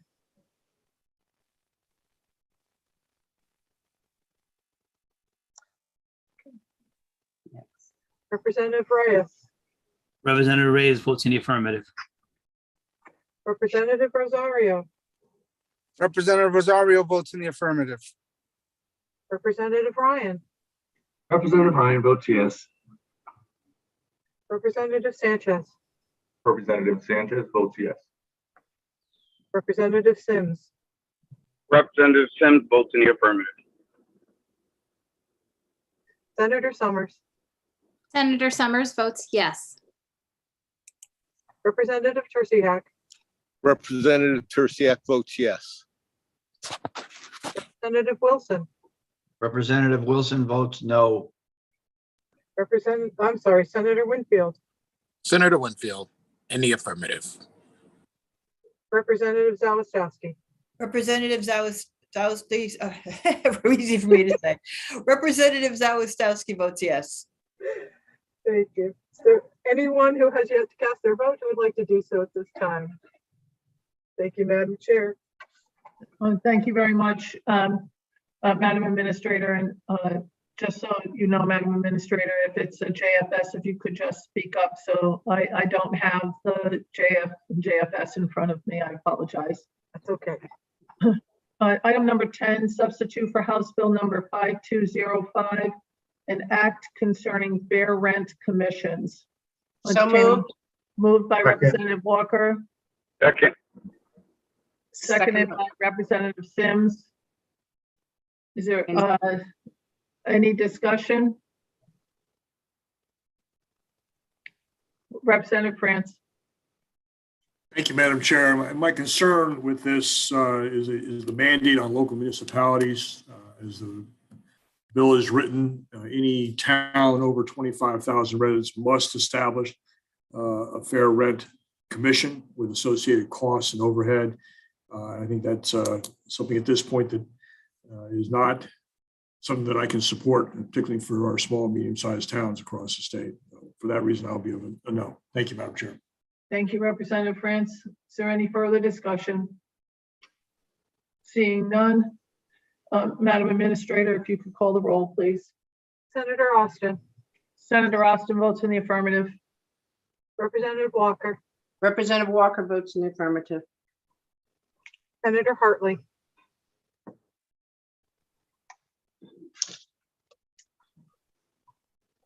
Representative Dathan, Representative Dathan votes yes. Representative Nolan, Representative Nolan in the affirmative. Senator Minor, Senator Minor votes no. Representative France, Representative France votes no. Representative Abercrombie, Representative Abercrombie votes yes. Senator Doherty Abrams, Senator Anwar,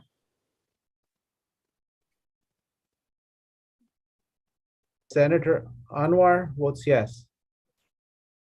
Representative Baker, Representative Baker votes yes. Representative Betts, Representative Belinsky, Senator Belinsky votes no. Representative Candelaria. Candelaria votes yes.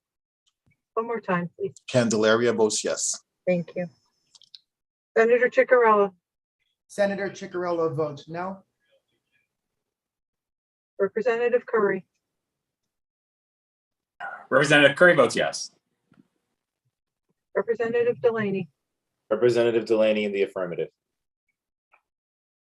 Representative Dillon, Representative Dillon votes yes.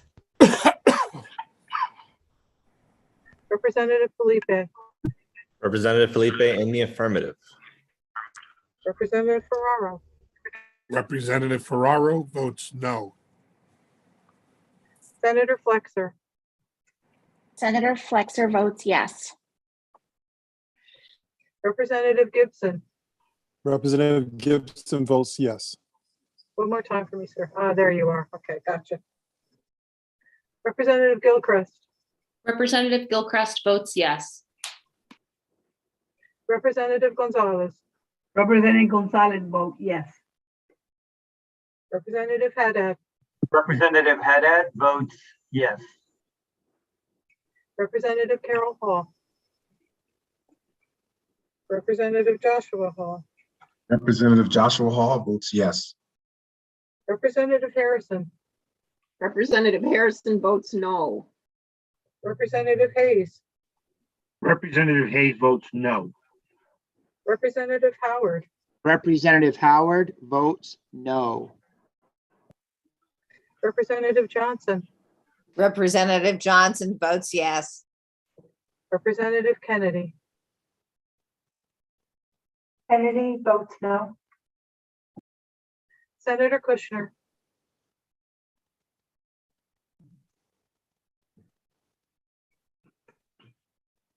Senator Lesser, Senator Lesser in the affirmative. Senator Lopes. Senator Lopes votes yes. One more Senator time. Lopes votes yes. Thank you. Representative Luxembourg, Luxembourg votes yes. Representative McCarty, Representative McCarty votes no. Senator McCrory, Senator McCory, I'm sorry, Senator McCory votes yes. thank you. Yeah. Gotcha. Representative Paris, Representative Paris votes yes. Representative Pavlock D'Amato, Pavlock D'Amato votes no. Representative Porter, Representative Reyes, Representative Reyes votes in the affirmative. Representative Rosario, Representative Rosario votes in the affirmative. Representative Ryan, Representative Ryan votes yes. Representative Sanchez, Representative Sanchez votes yes. Representative Sims,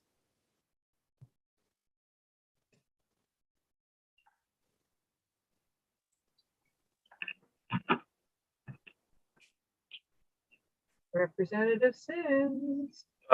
Representative Sims votes in the affirmative. Thank you, sir.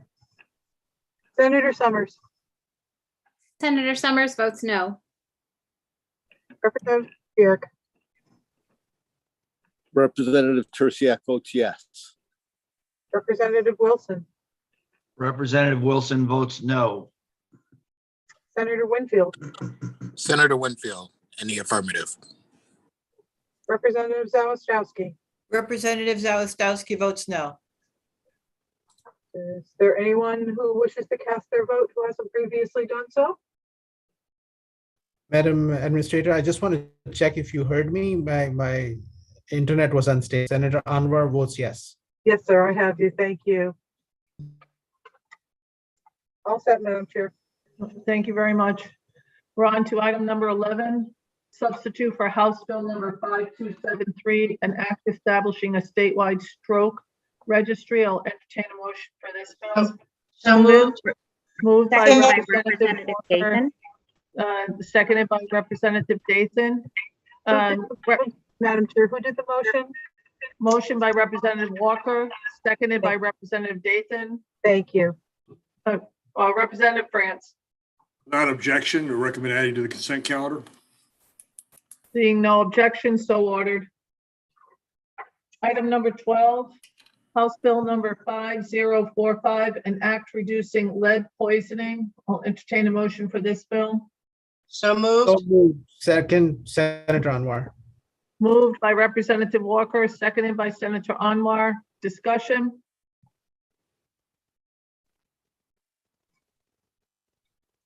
Okay, hold on 1 minute.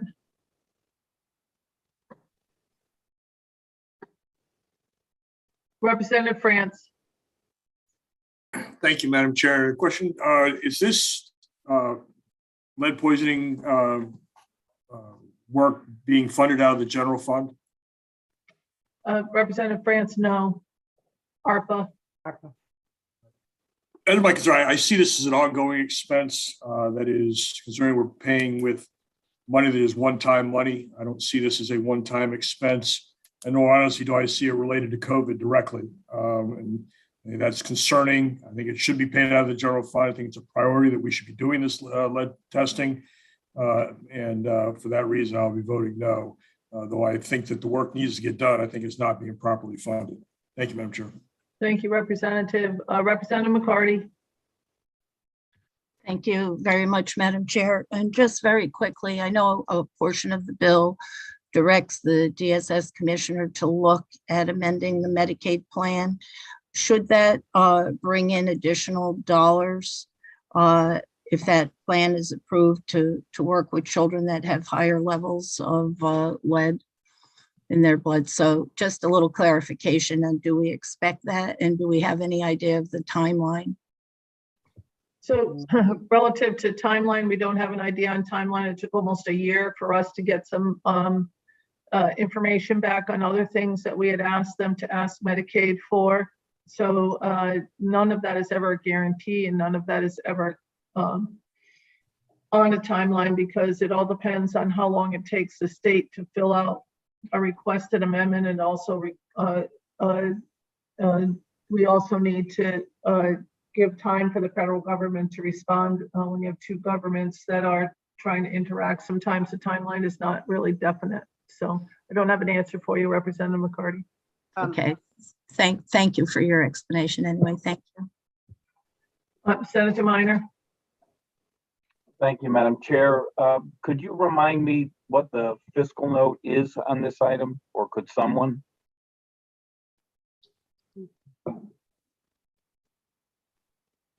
1 minute, please. Thank you.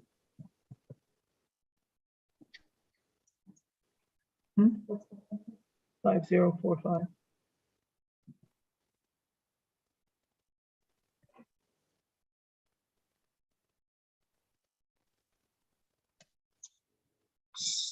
Senator Austin, would you like me to give him the information on the? If you have that, do you have the Yep. fiscal note, ma'am? Go ahead. Right now, for Social Service Department, its potential costs, intermediate in 24 and intermediate in 25. The bill results in a cost to local health departments of up to 5.5 million in 23 and possibly 20 million in 24, with associated with increased operational costs. I think that what we're going to ask public health is to whatever funding, the amount of funding that we can supply under ARPA, that we will ask them to scale down whatever it is that they can accomplish. And as Representative McCarty pointed out, if we are able to get other funds, that we will be able to put it with the other expenses to expand or even make it equal to what the intent was in the beginning. Does that answer your question, Senator Minor? I think it does, to both Madam Chairs, and thank you. Like Representative France said, I think there's a lot of interest about the subject matter of lead and lead poisoning, and our probably society's interest in having us stay after this problem.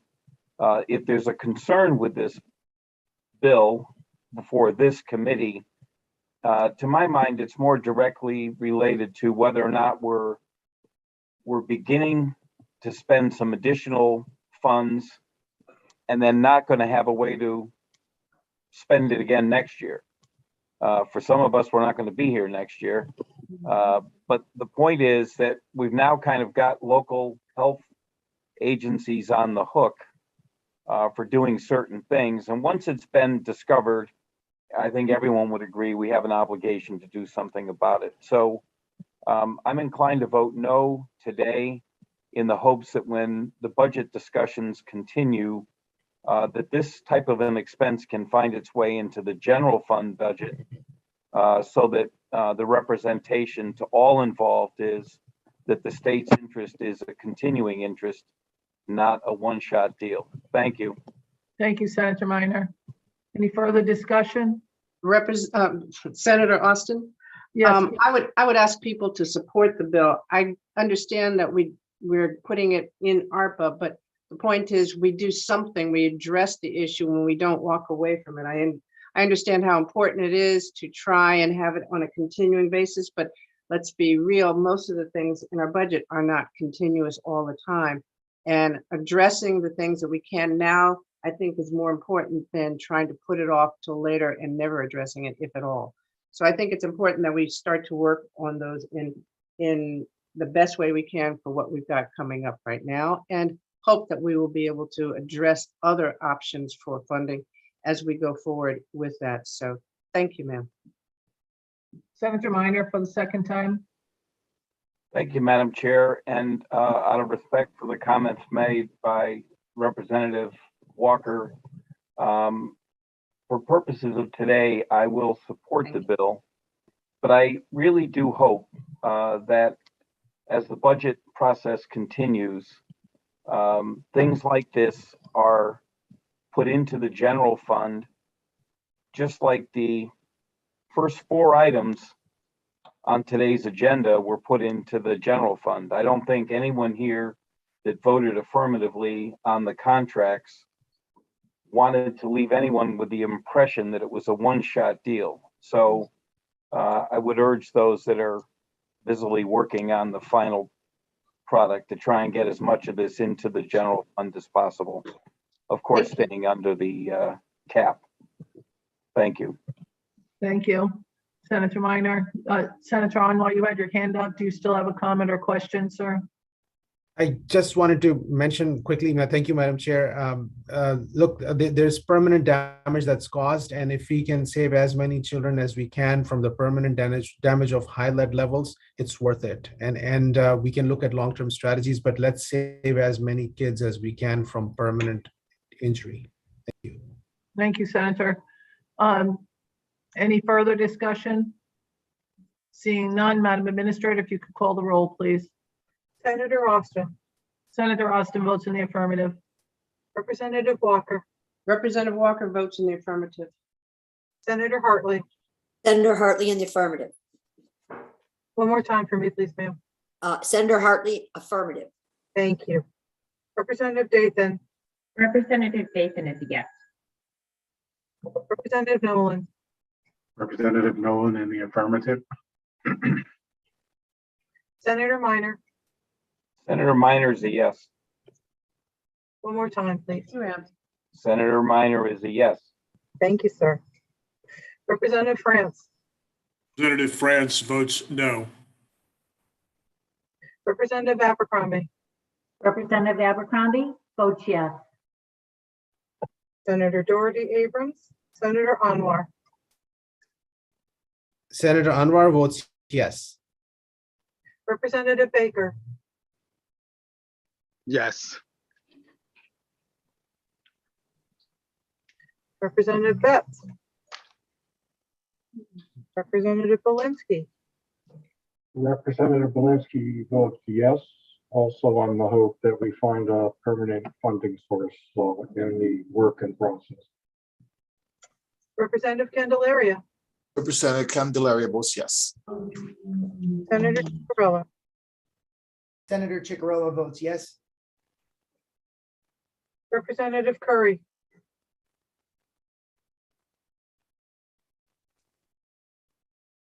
Representative Delaney. Representative Delaney votes yes. Representative Dillon. Representative Dillon votes yes. Representative Felipe.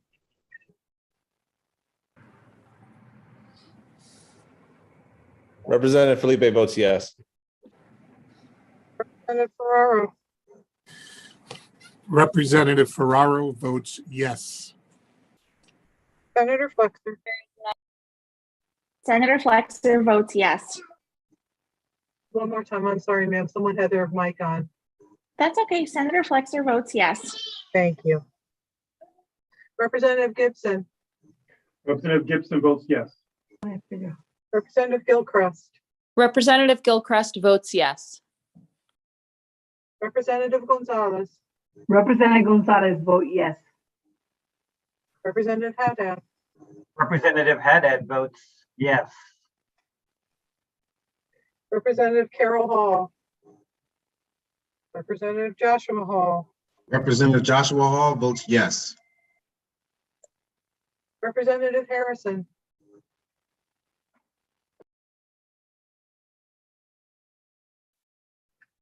Representative Hayes. Representative Hayes votes yes. Representative Howard. Representative Howard votes yes. Representative Johnson.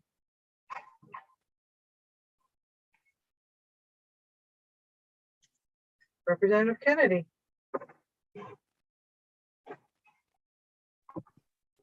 Representative Kennedy votes yes, with high hopes we will find permanent funding. Senator Kushner.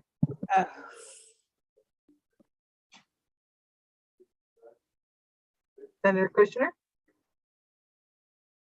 Madam Administrator, this is Representative Johnson. Can I vote yes? Yes, ma'am, you may. Thank you so much. Madam Okay. Administrator, Hold the phone, sir. sorry about that. I'd prefer to do this at the end, if you don't mind. Since we're in the middle of a roll call vote. Oh, my bad. Okay. So I was going to call Senator Kushner again. Senator Lesser, Senator Lesser votes in the affirmative. thank you. Senator Lopes, Senator Lopes votes yes. Senator Lopes votes yes. thank you. Representative Luxembourg, Luxembourg, yes. one more time, please. Luxembourg votes yes. Thank you. Representative McCarty, Representative McCarty votes yes. Senator McCrory, Senator McCrory is a yay. one more time, please. Senator McCrory is a yes. Thank you. Representative Harris, Representative Paris in the affirmative. Representative Pavlak D'Amato, Pavlak D'Amato votes no.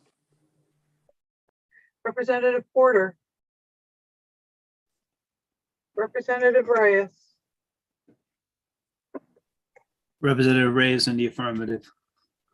Representative Rosario, Representative Rosario in the affirmative. Representative Ryan, Representative Ryan votes yes. Representative Sanchez, Representative Sanchez votes yes. one more time, please. Representative Sanchez votes yes. Thank you. Representative Sims, Representative Sims votes in the affirmative. Senator Summers, Senator Summers votes yes. Representative Terciak, Representative Terciak votes yes. Representative Wilson, Representative Wilson votes no. Senator Winfield, Senator Winfield in the affirmative. Representative Zawistowski, Representative Zawistowski votes yes. Representative Curry.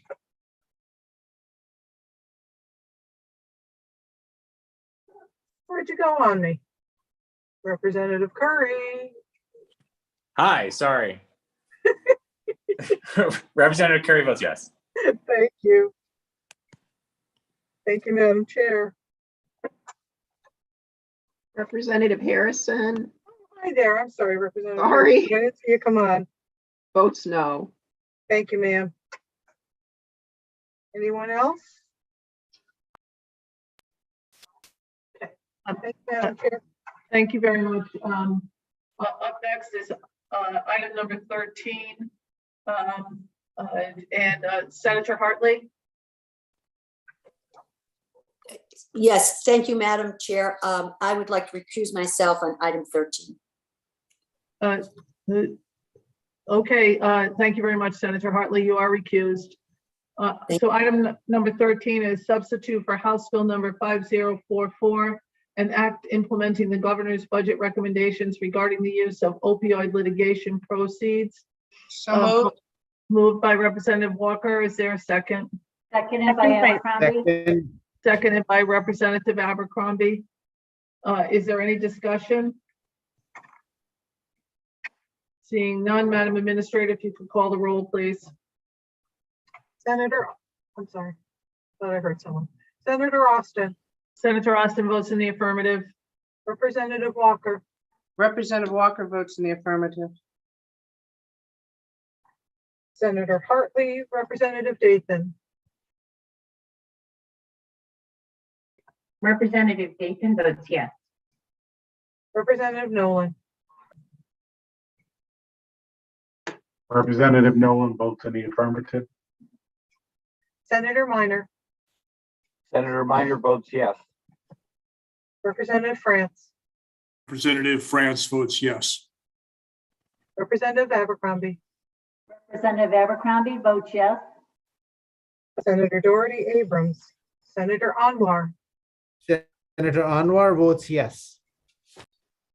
Representative Baker, Representative Baker votes yes. Representative Betts. Representative Belinsky. Representative Belinsky votes yes. Representative Candelaria. Oh, Kathy Kendall. Austin. Candelaria votes yes. Senator Chicarella. Senator Chicarella votes yes. Representative Curry. Rep. Curry votes yes.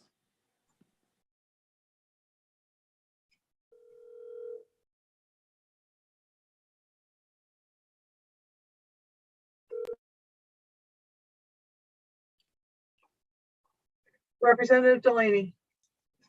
Representative Delaney in the affirmative. Representative Dillon. Rep. Dillon votes yes. Representative Felipe. Representative Felipe votes yes. Representative Ferraro. Representative Ferraro votes yes. Senator Flexer. Senator Flexer votes yes. 1 second. I'm sorry, Jan. Representative Gibson. Representative Gibson votes yes. Representative Gilchrist. Representative Gilchrist votes yes. Representative Gonzalez. Representative Gonzalez vote yes. Representative Haddad. Representative Haddad votes yes. Representative Carol Hall. Representative Joshua Hall. Representative Joshua Hall votes yes. Representative Harrison. Representative Harrison votes yes. Representative Hayes. Representative Hayes votes yes. Representative Howard. Representative Howard votes yes. Representative Johnson. Representative Johnson votes yes. Representative Kennedy. Kennedy votes yes. Senator Kushner. Senator Kushner votes yes. Senator Lesser.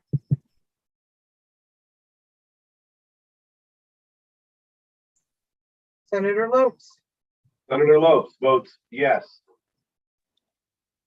Representative Luxembourg. Luxembourg votes yes.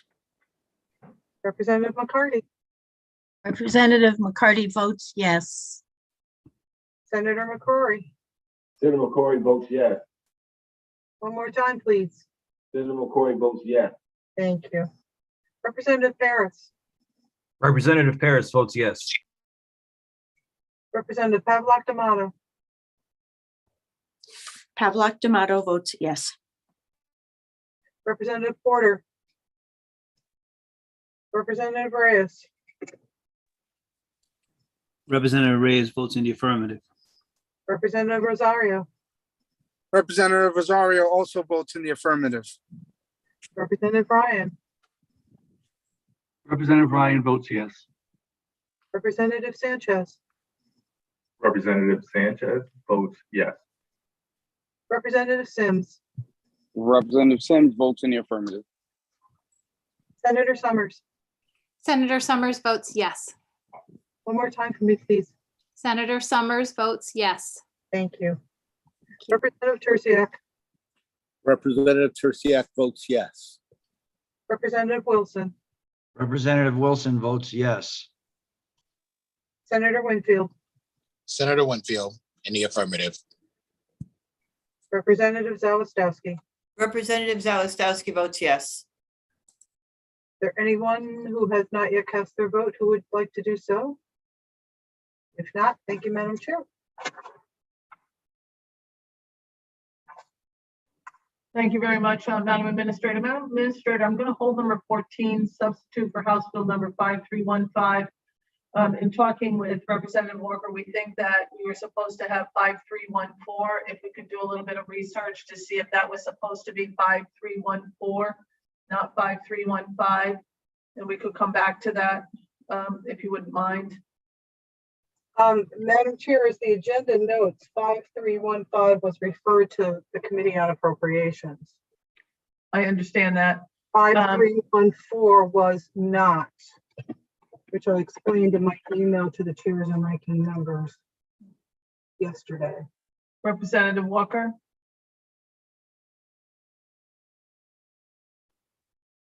Come on. Thank you, Madam. I thought that 5314 was an act concerning fraud and abuse perpetrated against senior citizens. Yes, Else- ma'am. And it was on our screening list. Yes, Screening list was based off of the initial house markings. yes. We double checked before publishing the agenda yesterday Uh-huh. and noticed that the bill had in fact not been referred to us. And I alerted the chairs and ranking members to that effect yesterday. Okay, then I was in error. Thank you, Madam. You're welcome. Thank you, Senator. I just wanted to make sure that we're all set on that one. Okay. So we're going to go to item number 14, substitute for House Bill number 5315, an act establishing a financial wellness trust fund and authorizing the treasurer to establish a center for financial wellness. I'll entertain a motion for that bill. So moved. Moved by Representative Walker. Is there a second? Seconded by Abercrombie. Seconded by Representative Abercrombie. Discussion. Representative France. Thank you, Madam Chair. And as I look at the bill here, I really don't see how this is a function of government, frankly, where the treasurer's office is establishing a trust fund and deciding how to expend. And looking at the narrow responsibility within the Constitution, I don't know how this is constitutional either. And so I have grave concerns over that. Hopefully the concerns can be alleviated. And I also see it as a priority for the current treasurer who happens to not be running for reelection. So the next treasurer, if they wanted to bring it back, could.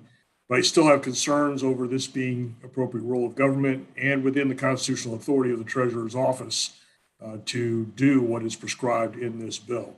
So for all those reasons, I'll be voting no. Thank you, Representative France. Is there any further discussion? Seeing none. Madam Administrator, if you could call the roll, please. Senator Austin, Senator Austin votes in the affirmative. Representative Walker, Representative Walker votes in the affirmative. Senator Hartley. Senator Hartley in the affirmative. One more time for me, please. Senator Hartley in the affirmative. Thank you, ma'am. Representative Dathan, Representative Dathan votes yes. Representative Nolan, Representative Nolan votes in the affirmative. Senator Minor, Senator Minor votes no.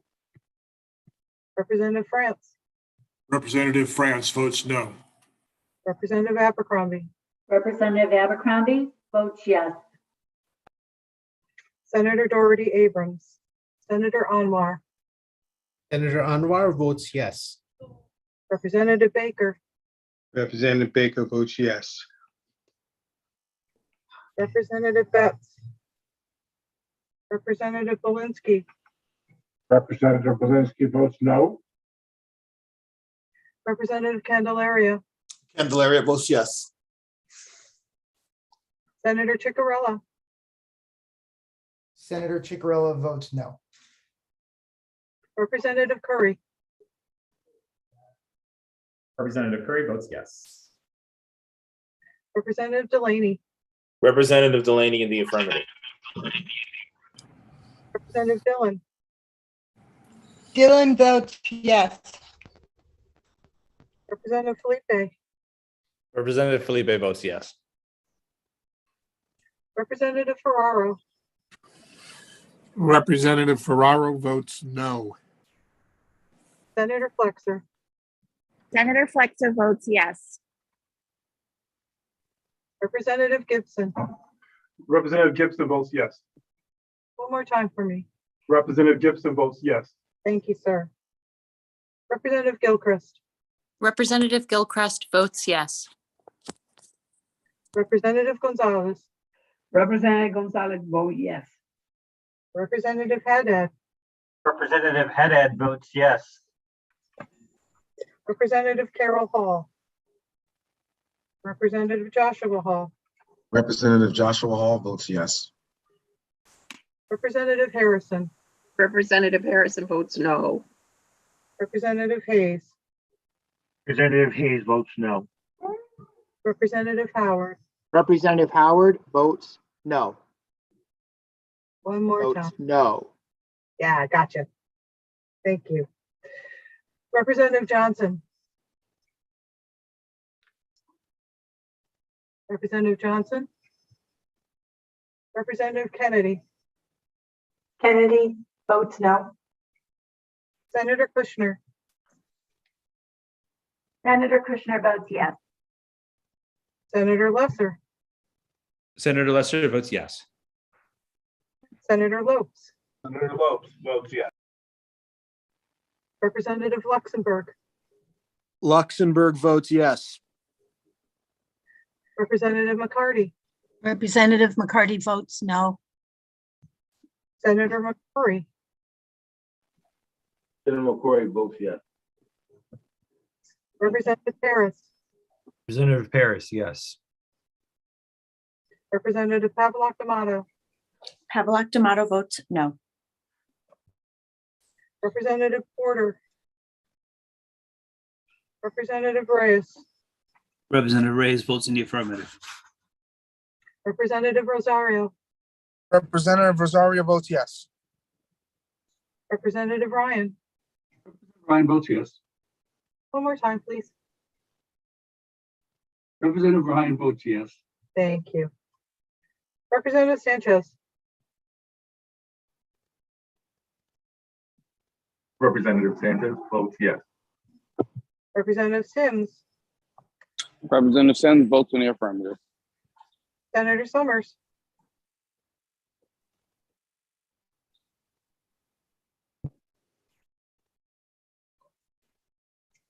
Representative Tersiak. Representative Tersiak votes yes. Representative Wilson. Representative Wilson votes no. Senator Winfield. Senator Winfield in the affirmative. Representative Zawistowski. Is Representative Zawistowski votes no. there anyone who has not yet cast their vote who would like to do so?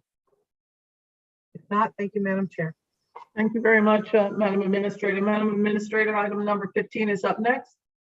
House Bill number 5339, and expanding access to the Connecticut Home Care Program for the elderly. I'll entertain a motion for this bill.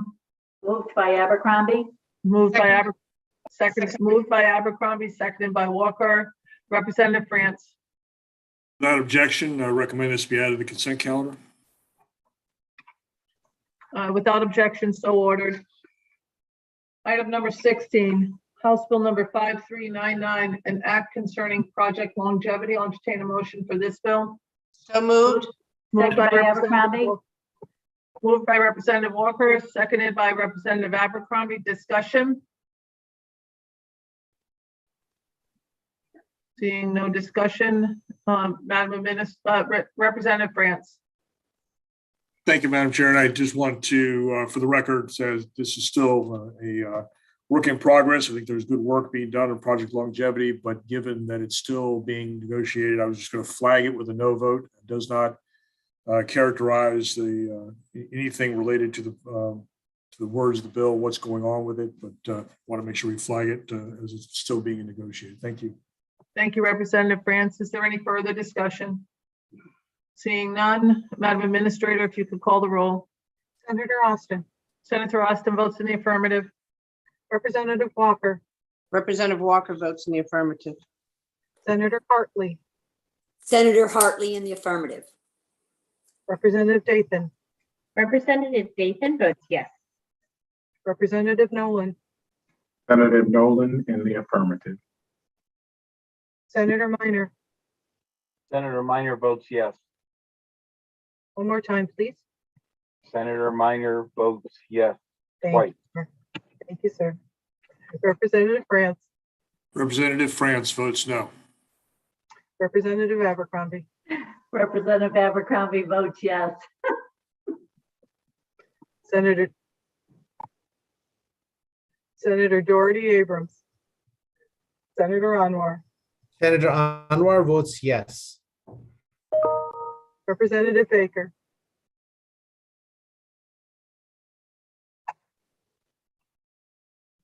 Representative Betts. Representative Belinsky. Alinsky votes yes. Representative Candelaria. Candelaria votes yes. One more time, please. Candelaria votes yes. Thank you. Senator Chicarella. Senator Chicarella votes yes. One more time, please. Senator Chicarella votes yes. Where are you? Sure you have it. There you are. Senator Chicarella votes yes. Thank you, sir. Representative Curry. Representative Curry votes yes. Representative Delaney. Representative Delaney in the affirmative. Representative Dillon. Representative Dillon votes yes. Representative Felipe. Representative Felipe votes yes. Representative Ferraro. Representative Ferraro votes yes. Senator Flexer. Senator Flexer votes yes. One more time, please. Senator Flexer votes yes. Thank you. Representative Gibson. Representative Gibson votes yes. Representative Gilchrist. Representative Gilchrist votes yes. Representative Gonzalez. Gonzalez vote yes. Representative Haddad. Representative Haddad votes yes. Representative Carol Hall. Representative Joshua Hall. Representative Joshua Hall votes yes. Representative Harrison. Representative Harrison votes yes. Representative Hayes. Representative Hayes votes yes. Representative Howard. Representative Howard votes yes. One more time. Representative Howard votes yes. Thank you, sir. Representative Johnson. Representative Johnson votes yes. Representative Kennedy. Kennedy vote, excuse me, Kennedy votes yes. Senator Kushner. Senator Kushner votes yes. One more time, please, ma'am. Senator Kushner votes yes. Thank you. Senator Lesser. Senator Lesser votes yes. One more time. Senator Lesser votes yes. I think you all exhausted Zoom. Senator Lopes. Senator Lopes votes yes. Representative Luxembourg. Luxembourg votes yes. Representative McCarty. Representative McCarty votes yes. Senator McCrory.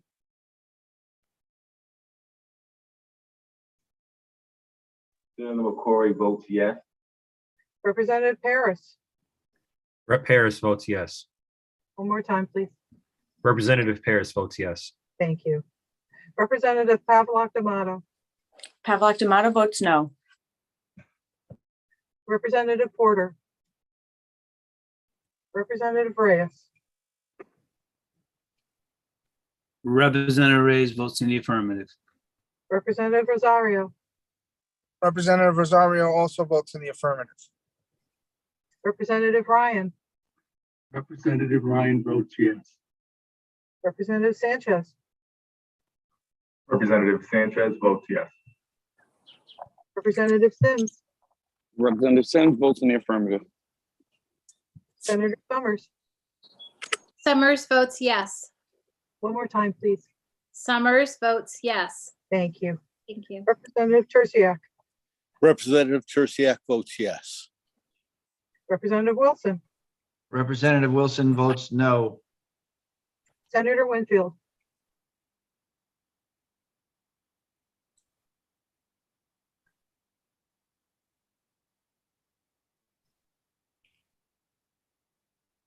Senator Winfield. I see you. Gonna give him a moment. Gonna go to Representative Zawistowski. Representative Zawistowski votes yes. Thank you. Senator Winfield, with me? Well, Having a little difficulty with the internet. I think he is. Representative Baker votes yes. Hi, Representative Baker. How would you like to vote, sir? Representative Baker, how would you like to vote? Representative Baker votes yes. Thank you, sir. Okay. Thank you, Madam Chair. Thank you very much, Madam Administrator. Up next is item number 17, Senate Bill substitute for House Bill number 5420, an act concerning mental health needs of and services for police officers, certain requirements regarding police training, and certain reports. I'll entertain a motion for this bill. So move. Moved by Representative Nolan, Seconded by Abercrombie. seconded by Representative Abercrombie. Representative France, Without objection, recommend adding to the consent calendar. seeing no objection, so ordered. Item number 18, substitute for House Bill number 5449, an act concerning certificates of need. Entertain a motion for this piece of legislation. So moved. Seconded. Moved by Representative Walker, seconded by Representative Abercrombie. Discussion. Representative France. Thank you, Madam Chair. And as the last bill, this is still being in negotiation and final fiscal note. It's not adapted. So with that, I'll just be flagging this with a no vote. Thank you. Thank you very much. Is there any further discussion? Seeing I just want to say that this is an excellent bill and it's going to help with a lot of different things in terms of access to health care for people and making sure that our communities have a continuous access to the level of care that they're getting now. So I thank the committee for this and I thank the Insurance and Real Estate Committee and Human Services. Thank you, Representative Johnson. Is there any further discussion? Seeing no further discussion, Madam Administrator, if you could call the roll. Senator Austin, Senator Austin votes in the affirmative. Representative Walker, Representative Walker votes in the affirmative. Senator Hartley, Senator Hartley in the affirmative. Representative Dathan, Representative Dathan votes yes. Representative Nolan, Nolan in the affirmative. Senator Minor, Senator Minor votes yes. Representative France, France votes no. Representative Abercrombie, Abercrombie votes yes. Senator Doherty Abrams, Senator Anwar, Senator Anwar votes yes. Representative Baker, Representative Baker votes yes. Representative Betts, Representative Belinsky, Representative Belinsky votes in the affirmative. Representative Candelaria. Candelaria votes yes. One more time, please. Candelaria votes yes. Thank you. Senator Ciccarella, Senator Ciccarella votes yes. Representative Curry, Representative Curry votes yes. Representative Delaney, Representative Delaney votes yes. Representative Dillon, Representative Dillon votes yes. Representative Felipe, Representative Felipe votes yes. Representative Ferraro, Representative Ferraro votes yes. Senator Flexer, Senator Flexer votes yes. Representative Gibson, Representative Gibson votes yes. Representative Gilchrist, Representative Gilchrist votes yes. Representative Gonzalez. Gonzalez vote yes. One more time, please. Gonzalez vote yes. Thank you. Representative Haddad, Representative Haddad votes yes. Representative Carol Hall, Representative Joshua Hall, Representative Joshua Hall votes yes. Representative Harrison, Representative Harrison votes yes. Representative Hayes,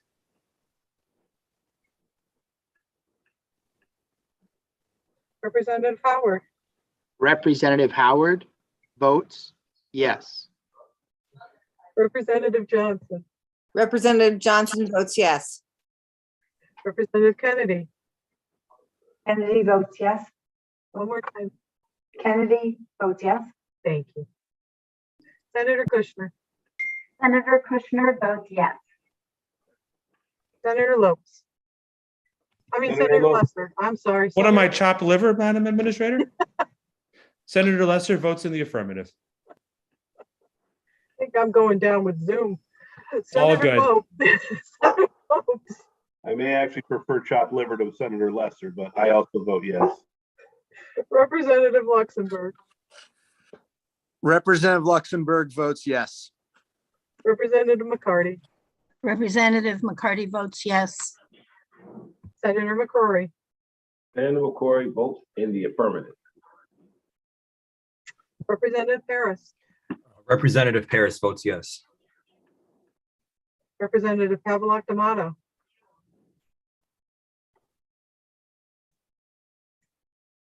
Representative Porter. Representative Reyes. Representative Reyes in the affirmative. Representative Rosario. Representative Rosario in the affirmative. Representative Ryan. Representative Ryan votes yes. One more time. If I have to say it again, I'm going to change my vote. I'm going to make it the affirmative. Thank you, sir. Representative Sanchez.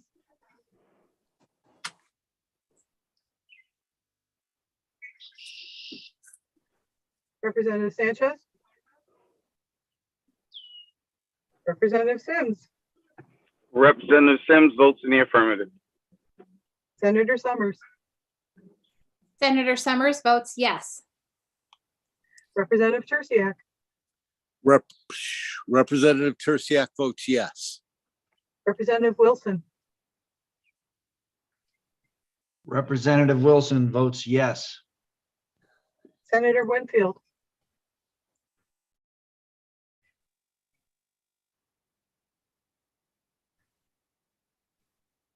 Representative Zawistowski. Representative Zawistowski votes yes. Thank you. Anyone else care to cast their vote? Madam Administrator, Representative Hayes votes yes. Thank you, sir. Anyone else? Madam Administrator? Hi, Representative Sanchez. Aye, sorry. Representative Sanchez votes yes. Thank you, sir. Madam Administrator, did you get me? Hello, Senator Winfield. No, I did not. I don't know what's going on. Senator Winfield in the affirmative. All right. So before we go any further, Senator Winfield, before I lose you again. I was an affirmative on that last bill that I was trying. I don't know. Yes, Thank Senator you. Winfield in the affirmative. Yeah, 5399, Project Yes. Longevity. Thank you, sir. All right, Madam Chair, I think we're good. Thank you very much, Madam Administrator. Up next is item 19, substitute for House Bill number 5001, an act concerning children's mental health. I'll entertain a motion for this bill. So moved. So moved. Second. Moved by Representative Sims, seconded by Representative Nolan. And just for the record, this bill is right now under some significant changes, and I would ask people to support it as it is a work in progress. Representative France. Thank you, Madam Chair, and thank you for that. Just confirming that the plan in this work in progress is to bring whatever the final bill is to the cost of what is within the current budget. Is that an accurate statement?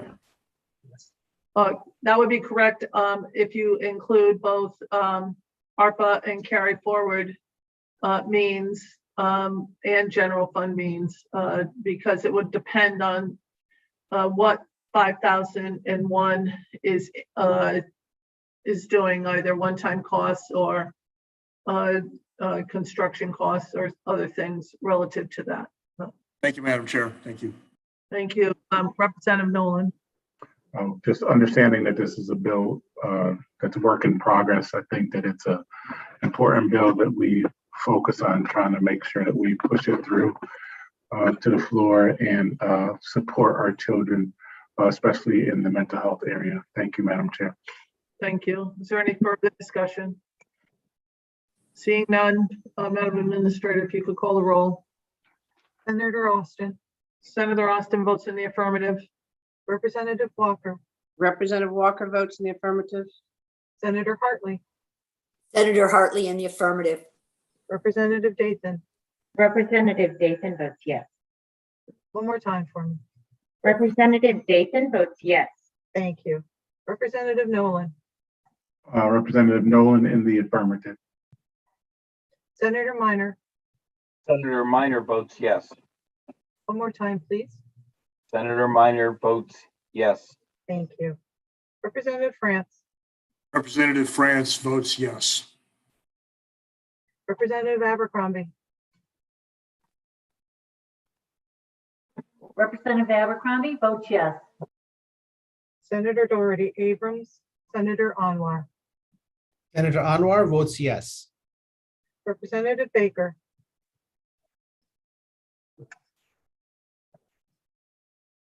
Representative Baker votes yes.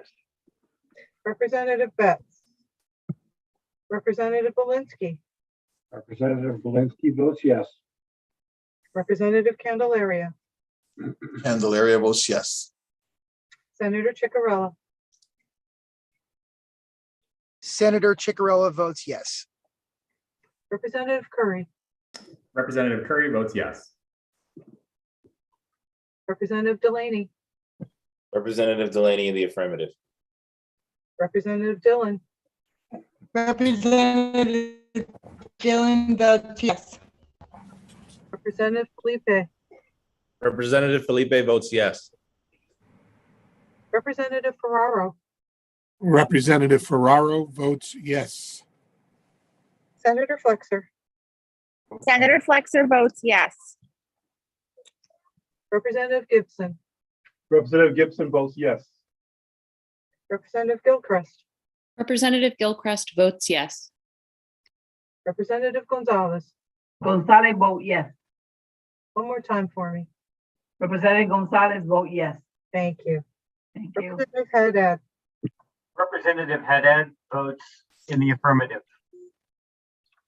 Representative Carol Hall, Representative Joshua Hall, Representative Joshua Hall votes yes.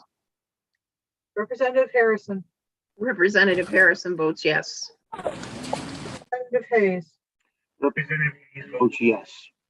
Representative Howard, Representative Howard votes yes. Representative Johnson, Representative Johnson votes yes. Representative Kennedy, Kennedy votes yes. Senator Kushner, Senator Kushner votes yes. Senator Lesser, Senator Lesser votes yes. Senator Lopes, Senator Lopes votes yes. Representative Luxembourg, Representative Luxembourg votes yes. Representative McCarty, Representative McCarty votes yes. Senator McCrory, Senator McCrory is a yes. Representative Paris, Representative Paris, yes. one more time, please. Representative Paris, yes. Thank you. Representative Pavlak D'Amato, Pavlak D'Amato votes yes. Representative Porter, Representative Reyes, Representative Reyes in the affirmative, please. Representative Rosario, Representative Rosario votes yes. Representative Ryan, Representative Ryan votes yes.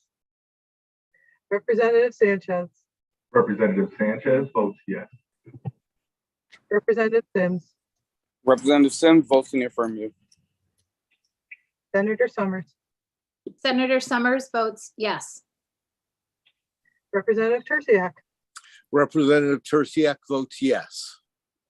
Representative Wilson, Representative Wilson votes yes. one more time for me, please.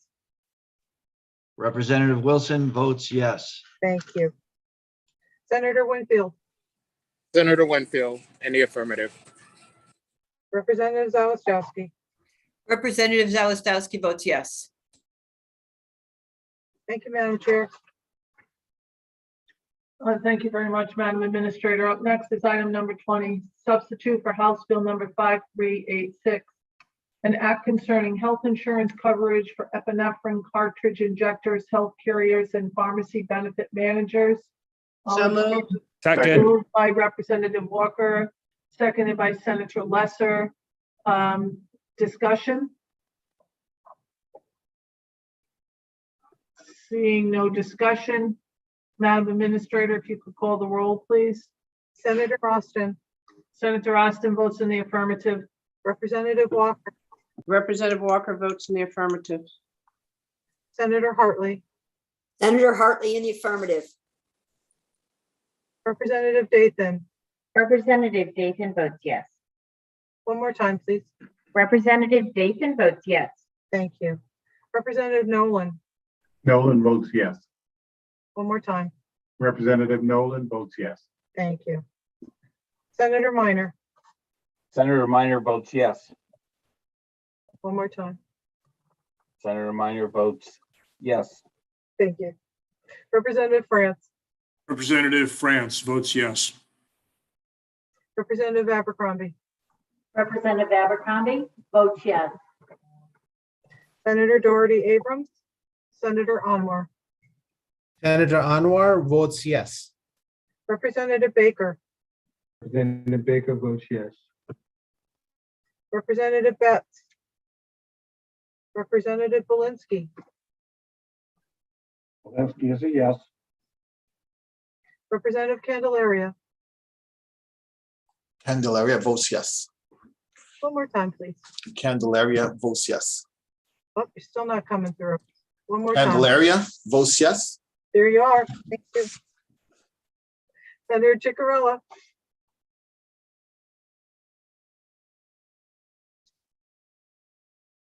Senator Chicarella. Representative Curry, Representative Curry votes yes. Representative Delaney, Representative Delaney votes yes. Representative Dill, Representative Dillon votes yes. Representative Felipe,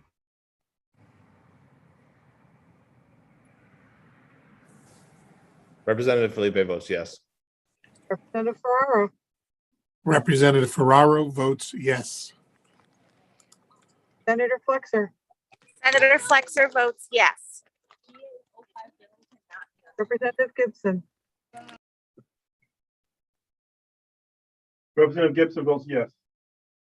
Representative Gilchrist, Representative Gilchrist votes yes. Representative Gonzalez, Gonzalez vote yes. Representative Haddad, Representative Haddad votes yes. Representative Carol Hall, Representative Joshua Hall,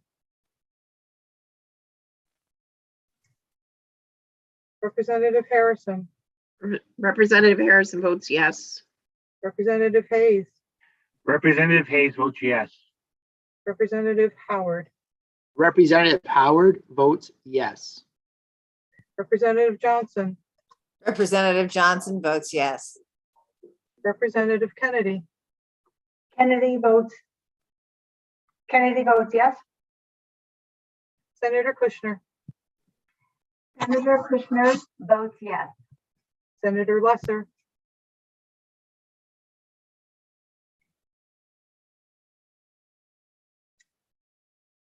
Senator Lopes, Senator Lopes votes yes. Representative Luxembourg, Representative Luxembourg votes yes. Madam Administrator, Senator Lesser. yes, Senator Lesser. Sorry about that. Senator Lesser votes aye. Thank you, sir. Representative McCarty, Representative McCarty votes yes. Senator McCrory, Senator McCory votes yes. Representative Paris, Representative Paris votes yes. Representative Havelock D'Amato, Havelock D'Amato votes yes. Representative Porter, Representative Reyes, Representative Reyes votes in the affirmative. Representative Rosario, Representative Rosario also votes in the affirmative. Representative Ryan, Representative Ryan votes yes. Representative Sanchez, Representative Sanchez votes yes. Representative Sims, Representative Sims votes in the affirmative. Senator Summers,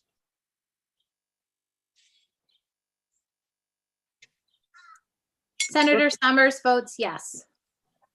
Representative Tersiak, Representative Tersiak votes yes. Representative Wilson, Representative Wilson votes yes. Senator Winfield, Senator Winfield, in the affirmative. Representative Zawistowski. Representative Zawistowski votes yes.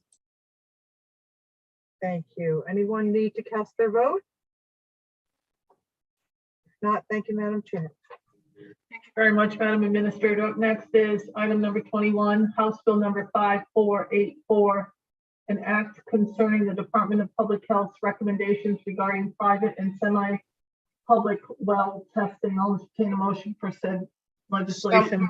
So moved. Moved by Representative Walker. Is there a second? Second, Abercrombie. Seconded by Representative Abercrombie. Discussion. Representative McCarty. Yes, thank you very much, Madam Chair. I know this bill came in front of Public Health, and at the time, and I may have it wrong, but I believe that there was going to be some ongoing work with the Connecticut Realtors Association. Do you know if the current proposal has that language in it?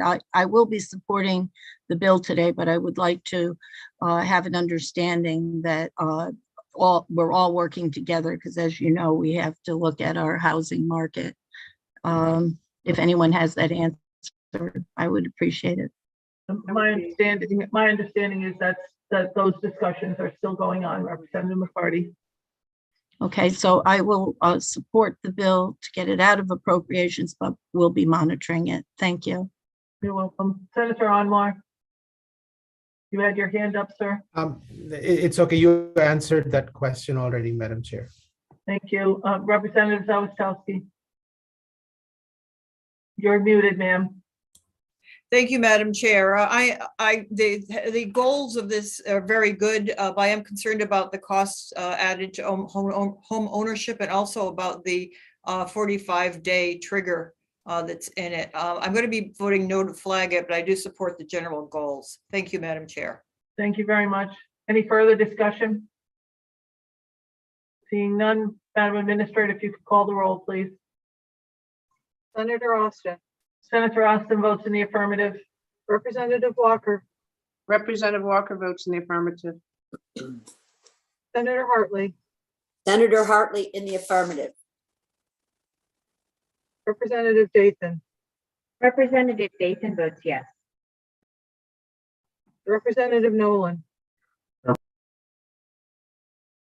Oh, you muted yourself, sir.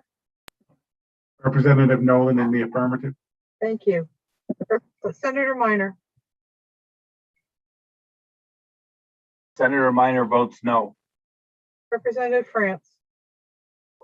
Representative France votes no. Representative Abercrombie. Abercrombie votes yes. Senator Doherty Abrams.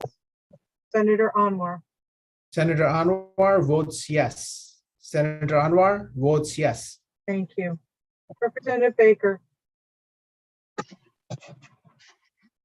Baker votes yes. Representative Betts. Representative Belinsky. Polanski votes yes.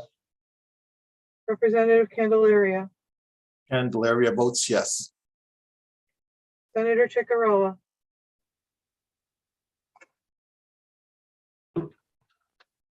Representative Curry. Representative Curry votes yes. Representative Delaney. Representative Delaney votes yes. Representative Dillon. Representative Dillon votes yes. Representative Felipe. Representative Felipe votes yes. Representative Ferraro. Representative Ferraro votes yes. Senator Flexer. Senator Flexer votes yes. Representative Gibson. Representative Gibson votes yes. Representative Gilchrist. Representative Gilchrist votes yes. Representative Gonzalez. Gonzalez vote yes. Representative Haddad. Representative Haddad votes yes. Representative Carol Hall. Representative Joshua Hall. Representative Joshua Hall votes yes. Representative Harrison. Representative Harrison votes no. Representative Hayes. Representative Hayes votes no. Representative Howard, Representative Howard votes yes. Representative Johnson,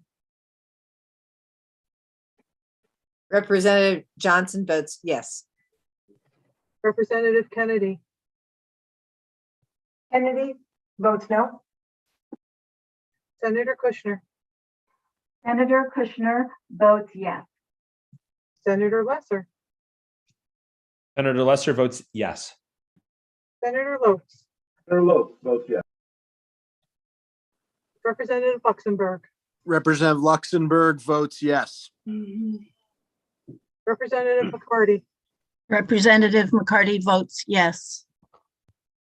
Senator McCrory. Senator McCory votes yes. One more time, please. Corey's a yes. Thank you. Representative Paris, Representative Paris votes yes. one more time, please. Representative Paris votes yes. Thank you, sir. Representative Pavlak-D'Amato, Pavlak-D'Amato votes yes. Representative Porter, Representative Reyes, Representative Reyes is in the affirmative. Representative Rosario, Representative Rosario is in the affirmative. Representative Ryan, Representative Ryan votes yes. one more time, please. Representative Ryan votes yes. Thank you, sir. Representative Sanchez, Representative Sanchez votes yes. Representative Sims, Representative Sims votes in the affirmative. Senator Summers,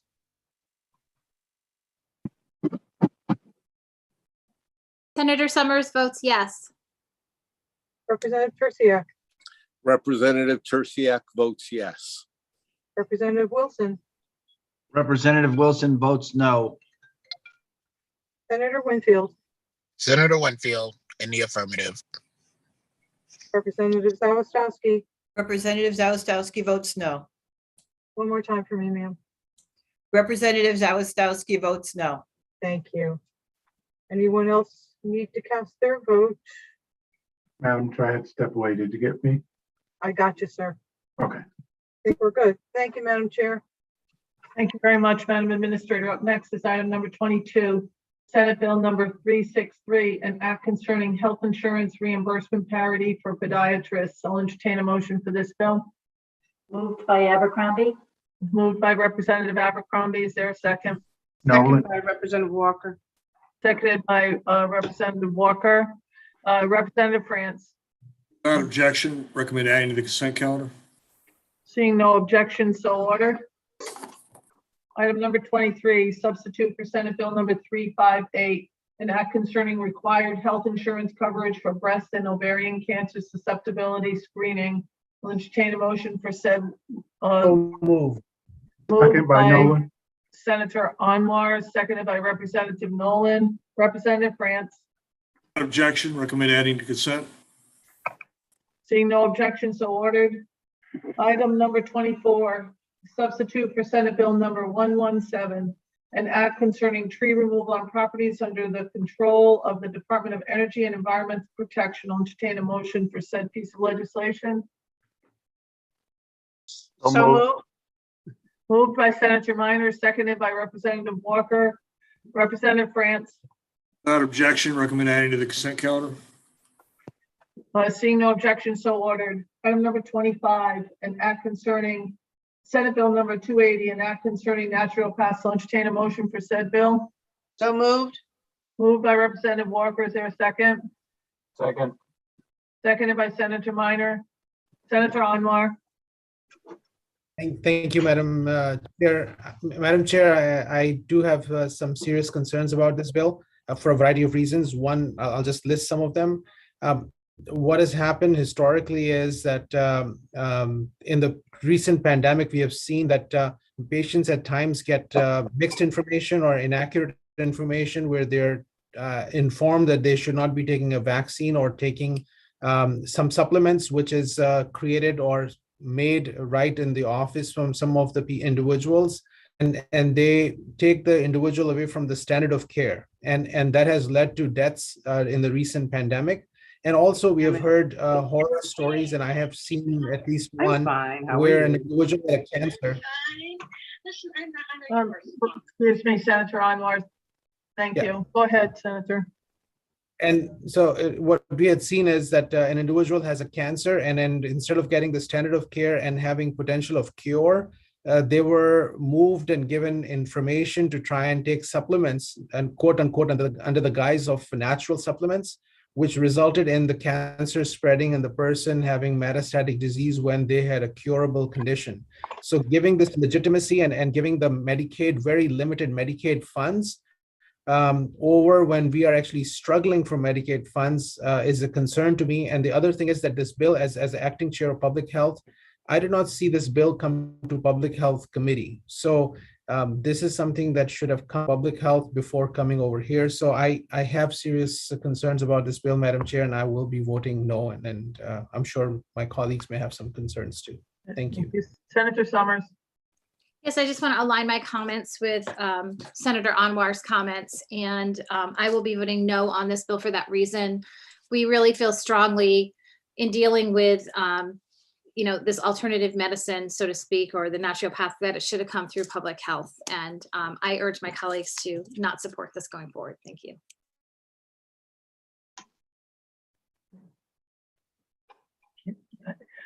Representative Abercrombie. Thank you, Madam Chair. Just real quickly, there was no reason for this bill to go to public health. This is strictly about Medicaid covering a service. No bills from Human Services normally go through public health. So just for clarification, there wasn't a step missed on this. I would ask my colleagues to support this. I believe that people should have the right to go any type of alternative health that they want. And I think that naturopaths is a way for some families to go, and we should not stop that. So thank you, Madam Chair. Representative Nolan. Thank you, Madam Chair. And I just wanted to say that through a lot of our different cultures, there are numerous people that do use a lot of natural supplements and things that have just been handed down from generation to generation.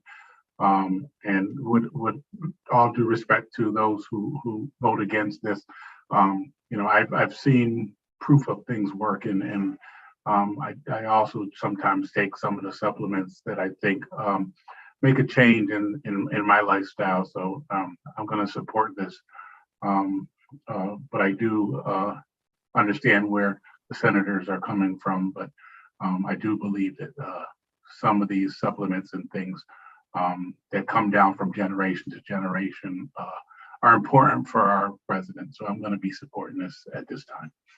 Senator Lopes.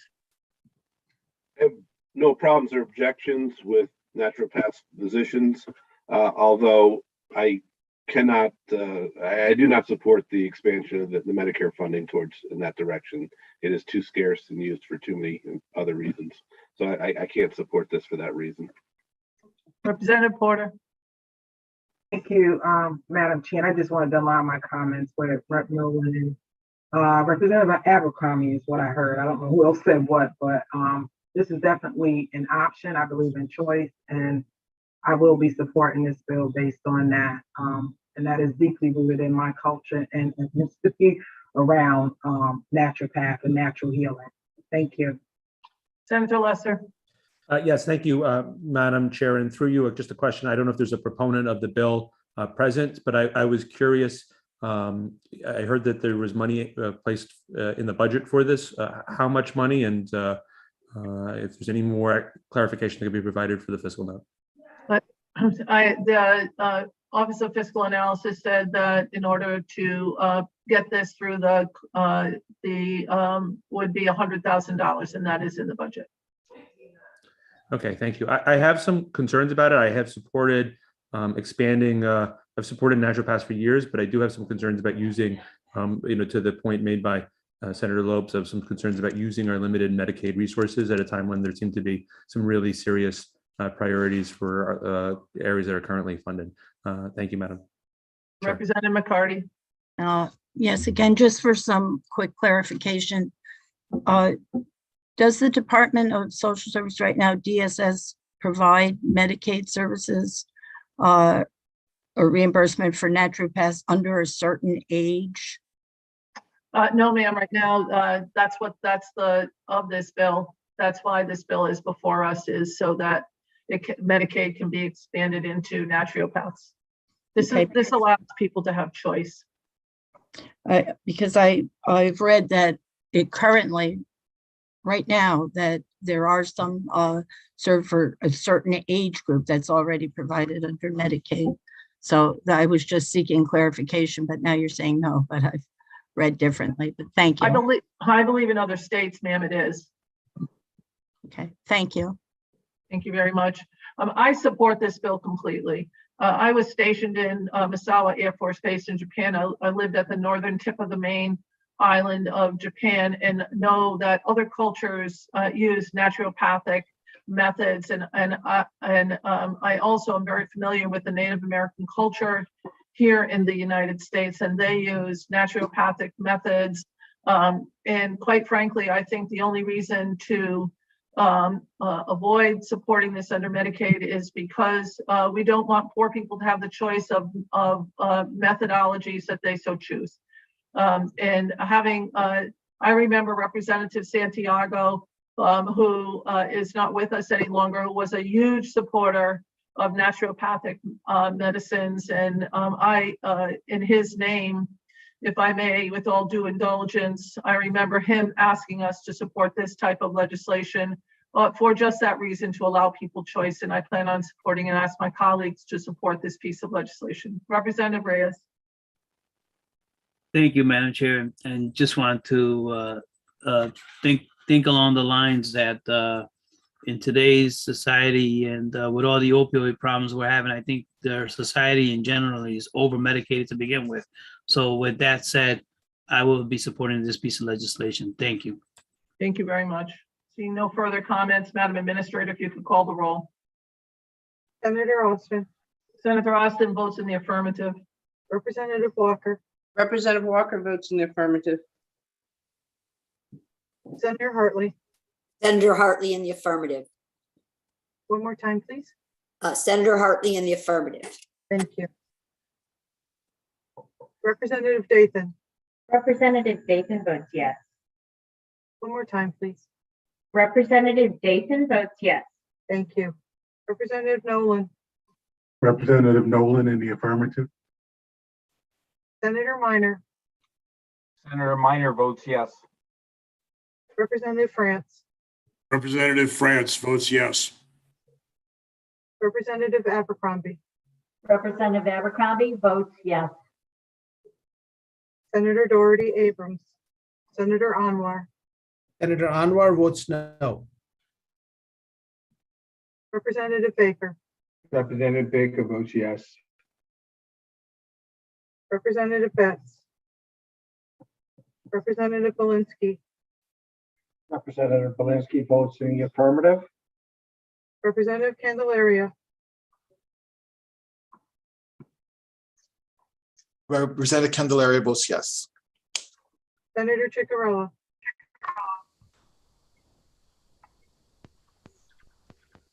Representative Corey. Representative Curry. Representative Delaney. Representative Delaney votes yes. I'm sorry, sir. One more time. Yes, ma'am. Representative Delaney votes yes.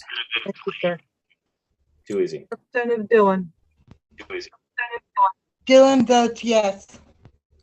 Representative Felipe. Representative Felipe votes yes. Representative Ferraro. Representative Ferraro votes yes. Senator Flexer. Senator Flexer votes yes. Representative Gibson. Representative Gibson votes yes. Representative Gilchrist. Representative Gilchrist votes yes. Representative Gonzalez. Gonzalez vote yes. One more time, please. Gonzalez vote yes. Thank you. Thank you. Representative Haddad. Representative Haddad votes in the affirmative. Representative Carol Hall. Representative Joshua Hall. Joshua Hall votes yes. Representative Harrison.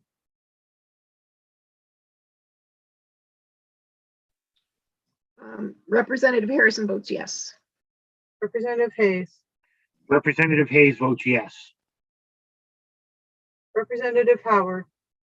Representative Howard votes yes. Representative Johnson. Representative Johnson votes yes. One more time for me, ma'am. I'm sorry. Representative Johnson votes yes. Thank you. Representative Kennedy.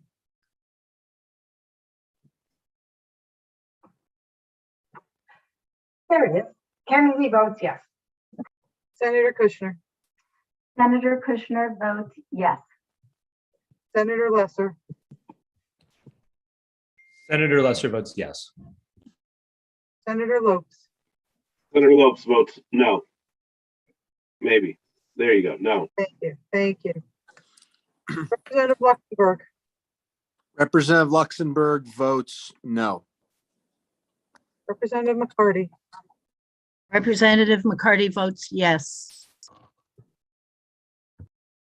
Senator McCrory. Senator McCory votes yes. One more time, please. Senator McCory votes yes. I have your sound, but I don't have your camera. There you go. Yes. Gotcha. Representative Paris. Representative Paris votes yes. Representative Pavlik Amato. Pavlik D'Amato votes yes. Representative Porter. Representative Porter votes in the affirmative. Representative Reyes. Representative Reyes votes in the affirmative. One more time, please. Representative Reyes votes in the affirmative. Thank you. Representative Rosario. Representative Rosario also votes in the affirmative. Representative Ryan. Keeping Doc Gunther in mind, I vote yes. Representative Sanchez. Representative Sanchez votes no. Representative Sims. Representative Sims votes in the affirmative. Senator Summers. Senator Summers votes no. Representative Terciak. Representative Terciak votes no. Representative Wilson. Representative Wilson votes no. Senator Winfield. Senator Winfield in the affirmative. Representative Zawistowski. Representative Zawistowski votes yes. Is there anyone who would like to cast their vote? If not, thank you, Madam Chair.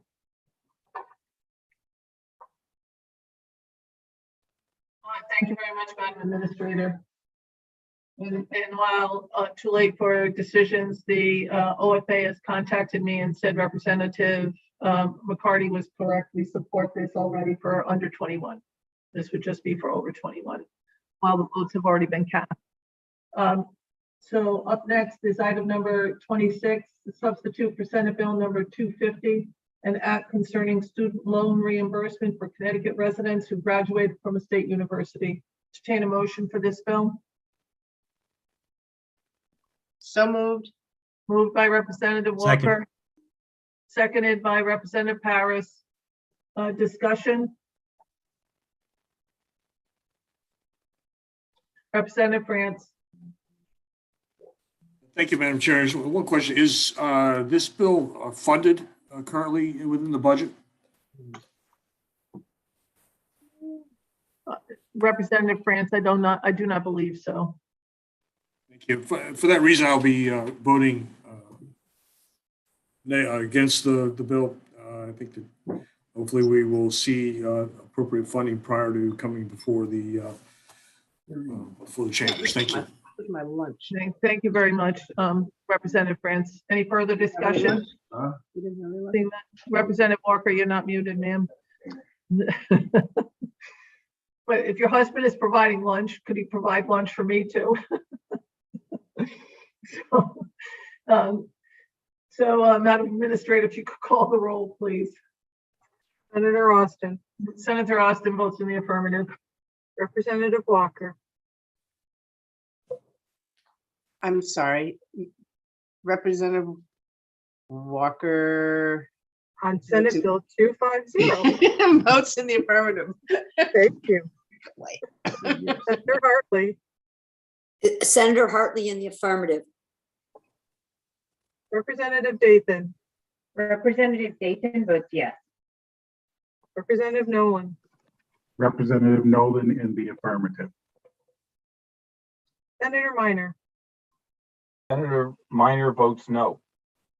Representative France, Representative France votes no. Representative Abercrombie, Representative Abercrombie votes yes. Senator Doherty Abrams, Senator Anwar, Senator Anwar votes yes. Representative Baker, Representative Baker votes yes. Representative Betts, Representative Belinsky, Representative Belinsky votes no. Representative Candelaria, Candelaria votes yes. Senator Ciccarella, Representative Curry, Representative Delaney, Representative Delaney in the affirmative. Representative Dillon. Dillon votes yes. One more time, please. Dillon votes yes. Thank you. Representative Felipe, Representative Felipe votes yes. Representative Ferraro, Representative Ferraro votes no. Senator Flexer, Senator Flexer votes yes. Representative Gibson, Representative Gibson votes yes. Representative Gilchrist, Representative Gilchrist votes yes. Representative Gonzalez, Gonzalez vote yes. Representative Haddad, Representative Haddad votes yes. Representative Carol Hall, Representative Joshua Hall, Representative Joshua Hall votes yes. Representative Harrison, Oops. Representative Harrison votes no. Representative Hayes, Representative Hayes votes no. Representative Howard, Representative Howard votes no. Representative Johnson, Representative Johnson votes yes. Representative Kennedy, Kennedy votes no. Senator Kushner, Senator Kushner votes yes. Senator Lesser. Senator Lesser votes yes. One more time, please. Yes, Lesser votes yes. I keep seeing Lopes. Thank you. I see you now. Such envy. Senator Lopes, Senator Lopes votes yes. Representative Luxembourg, Luxembourg votes yes. Representative McCarty, Representative McCarty votes no.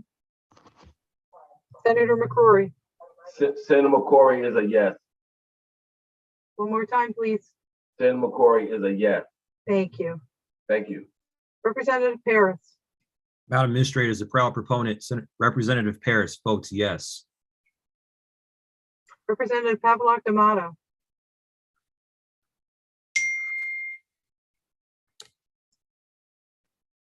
Representative Porter, Madam Administrator is a proud supporter of the proponent. Representative Porter votes in the affirmative. Representative Reyes, Representative Reyes in the affirmative, please. Representative Rosario, Rep. Rosario also in the affirmative. Representative Ryan,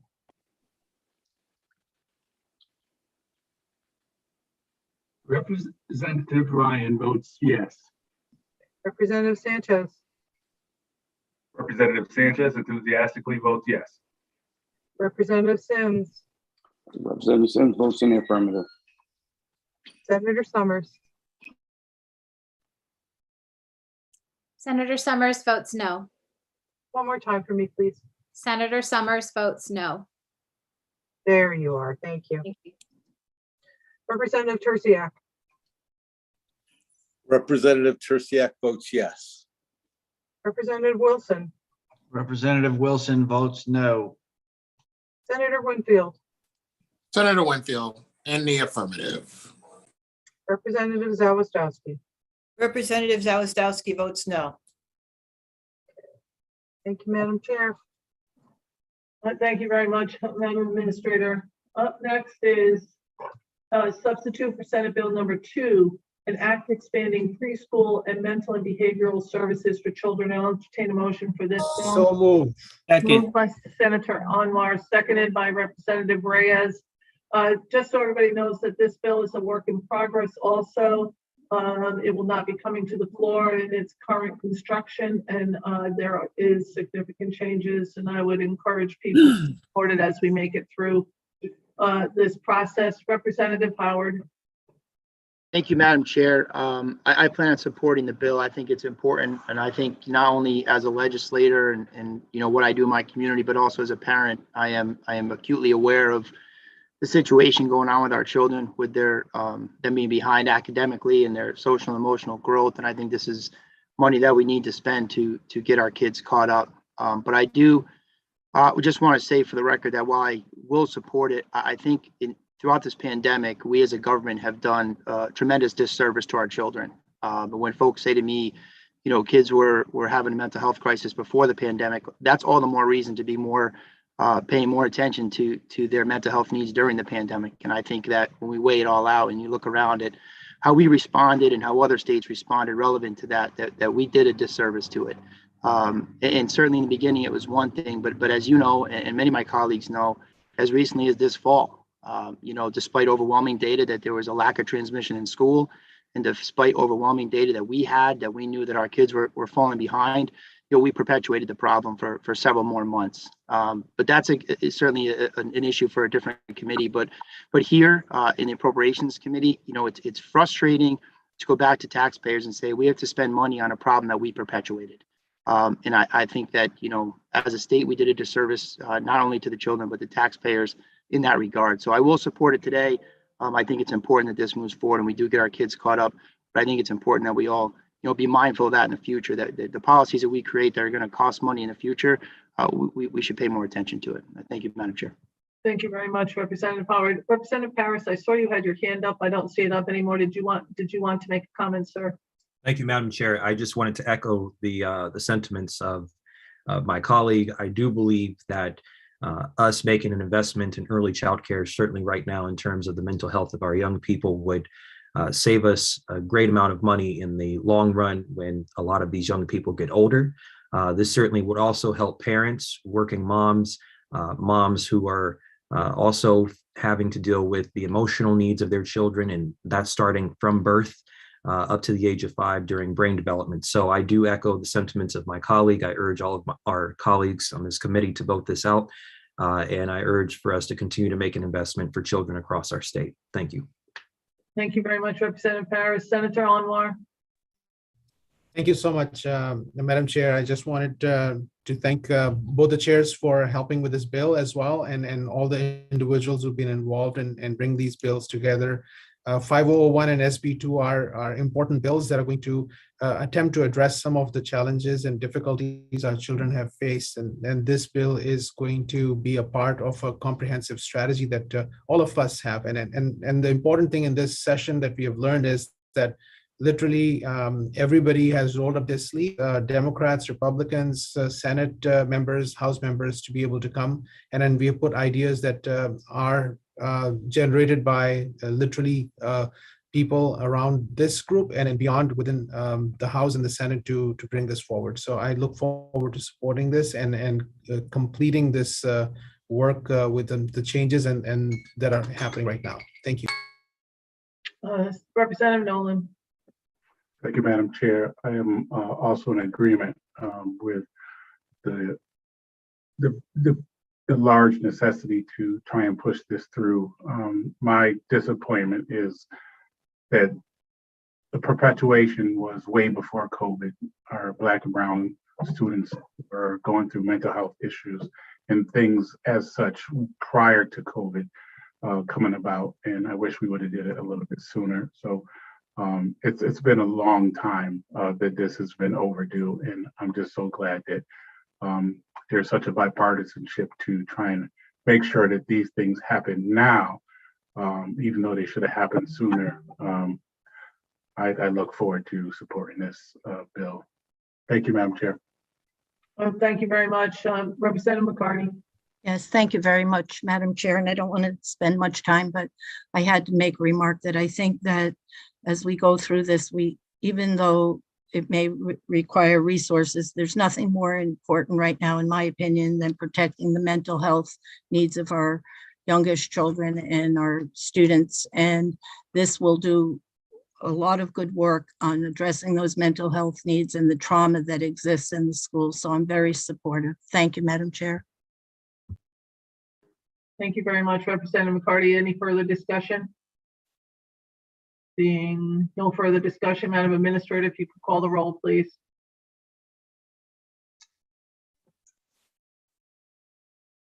Senator Austin. Senator Austin votes in the affirmative. Representative Walker. Representative Walker votes in the affirmative. Representative Dathan votes yes. Senator Hartley needs to be called first. Representative Oh, Dathan, so but- sorry. Okay, Sorry. that's all right. Senator Hartley. Yes, thank you. Senator Hartley in the affirmative. Representative Dathan. Sorry, the keen Representative Dathan votes yes. Thank you, ma'am. Representative Nolan. Representative Nolan in the affirmative. Senator Minor. Senator Minor votes yes. One more time. Yes, Well, see, there's more enthusiasm that time. That's why you came through. there was. Representative France. Representative France votes yes. Representative Abercrombie. Representative Abercrombie votes yes. Senator Doherty Abrams. Senator Anwar. Senator Anwar votes yes. Representative Baker.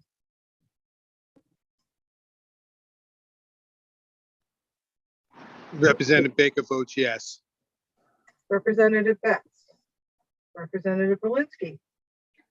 Rep. Belinsky votes yes. Representative Candelaria. Candelaria votes yes. One more time, please. Candelaria votes yes. Thank you. Senator Ciccarella. Representative Curry. Representative Curry votes yes. Representative Delaney. Representative Delaney in the affirmative. Representative Dillon. Dillon votes yes. Oh, there you are. Gotcha. Representative Felipe. Representative Felipe votes yes.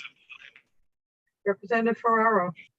Representative Ferraro votes yes. Senator Flexer. Senator Flexer votes yes. Representative Gibson. Representative Gibson votes yes. Representative Gilchrist. Representative Gilchrist votes yes. Representative Gonzalez. Gonzalez vote yes. Representative Haddad. Representative Haddad votes yes. Representative Carol Hall. Representative Joshua Hall. Representative Joshua Hall votes yes. Representative Harrison. Representative Harrison votes yes. Representative Hayes. Representative Hayes votes yes. Representative Howard. Representative Howard votes yes.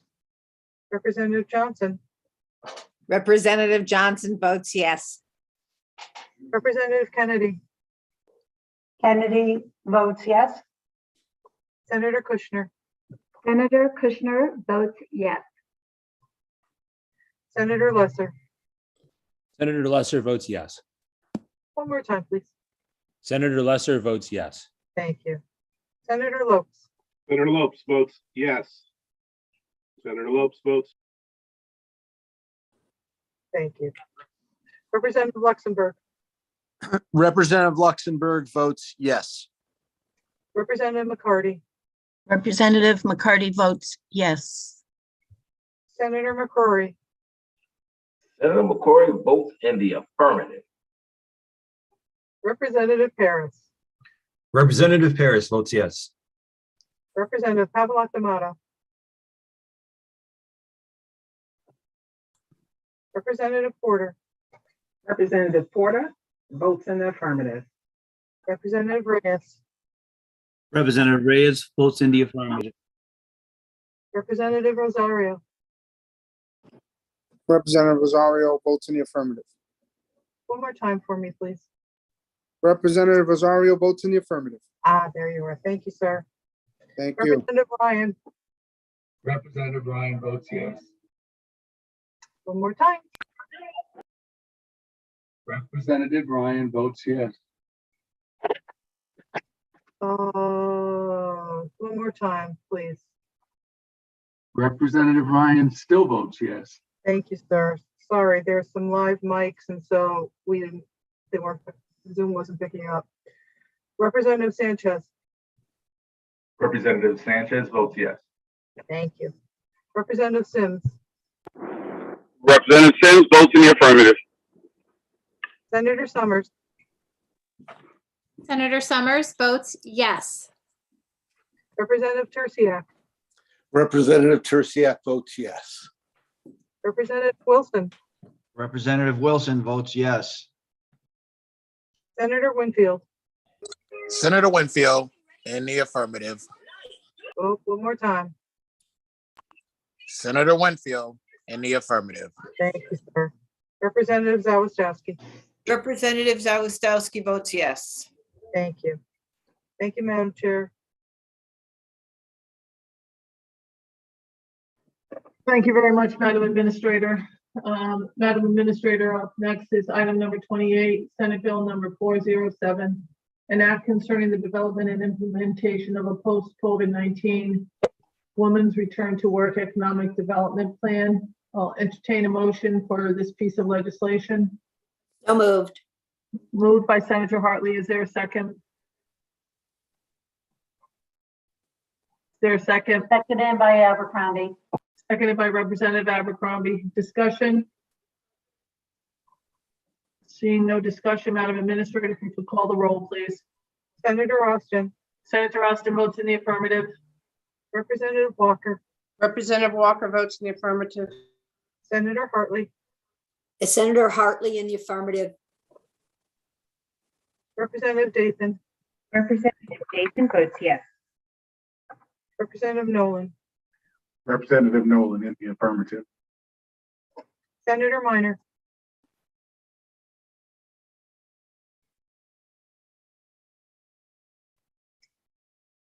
Representative France. Representative France votes yes.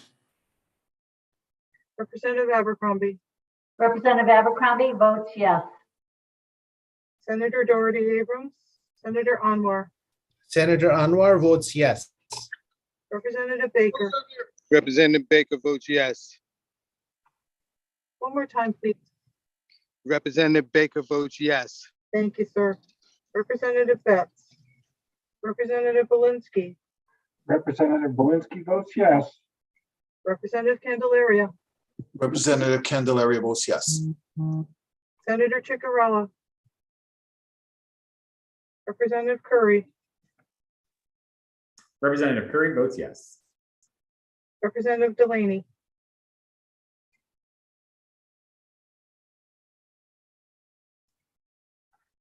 Representative Dillon.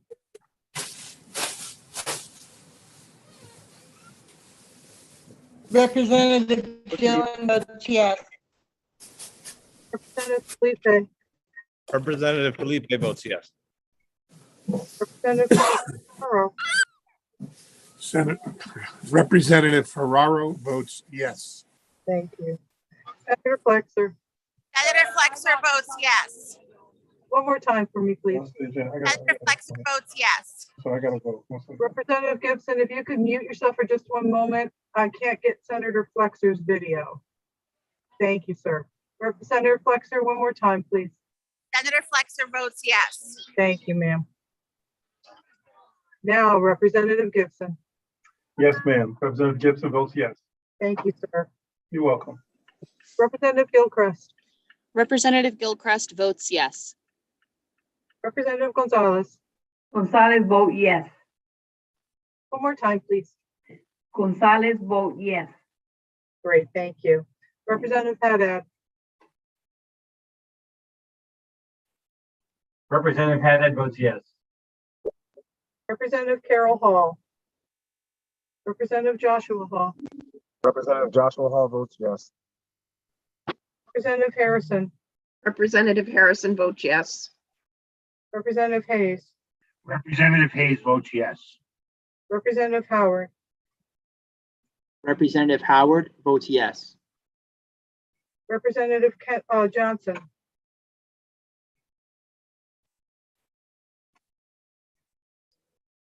Representative Johnson votes yes. Representative Kennedy, Kennedy votes yes. Kennedy votes yes. Senator Kushner. Senator Kushner votes yes. One more time, please. Senator Kushner votes yes. Thank you. Senator Lesser, Senator Lesser votes yes. Senator Lopes, Senator Lopes votes yes. Representative Luxembourg, Representative Luxembourg votes yes.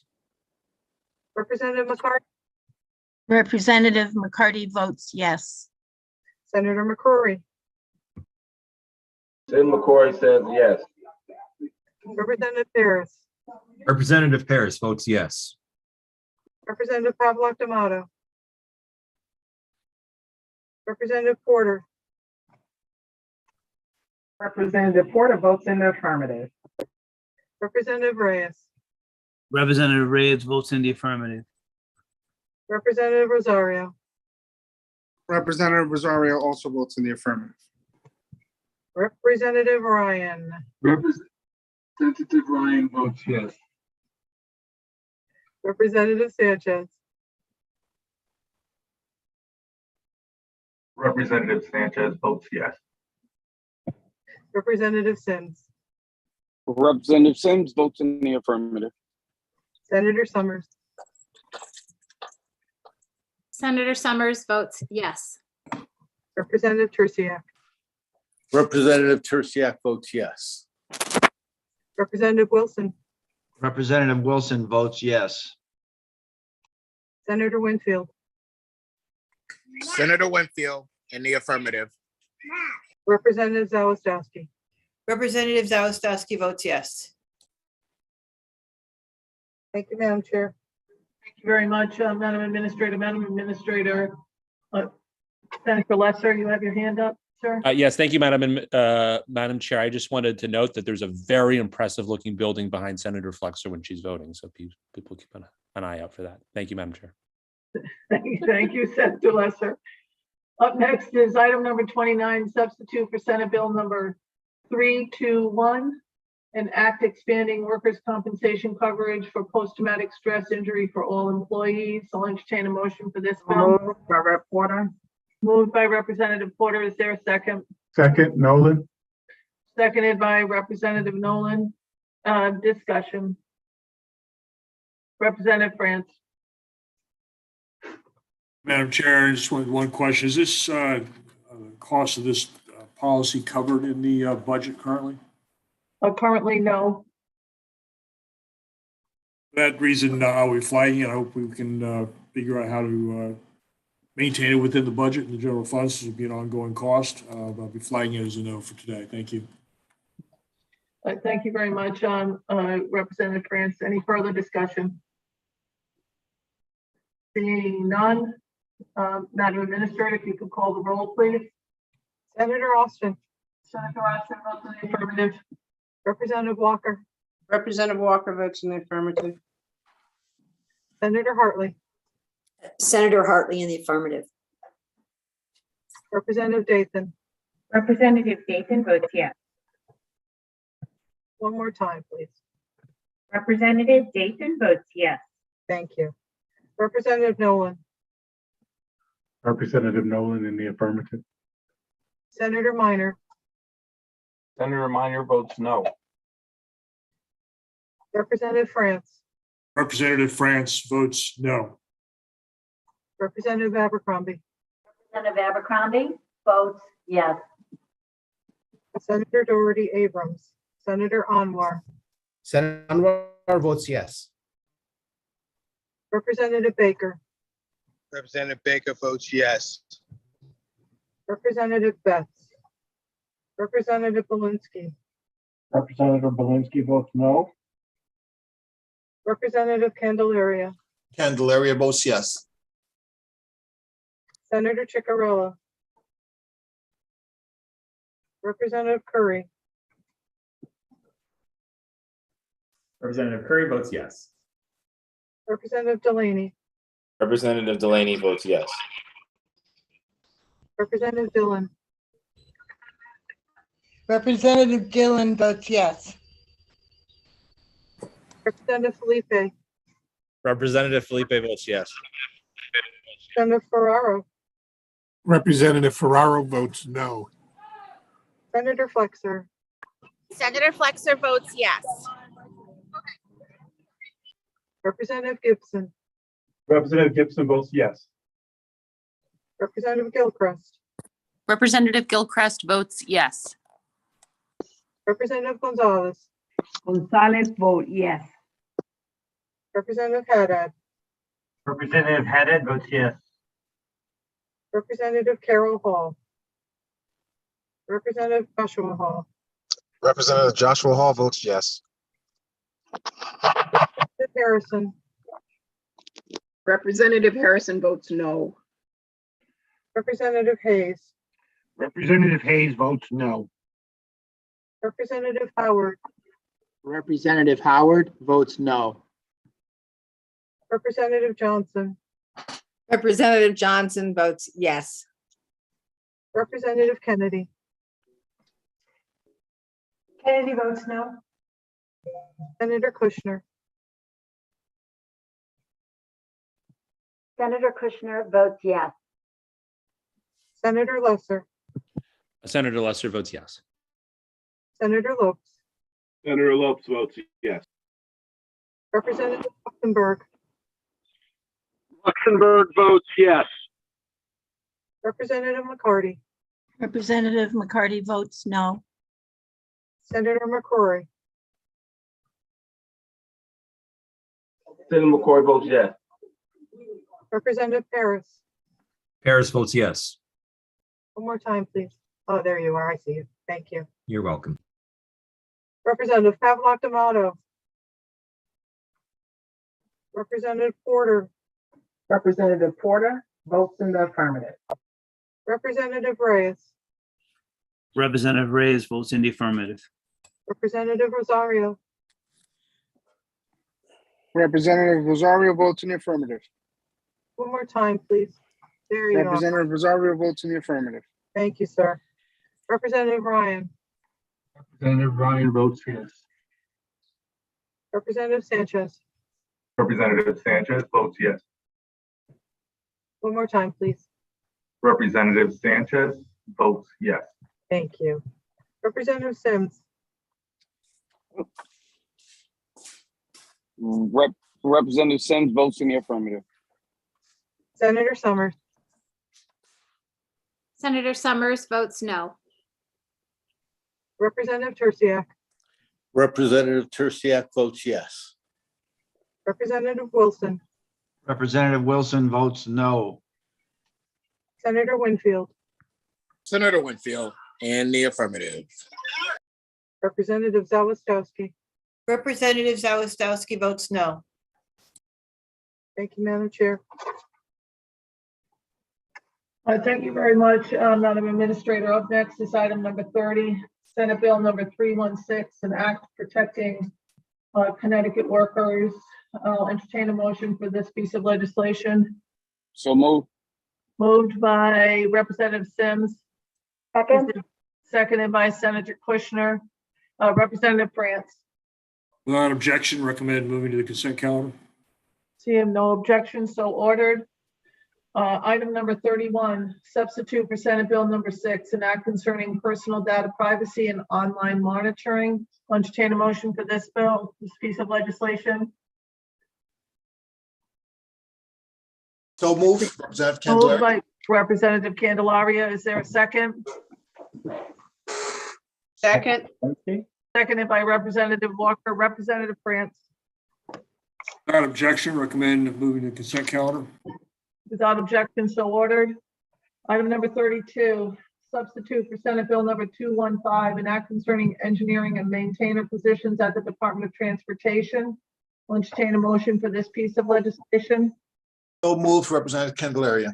Moved by Second. Representative Candelaria. Is there a second? Second. Seconded by Senator Minor. Representative France. Without objection, recommend adding to the consent calendar. Seeing no objections, so ordered. Madam Chair, Yes. item number 32 will be a JFS LCO 4671. Thank you very much, Madam Administrator. Still a second. Still moved and seconded and moved to the consent calendar.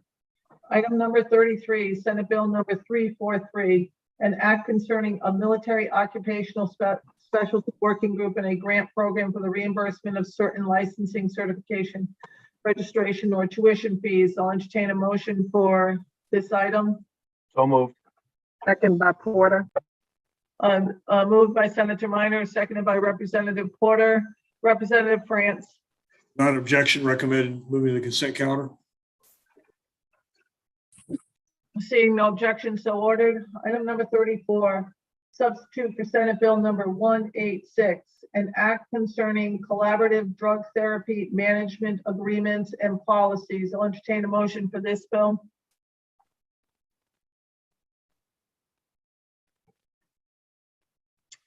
So moved by Abercrombie. Moved by Abercrombie, seconded by Senator Minor. Is that JFS? 343 or 186? Yes, please. No, that I have it down as JF. Thank you. Representative France. Without objection, recommend adding to the consent calendar. Without objection, so ordered. We're down to item number 35, an act concerning substitute for Senate Bill number 331, an act concerning the provision of developmental services and mental and behavioral health services. I'll entertain a motion for this piece of legislation. Moved by Abercrombie. Seconded, Moved by Nolan. Representative Abercrombie, seconded by Nolan. Representative Nolan. Discussion.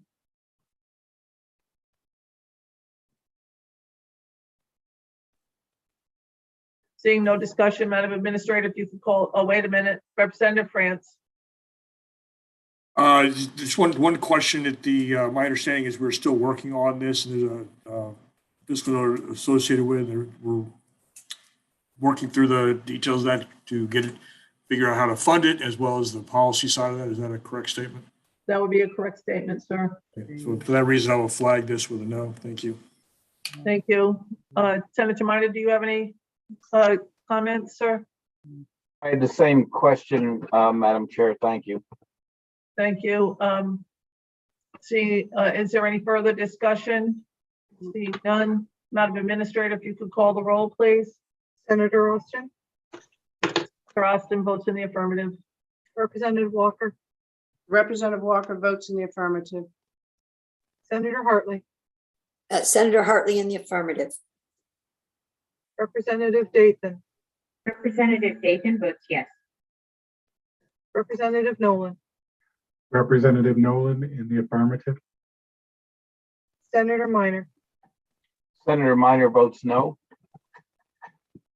Representative France, Representative France votes no. Representative Abercrombie, Representative Abercrombie votes yes. Senator Doherty Abrams, Senator Anwar,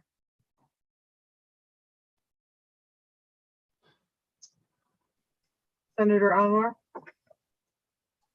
Representative Baker, Representative Baker votes yes.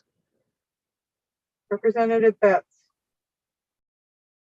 Representative Polinsky, Representative Belinsky votes in the affirmative. Representative Candelaria. Candelaria votes yes. One more time. Candelaria votes yes. Thank you. Senator Ciccarello, Senator Ciccarello votes yes. Representative Curry, Yes. Representative Curry votes yes. Representative Delaney. Representative I could Delaney get votes Pepe's yes. Pizza instead of Joey's. Representative Gilchrist, would you mute? Not like Joey's. Representative pizza for Gilchrist, could Could you we everyone. get mute, Pepe's please? cheese? Representative Gilchrist, you need to mute. Thank you. Please continue, Madam Administrator. Thank you, Madam Chair. Representative Delaney. Yes, Madam Administrator. Representative Delaney votes yes. Thank you, sir. Representative Gillen. Representative Gillen votes yes. Representative Felipe. Representative Felipe votes yes. Representative Ferraro. Representative Ferraro votes yes. Senator Flexer. Senator Flexer votes yes. Representative Gibson. Representative Gibson votes yes. Representative Gilchrist. Representative Gilchrist apologizes for subjecting you all to my children, and I vote yes. Thank you. Representative Gonzalez. Representative Gonzalez votes yes. Representative Haddad. Representative Haddad votes yes. Representative Carol Hall. Representative Joshua Hall. Representative Joshua Hall votes yes. Representative Harrison.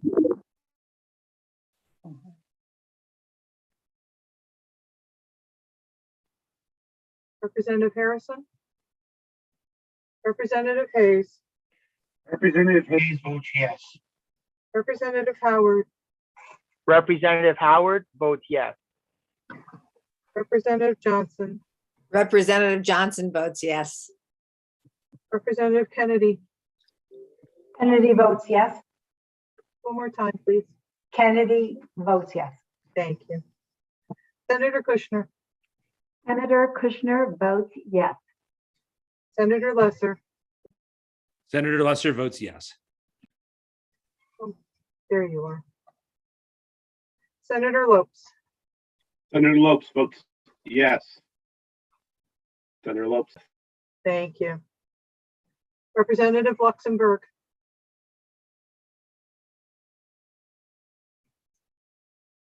Representative McCarty. Representative McCarty votes yes. Senator McCrory. Senator McCoy votes yes. Representative Paris. Representative Paris votes yes. One more time for me. Representative Paris votes yes. Thank you. You're welcome. Representative Pavlak D'Amato. Representative Porter. Representative Porter votes in the affirmative. Representative Reyes. Representative Reyes votes in the affirmative. Representative Rosario. Representative Rosario votes in the affirmative. Representative Ryan. Representative Ryan votes yes. Representative Sanchez. Representative Sanchez votes yes. Representative Sims. Representative Sims votes in the affirmative. Senator Summers. Senator Summers votes yes. Representative Terciak. Representative Terciak votes yes. Representative Wilson. Representative Wilson votes no. Senator Winfield. Senator Winfield in the affirmative. Representative Zawistowski. Representative Zawistowski votes yes. Is there anyone who has not yet cast their vote? Would like to- Senator Anwar, Yes, sir. I think I missed the vote. Senator Anwar votes yes. Thank you, sir. Anyone else? If not, thank you, Madam Chair. Thank you very much. Item number 36 is up next. Substitute for Senate Bill number 222. It will be a JFS. Madam Administrator, do you have the LCO number on this one? Yes, ma'am. It's LCO 4677. 4677. I'll entertain a motion for this bill. So moved. Seconded by seconded by Abercrombie, sorry. It's been moved by Senator Kushner, seconded by Representative Abercrombie. Discussion, Senator Minor. you, Madam Chair. If someone knows, does this require someone to be noticed if there is merely a change in the type of the prescription, or if it's no longer being funded at all? So if I have a sprained shoulder and I'm out on a workers' comp, or I've had broken shoulder and I'm out on a workers' comp, and we've kind of not come to an agreement on where we are in terms of recovery. Would this require them to notify me if they were changing the prescription that they were going to provide through you? Thank you very much, Senator Kushner. Thank you, Madam Chair. It's if they are discontinuing the medication from coverage from workers' comp. Not a change, but a discontinuation. This is Eric. All right. Representative Reyes, you are unmuted, sir. This is Eric. Representative Reyes, Representative Reyes. you are, thank you. Senator Minor, does that answer your question, sir?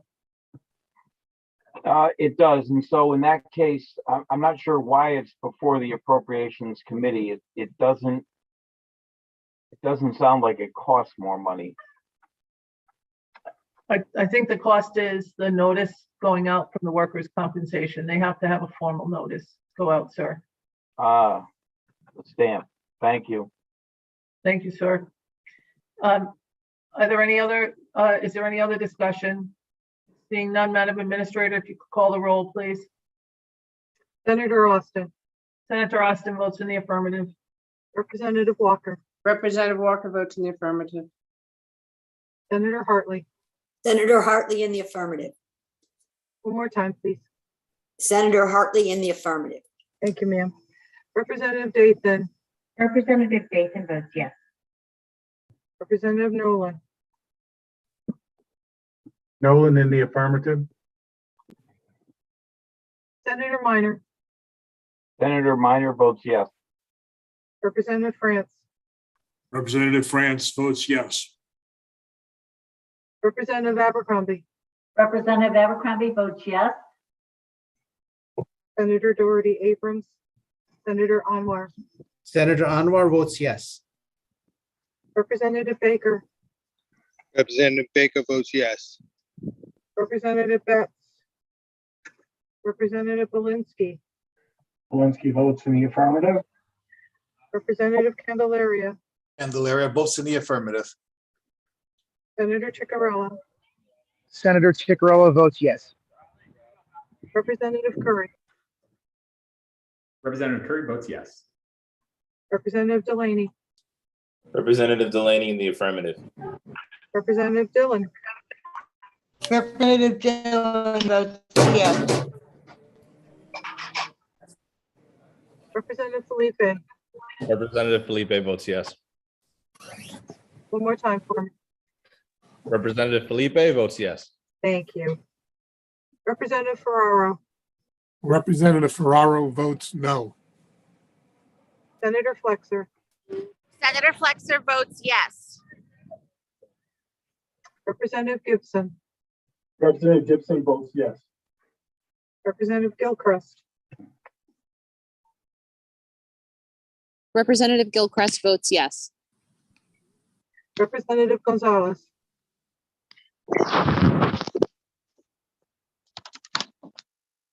Representative Gonzalez.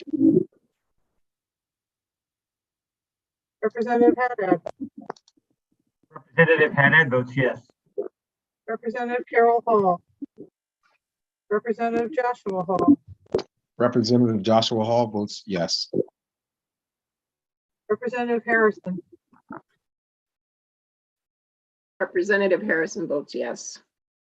Representative Hayes. Representative Hayes votes yes. Representative Howard.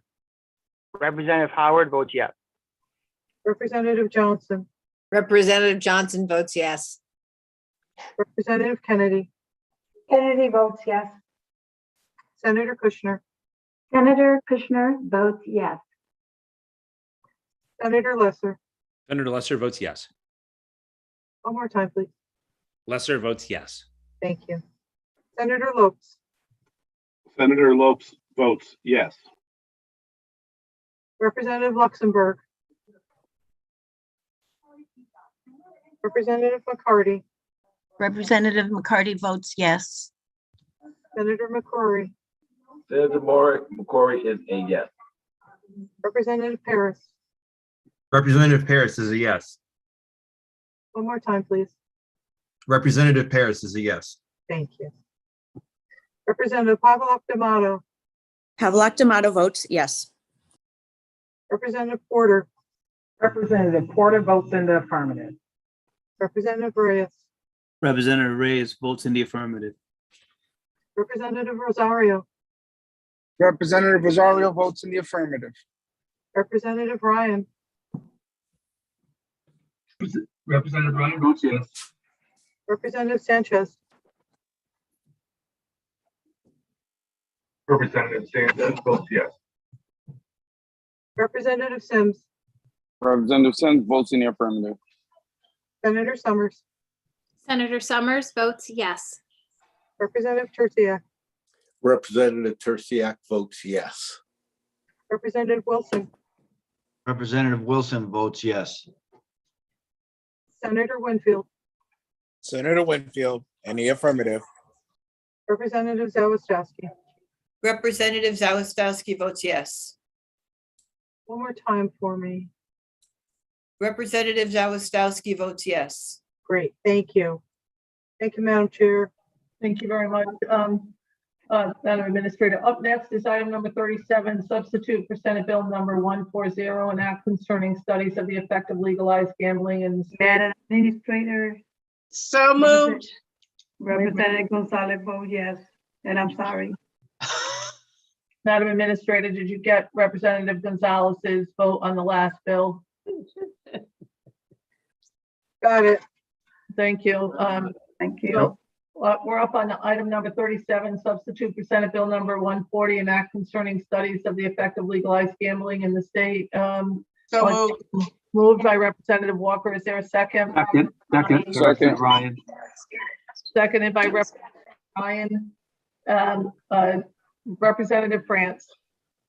Without objection, recommend adding to the consent calendar. Without objection, so ordered. The next one is item number 38, substitute for Senate Bill number 120, an act concerning the use of chlorpyrifos, or however you say it, on golf courses and neonics for non-agricultural use. So moved. Representative Dayton. Moved by Representative Walker and seconded by Representative. Got to practice on both of those two. It's been moved and seconded. Discussion. Senator Minor. Good afternoon, Madam Chairman. Is this accounted for in the budget? No, sir, it is not. Well, then I don't want to hear anything from anybody when their lawns all fall apart and there are bugs all over their house. How's that? Okay, sounds good to All me. right, thanks. Thanks. Madam Administrator, seeing no further discussion, if you could call the roll, please. Senator Austin. Senator Austin votes in the affirmative. Representative Walker. Representative Walker votes in the affirmative. Senator Hartley. Senator Hartley in the affirmative. One more time for me, please. Senator Hartley in the affirmative. Thank you, ma'am. Representative Dayton. Representative Dayton votes yes. Representative Nolan.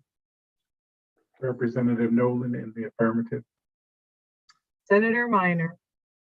You're gonna be sorry. I'm voting no. I'm trying to protect all. Representative France. Representative France votes no. Representative Abercrombie. Abercrombie votes yes. So I'll do that. Senator Doherty Abrams. Senator Anwar. Senator Anwar votes yes. Representative Baker. Representative Baker votes yes. Representative Betts. Representative Belinsky. Representative Belinsky votes yes. Representative Candelaria. Candelaria votes yes. One more time, please. Candelaria votes yes. Thank you. Senator Ciccarella. Senator Ciccarella votes no. Representative Curry. Representative Curry votes yes. One more time, please. Representative Curry votes yes. Thank you. Representative Delaney. Representative Delaney votes yes. Representative Dillon. Representative Dillon votes yes. Representative Felipe.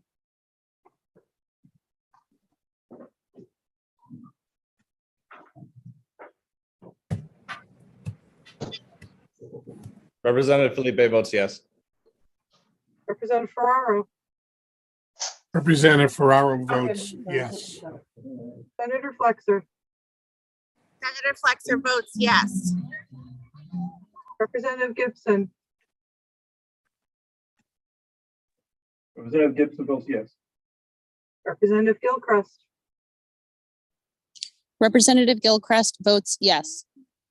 Representative Gonzalez. Gonzalez vote yes. One more time for me. Gonzalez vote yes. Thank you. Representative Haddad. Representative Haddad votes yes. Representative Carol Hall.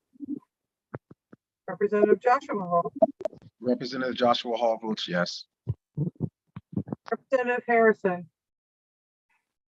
Representative Harrison votes no. Representative Hayes. Representative Hayes votes no. Representative Howard. Representative Howard votes no. Representative Johnson. Representative Johnson votes yes. Representative Kennedy.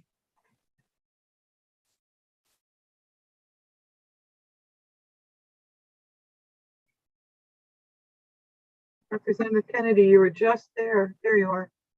Can you come back to me, please? There you go. Okay, you want me to come back to you? Sure. Please, thank you. got it. Senator Kushner. Senator Kushner votes yes. Senator Lesser. Senator Lesser votes yes. One more time. Lesser votes yes. Thank you. Senator Lopes. Senator Lopes votes yes. Representative Luxembourg. Representative McCarty. Representative McCarty votes yes. Senator McCrory. Senator McCoy votes yes. One more time, please. Senator McCoy votes yes. Thank you, sir. Representative Paris. Representative Paris votes yes. Representative Pavlak D'Amato. Pavlak D'Amato votes no. Representative Porter. Representative Porter votes in the affirmative. Representative Reyes. Representative Reyes votes in the affirmative. Representative Rosario. Representative Rosario also votes in the affirmative. Representative Ryan. Representative Ryan votes yes. Representative Sanchez. Representative Sanchez votes yes. Representative Sims.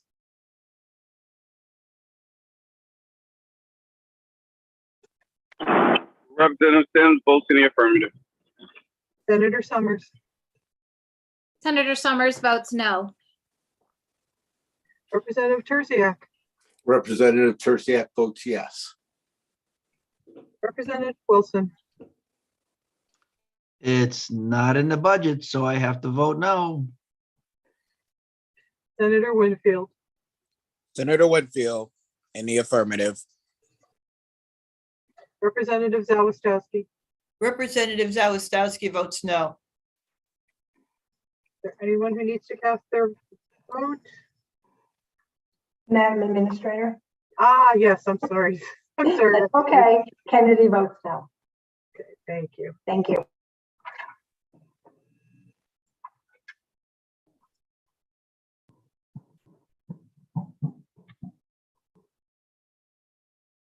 Thank you, Madam Chair. Madam Administrator, if we could call the consent calendar now, please. Certainly. On page 1, item number 5, substitute for House Bill 5176. Item number 6, substitute for House Bill 5040. On page 2, item number 7, House Bill 5144, which will be a JFS, LCO 4668. Item number 8, substitute for House Bill 5143. Item number 11, substitute for House Bill 5273.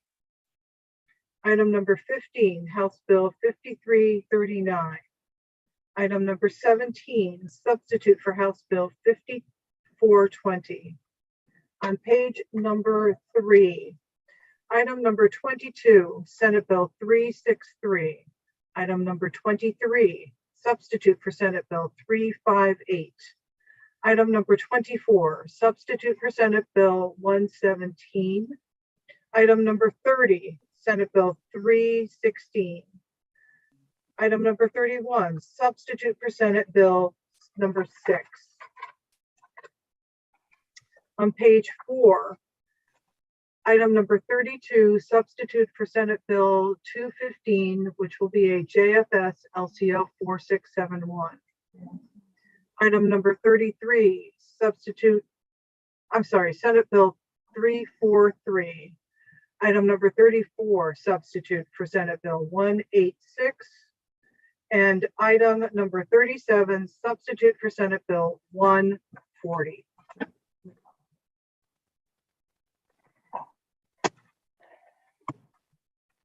If you could call the roll, please.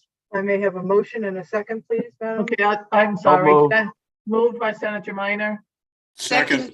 seconded by Representative France.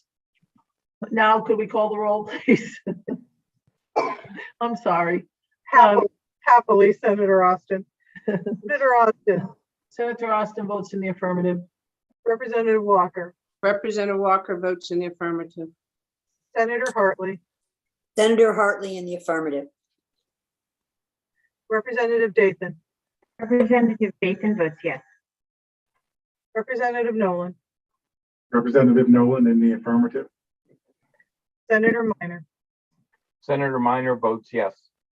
Representative France. Representative France votes yes. Representative Abercrombie. Abercrombie votes yes. Senator Doherty Abrams. Senator Anwar. Senator Anwar votes yes. Representative Baker. Representative Baker votes yes. Representative Betts. Representative Belinsky. Walensky votes yes. Representative Candelaria. Candelaria votes yes. One more time, please. Candelaria votes yes. Thank you, sir. Senator Chicarella. Senator Chicarella votes yes. Representative Curry. Representative Curry votes yes. Representative Delaney. Representative Delaney votes yes. One more time, please. Yes, ma'am. Representative Delaney votes yes. Thank you, sir. Representative Dillon. Representative Dillon votes yes. One more time, please. Representative Dillon votes yes. Thank you. Representative Felipe. Representative Felipe votes yes. Representative Ferraro. Representative Ferraro votes yes. And Susan, Yes, sir. I would like to change my vote on number 38, calendar number 38 to a no. I'm going to have to, Can we're you going to have to go through the consent calendar first, and I'll come back to you right after, I promise. Okay. All right, thank you. You're welcome. Senator Flexer. Senator Flexer votes yes. Representative Gibson. Representative Gibson votes yes. Representative Gilchrist. Representative Gilchrist votes yes. Representative Gonzalez. Gonzalez vote yes. One more time, please. Gonzalez vote yes. Oh, something's going on. One more time.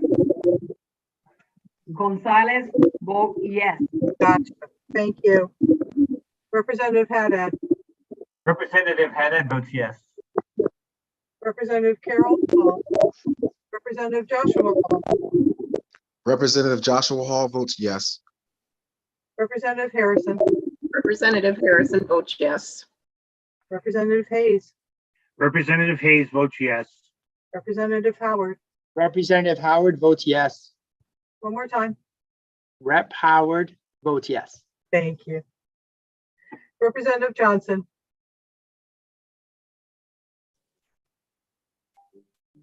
Representative Johnson votes yes. thank you. Representative Kennedy, Kennedy votes yes. Senator Kushner, Senator Kushner votes yes. Senator Lesser, Senator Lesser votes yes. Senator Lopes, Senator Lopes votes yes. Representative Luxembourg, Representative McCarty, Representative McCarty votes yes. Senator McCrory, Senator McCrory votes yes. Representative Paris, Representative Paris votes yes. Representative Pavlak Amato, Pavlak D'Amato votes yes. Representative Porter, Representative Porter votes in the affirmative. Representative Reyes, Representative Reyes votes in the affirmative. Representative Rosario, Representative Rosario votes in the affirmative. Representative Ryan, Representative Ryan votes yes. Representative Sanchez. Representative Sanchez votes yes. One more time, please, sir. Representative Sanchez votes yes. Thank you. Thank you. Representative Sims,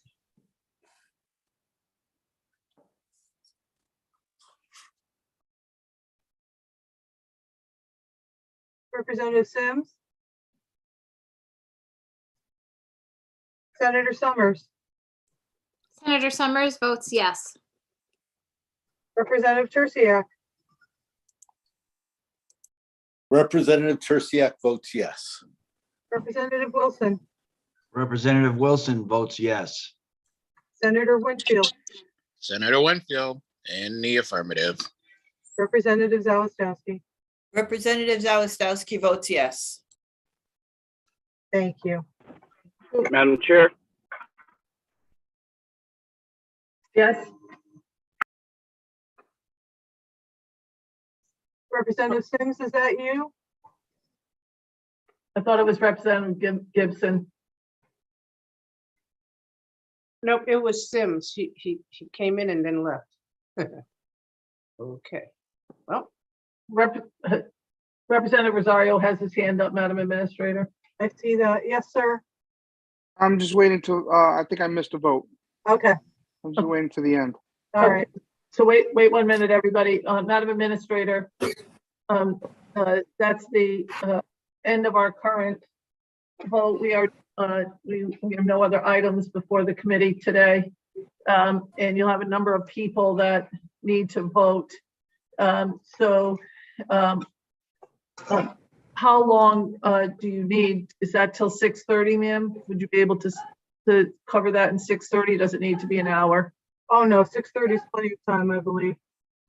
Thank you. So this committee will stay open until 6:30, at which time we will recess until 6:30, and then we will be adjourned. And I do see Senator Meyer, do you have your hand up, sir, because you want to say something or because you have a missed vote? I managed to miss one vote today, so I'm waiting in line. Okay. All righty then. I'm not even going to ask my chair or my ranking members if they have anything to say. We're going to let Madam Administrator get to what she has to get to. Madam Administrator, do we have anything else for the committee for the rest of this week that you know of? Blessedly no, Madam Chair. All righty. Not yet. Thank you. Not yet.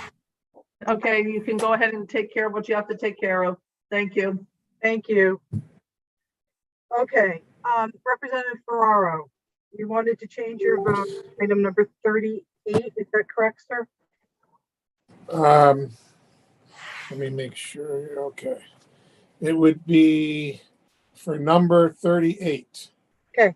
From a yes to a no. Gotcha. Okay. All right. Thank you. You're welcome. I'm going to care of my friend Senator Minor because it's so rare that he misses a vote. Oh, I believe it was item number 28.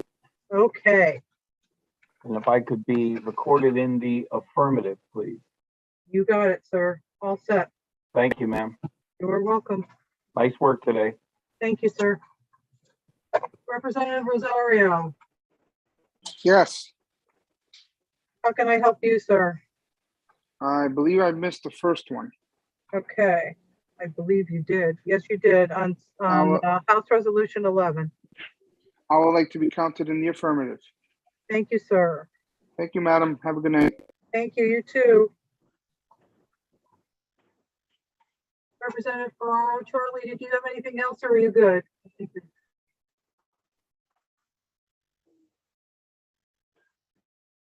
Okay, let's go to Representative Porter.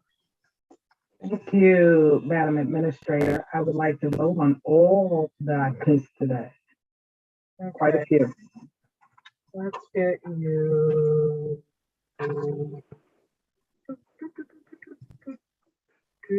So on House Bill 5251. Clerk. I'm taking Representative Porter's votes, please. Representative Porter votes in the affirmative, Madam Administrator. Thank you. Senator Flexer, are you on? Because you missed that vote as well.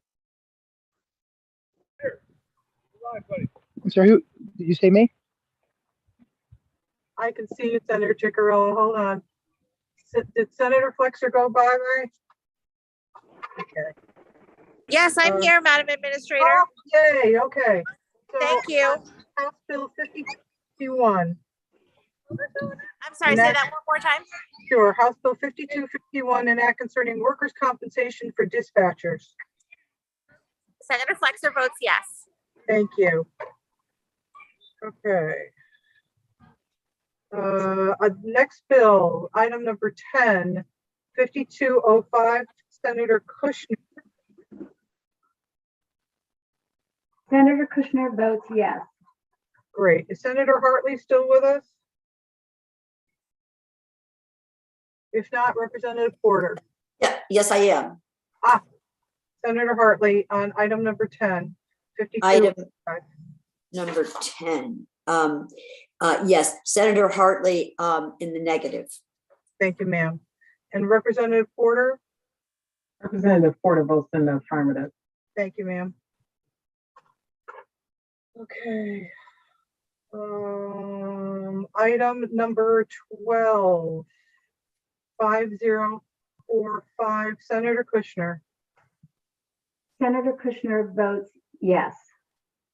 Representative Porter. Representative Porter votes in the affirmative. Thank you. Madam Clerk, Who's talking to me? Representative Sims. Yes, sir.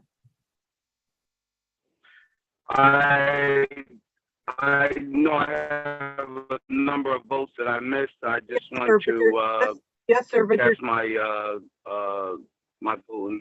Excuse me, sir, you're cutting the line. Go ahead. Madam Administrator? Yes. Madam, did you skip Right. item number 11 for any reason? I don't think I voted on that. Hold on. 11.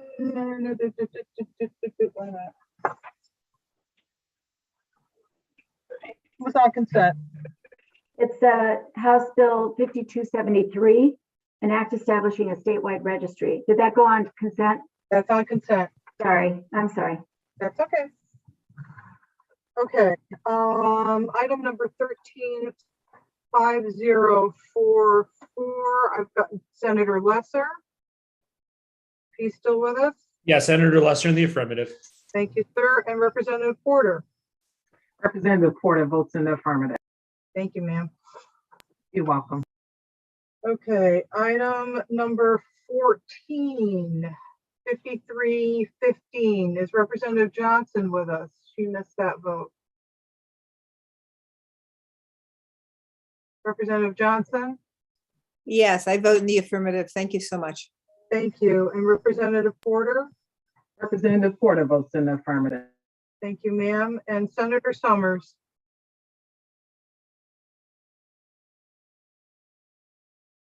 Okay.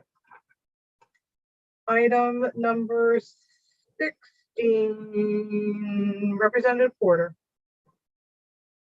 Representative Porter votes, 99. I'm sorry. I'm sorry for interrupting. House Bill 5399. Representative Porter votes in the affirmative. Thank you. And Madam Administrator, can you check and make sure I voted on that one? I hadn't marked it as voted. Yes, you did. I got Thank you. Got it Thank right. you. Appreciate that. Item number 18, House Bill 5449, Representative Pavlak D'Amato. Yes, Pavlak D'Amato votes yes. And Representative Porter. Representative Porter votes in the affirmative. Thank you, ma'am. Welcome. Okay. Item number 19, House Bill 5001, Representative Porter.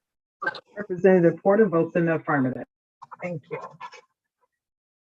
Item number 20, House Bill 5386, Senator Ciccarella.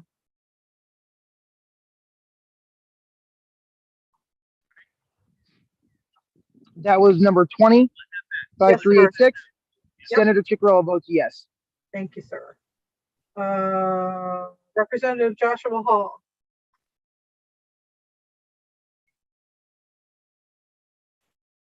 Senator, I got Senator, Representative Porter. Representative Porter votes in the affirmative. Okay. Item number 21, 5484, Senator Ciccarella. Senator Ciccarella votes yes. Representative Porter. Representative Porter votes in the affirmative.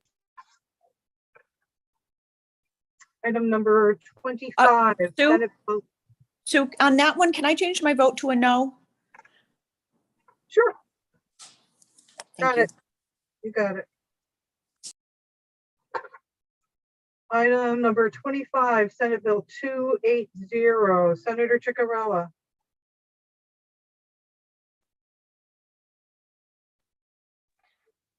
Senator Ciccarella votes no. Representative Curry.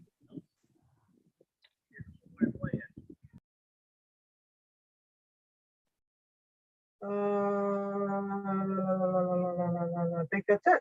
Okay. Item 26, Senate Bill 250, Senator Ciccarella. Senator Ciccarella votes no. Representative Curry. Representative Pavlak D'Amato. Pavlak D'Amato votes no.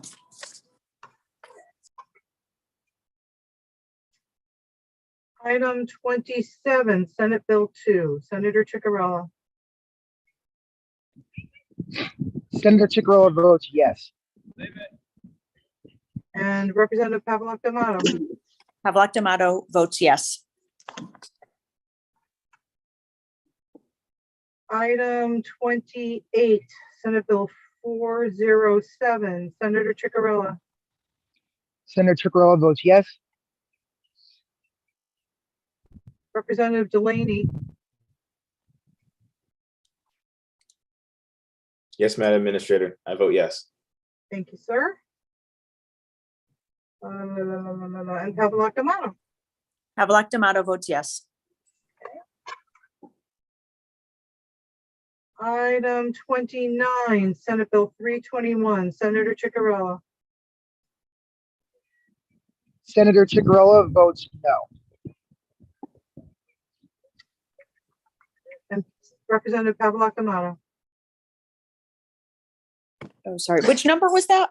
Sure, it's item 29, Senate Bill 321. Pavlak D'Amato votes no.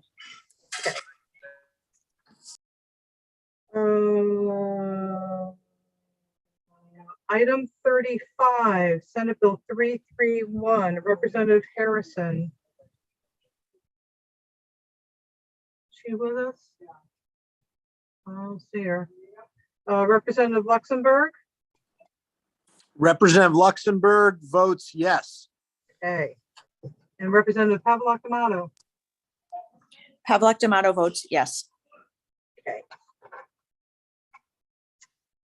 Item 36, Senate Bill 222, Representative Luxembourg.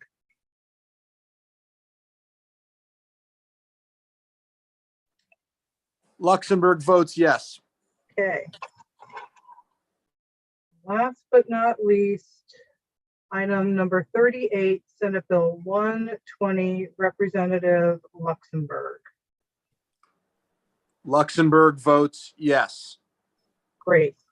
Now, Representative Hall, I think you owe me one, right? Okay, maybe? Yep. I think just one. Okay, let me go.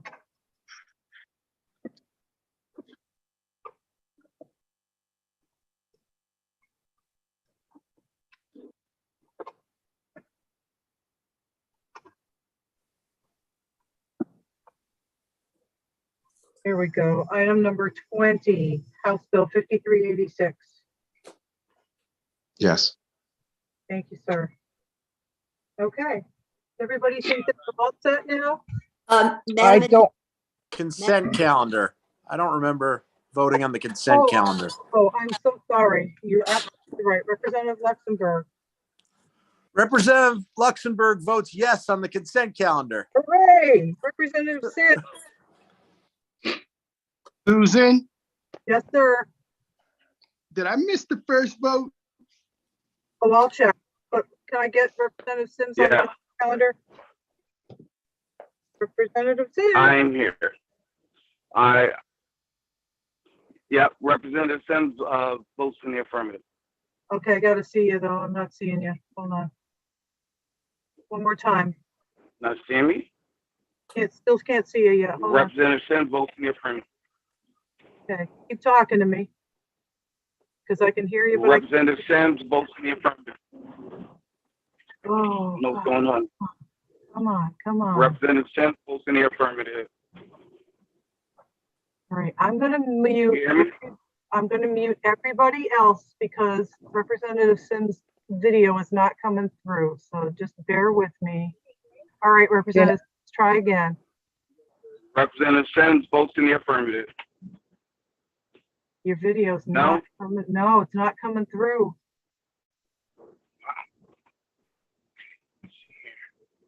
Madam Administrator, do you think it's okay if you were to hit the three dots next to his name and pin him while he was to speak? So that everybody on CTN at home could see him? Well, I have to see him. You can try, so keep talking. Can Representative you, Sims, you can hear me, but you can't see me, you're saying, right? that's correct. Okay, I may have to, log out and log back in. Okay, I'm here till 6:30. Okay, fantastic. Thank you. Okay. All righty. All right, so let me check. Rep Baker, let me check. You voted on the first item, sir. All right, thank you. Madam Yep. Administrator, this is Susan Johnson. Did I vote on the first vote? Because I might have missed it, I thought. Right. No, I have you on the first one, but I have to get Senator Flexer caught up. Okay. Senator Hartley on Senate Resolution 12. Senator Hartley. yes, that's item number, is that correct, Madam Administrator? Yes, ma'am. Item number 1, Senator Hartley, in the affirmative. Okay. Senator Flexer.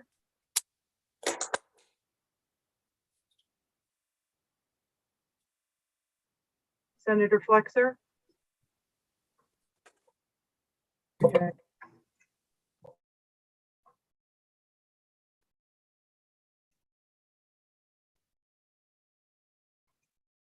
All right, on item number 3, Senate Resolution 13, Senator Chicarella. Senator Chicarella votes yes. Okay. Senator Flexer. Can you see me? Yep, I got you. Senator Flexer.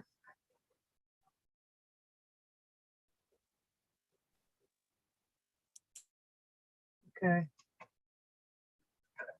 Ah, Senator Summers, let me find you. Do you remember which one you missed?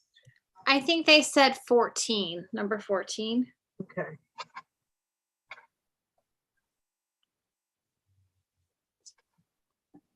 That's correct. How would you like to vote? I would like to vote no, please.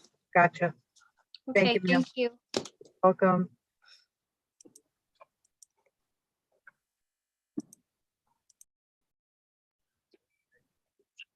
So I believe I'm all set at this point. I think you are. Thank you so much. You are welcome. Great job today. You're very Madam patient. I give you a Administrator? lot of credit. Thank you. Have a Thank great you for your night. patience. Madam Yes, Administrator? I just have a question. On number 45 was item number, that's the 5311, an act encouraging socialization for nursing home residents. Was that on consent? no, that was not taken up. The last item that we took up, other than the consent, before the consent calendar, Okay, was item number 38. okay, thank you. I just, Yes, items number 39 through 62 were not called. I appreciate that. I thought that one was getting called, so I appreciate it. So thank you for, Right. thank you for all your work. Take Thank care. you. Madam Administrator, I don't know if I missed any votes, but I stepped away. And I don't know I don't know if I missed a vote in the interim. Okay, let me Although it's great hanging out. let me take a quick look, although I don't think you did, because I would have called you out, but let me take a quick run through, doesn't hurt.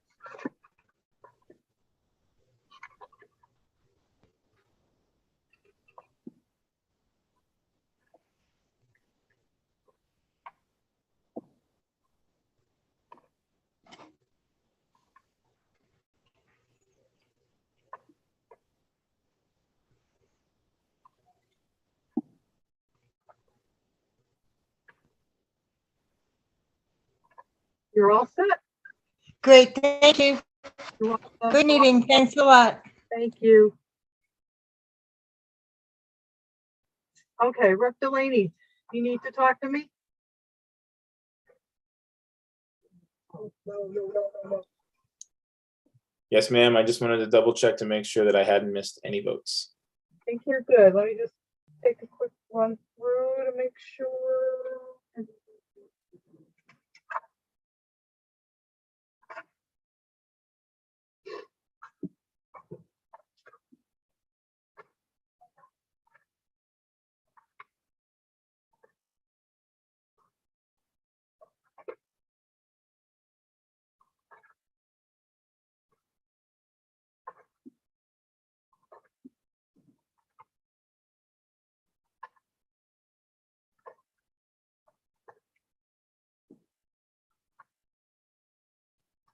You are all set. Thank you, Madam Administrator, and thank you, Madam Chairs, for all the hard work, and looking forward to seeing everybody tomorrow. Have a good night. Representative Felipe, what can I do for you, my friend? Same question, just making sure. You got it. Let me take a quick run through.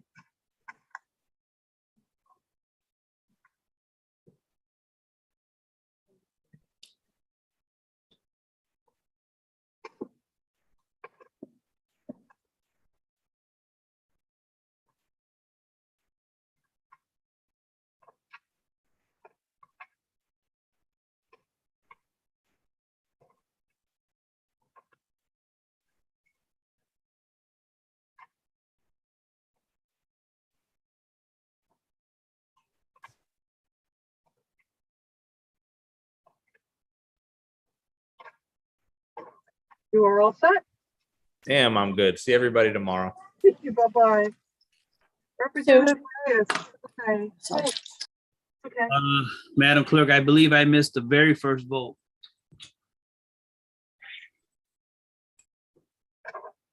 No, actually you didn't. I think you voted after when you came in. Item number 2, the House resolution. I've got you. I got them all? Yeah, I think so. Let me double check.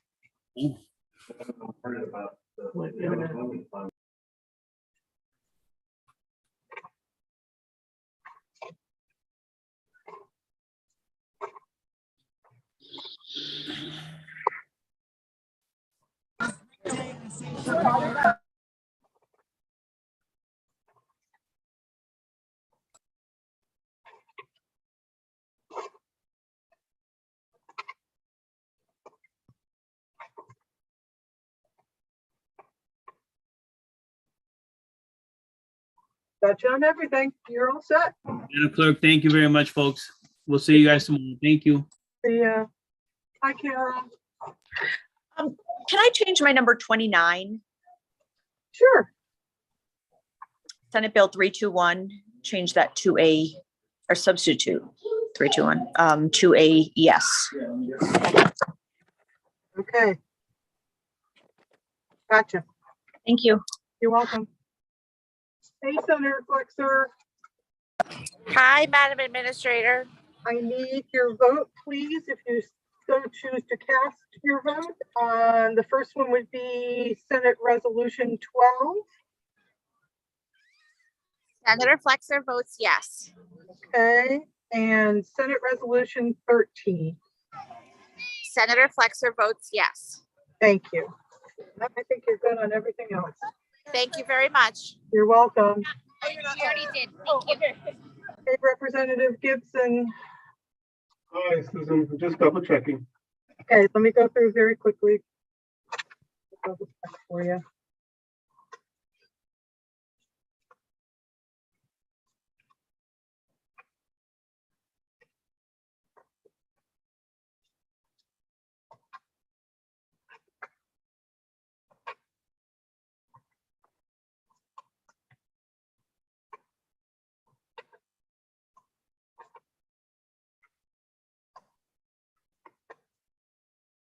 You are all set. Thank you, madam. Have a good evening. Bye-bye. Everyone tomorrow. Okay, have a good night. Good night. Madam Administrator, are you missing anybody else? I don't think so.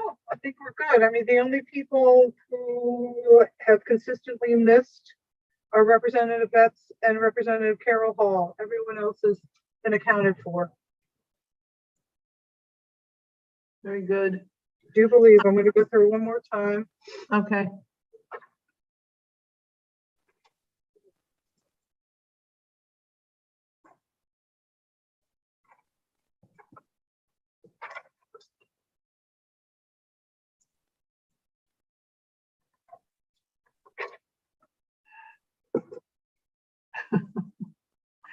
Tony, that dog is the silliest dog.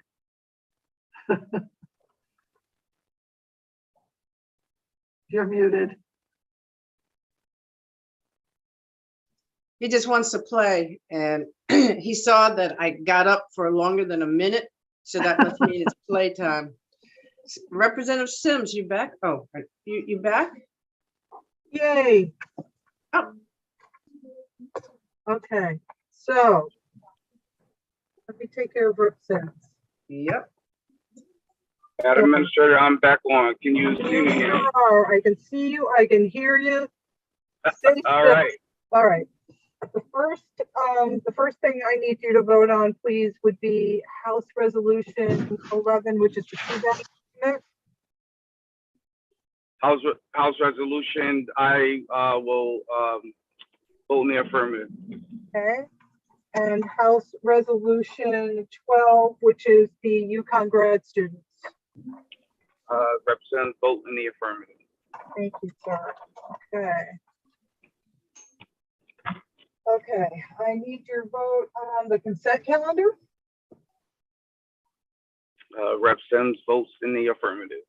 Thank you. And then let me look very quickly to see if you missed anything else. I don't think so. I don't think so either, but I just feel better if we do a quick look. Okay. So far, so good. Kathy, go home. Senator Austin, go home. I will in 1 minute. I just want to make sure everybody's all set. I got telephone number, that's all. Go home. We're supposed to have a bad rainstorm in about a half hour, so. All right, you are supposed to get snow. Representative Sims, you are all set. Awesome. Thank you so much and have a great rest of your evening. See you later. For your patience. Thanks for coming back. Thank you. All righty. Bye-bye. Bye-bye.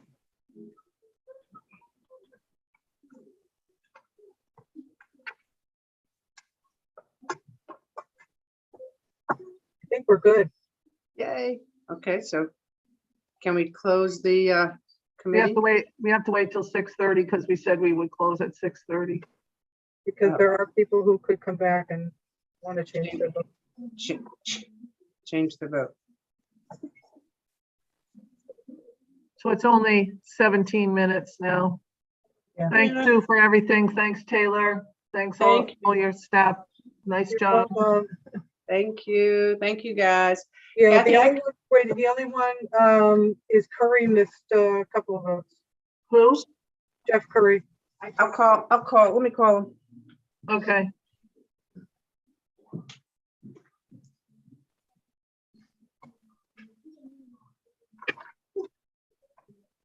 Where are Bets and Carol Hall? They don't usually miss votes, do they?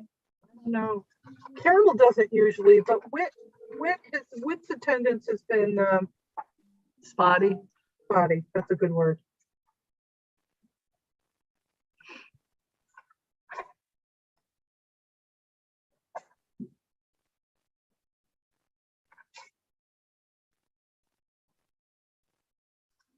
I told him, I said, you missed votes. He says, no, I have 16 minutes. I said, would you come on and vote? See, that's exactly why. You can't close.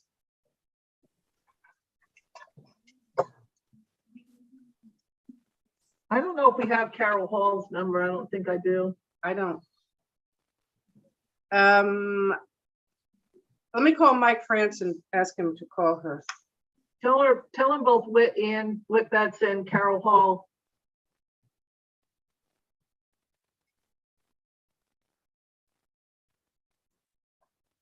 I think I have Carol Hall. I don't know.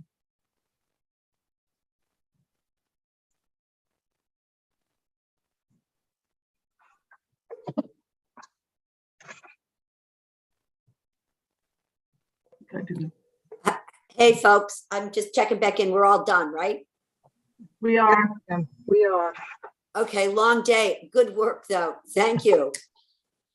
You run a tough meeting, Senator Austin. You just plow right through it. I try. Yeah, good job. Good job, Sue. Good job, Tony. Thank you. Okay, best to all. Good night. Good night.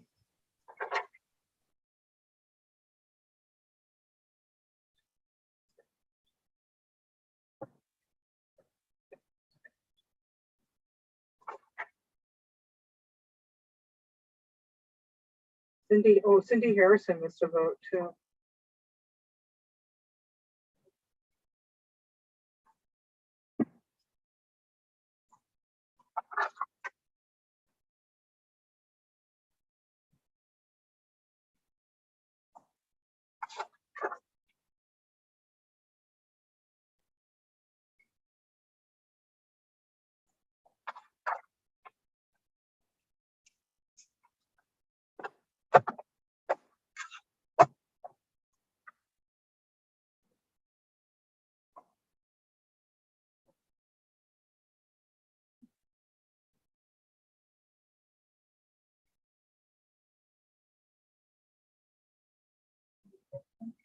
Yeah.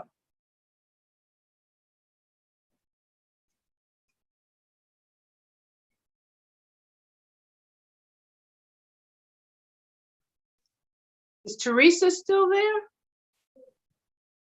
Yeah, you're muted. She is? Yeah, so is Manny. I'm giving Teresa a ride to this time. She's getting a new car tomorrow or the next day. Oh, good. Good. And Manny came over afterwards, and he's been supporting us. He's been giving you moral support? Correct. Good. Now you can go home. Did you reach Mike? I left a message with him.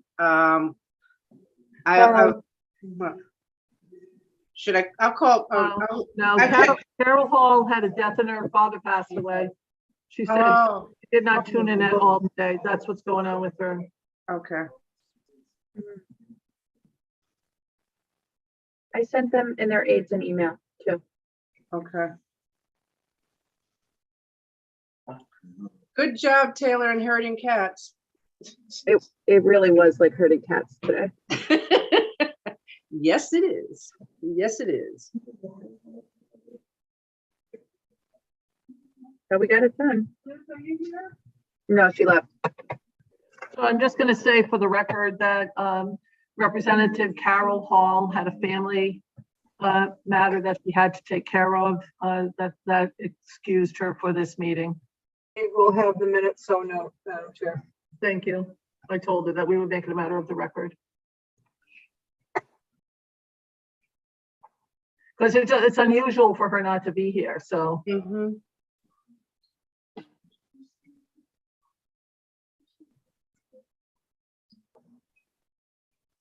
I forgot we're still being recorded.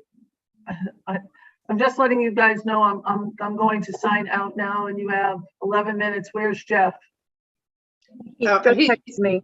He said he's coming in. Mhm. Okay, tell him to hurry up. He told, goodbye, Kath. Goodbye. Bye. Yes, apparently appropriations after hours is very entertaining to our viewing public. I used to text messages from folks who just enjoy the after show. Yes. God. Bye, Teresa. Talk to you later. Bye, guys. Bye. Oh, it was supposed. I didn't know we were supposed to get a real rainstorm tonight. I didn't know either. Yeah, they were talking about how all the blooming dogwoods were going to shed a lot of their flowers. Oh, that's gonna be sad. I know, because I haven't been out enough to see them.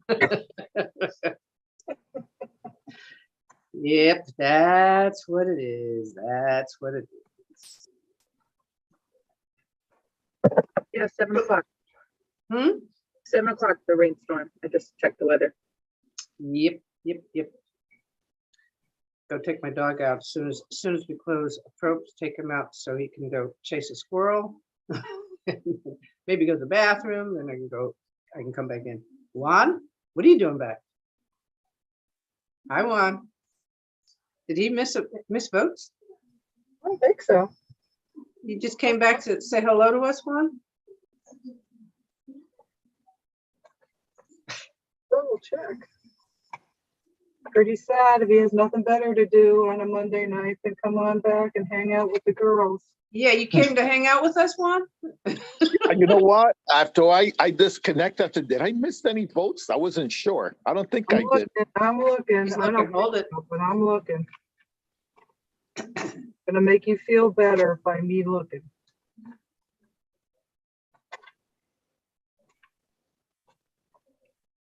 You are good. Have a good evening. Company, thanks for coming back.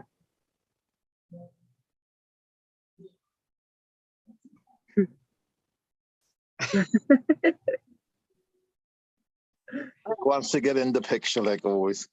Oh. But Tony. Hi. She's getting so big, Juan. Yes, she is. Oh my gosh. Oh, Yeah, she'll be 10 this year. wow. Time flies. Yes, it does. Holy cow. Wow. I remember when she was born. Wow. Unbelievable. Uh-huh. All right, honey. Enjoy your evening. Ladies, take care. There's Mr. Jeff. Well. Hi. Hi there. Sorry, I'm late. It's a day. It's one of those days? It Really? Is it really? I didn't notice. Right. All right. What do we got? Hurry and vote. Item number 25, Senate Bill 280. Item number 25. Representative Curry votes yes. And on item number 6, Senate Bill 250. Item goes. What number item? Item number 26. Oh, 26, excuse me. Representative Curry votes yes. Thank you, sir. That's it? Only two? That's it. Fantastic. Thanks for all your hard work today. Thanks. See ya. Take care. Bye. Okay, so now we got 6 minutes to let somebody come in and change their vote, huh?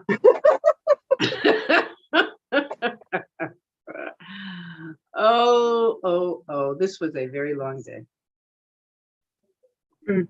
This is a long weekend. I mean, not weekend, but this is the last part of session is just kind of moving along.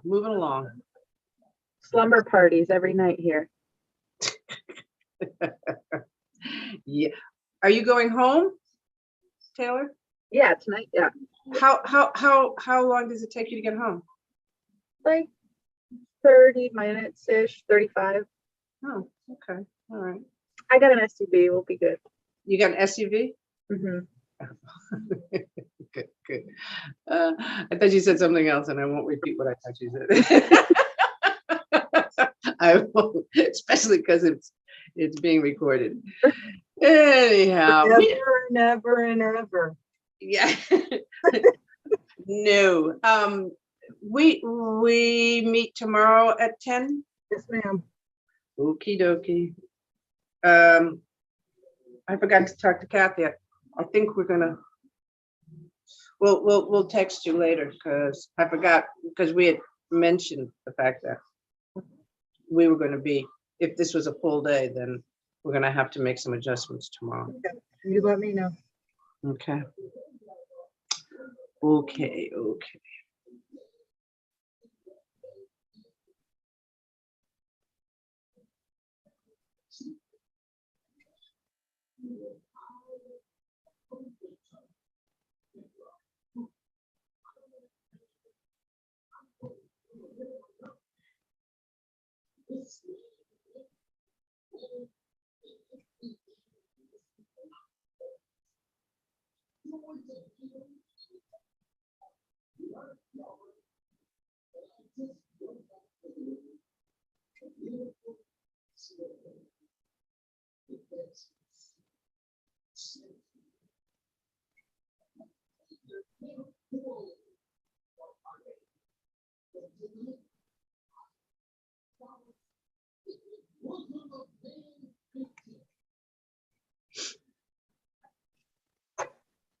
Hey Taylor, are they're allowing for Zooms tomorrow for session?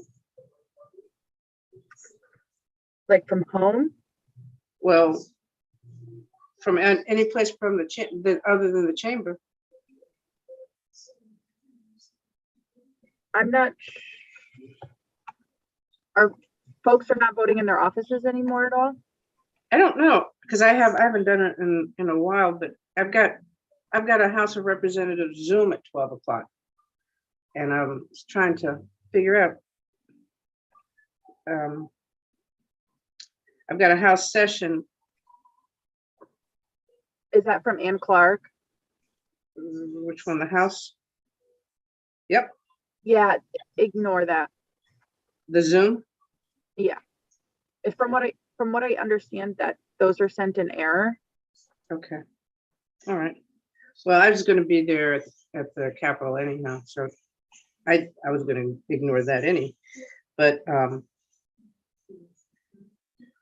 okay.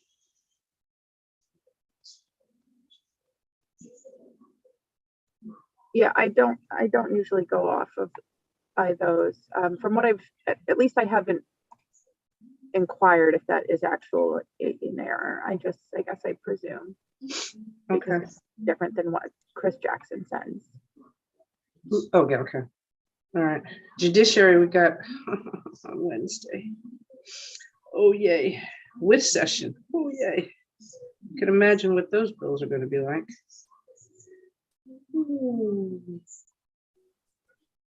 When are you hearing the new judges? You know? I'm gonna check because I think that's what I'm looking at now, the new judges list, the new judges. These are Yeah. not the new judges, these are new. The new, yes. New. But no, the Wednesday, no, it says bills that were referred by the House or Senate. So that's not it. But I think we have one on Friday.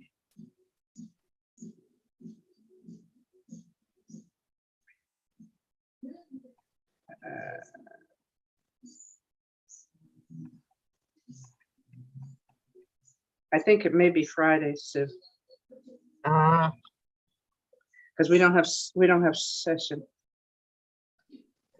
Oh, that's right. That's right. That's right. That's the one day you're not in. Yeah, so You have a public hearing followed by a committee meeting, but I don't have a panelist. invite. Not yet. Okay.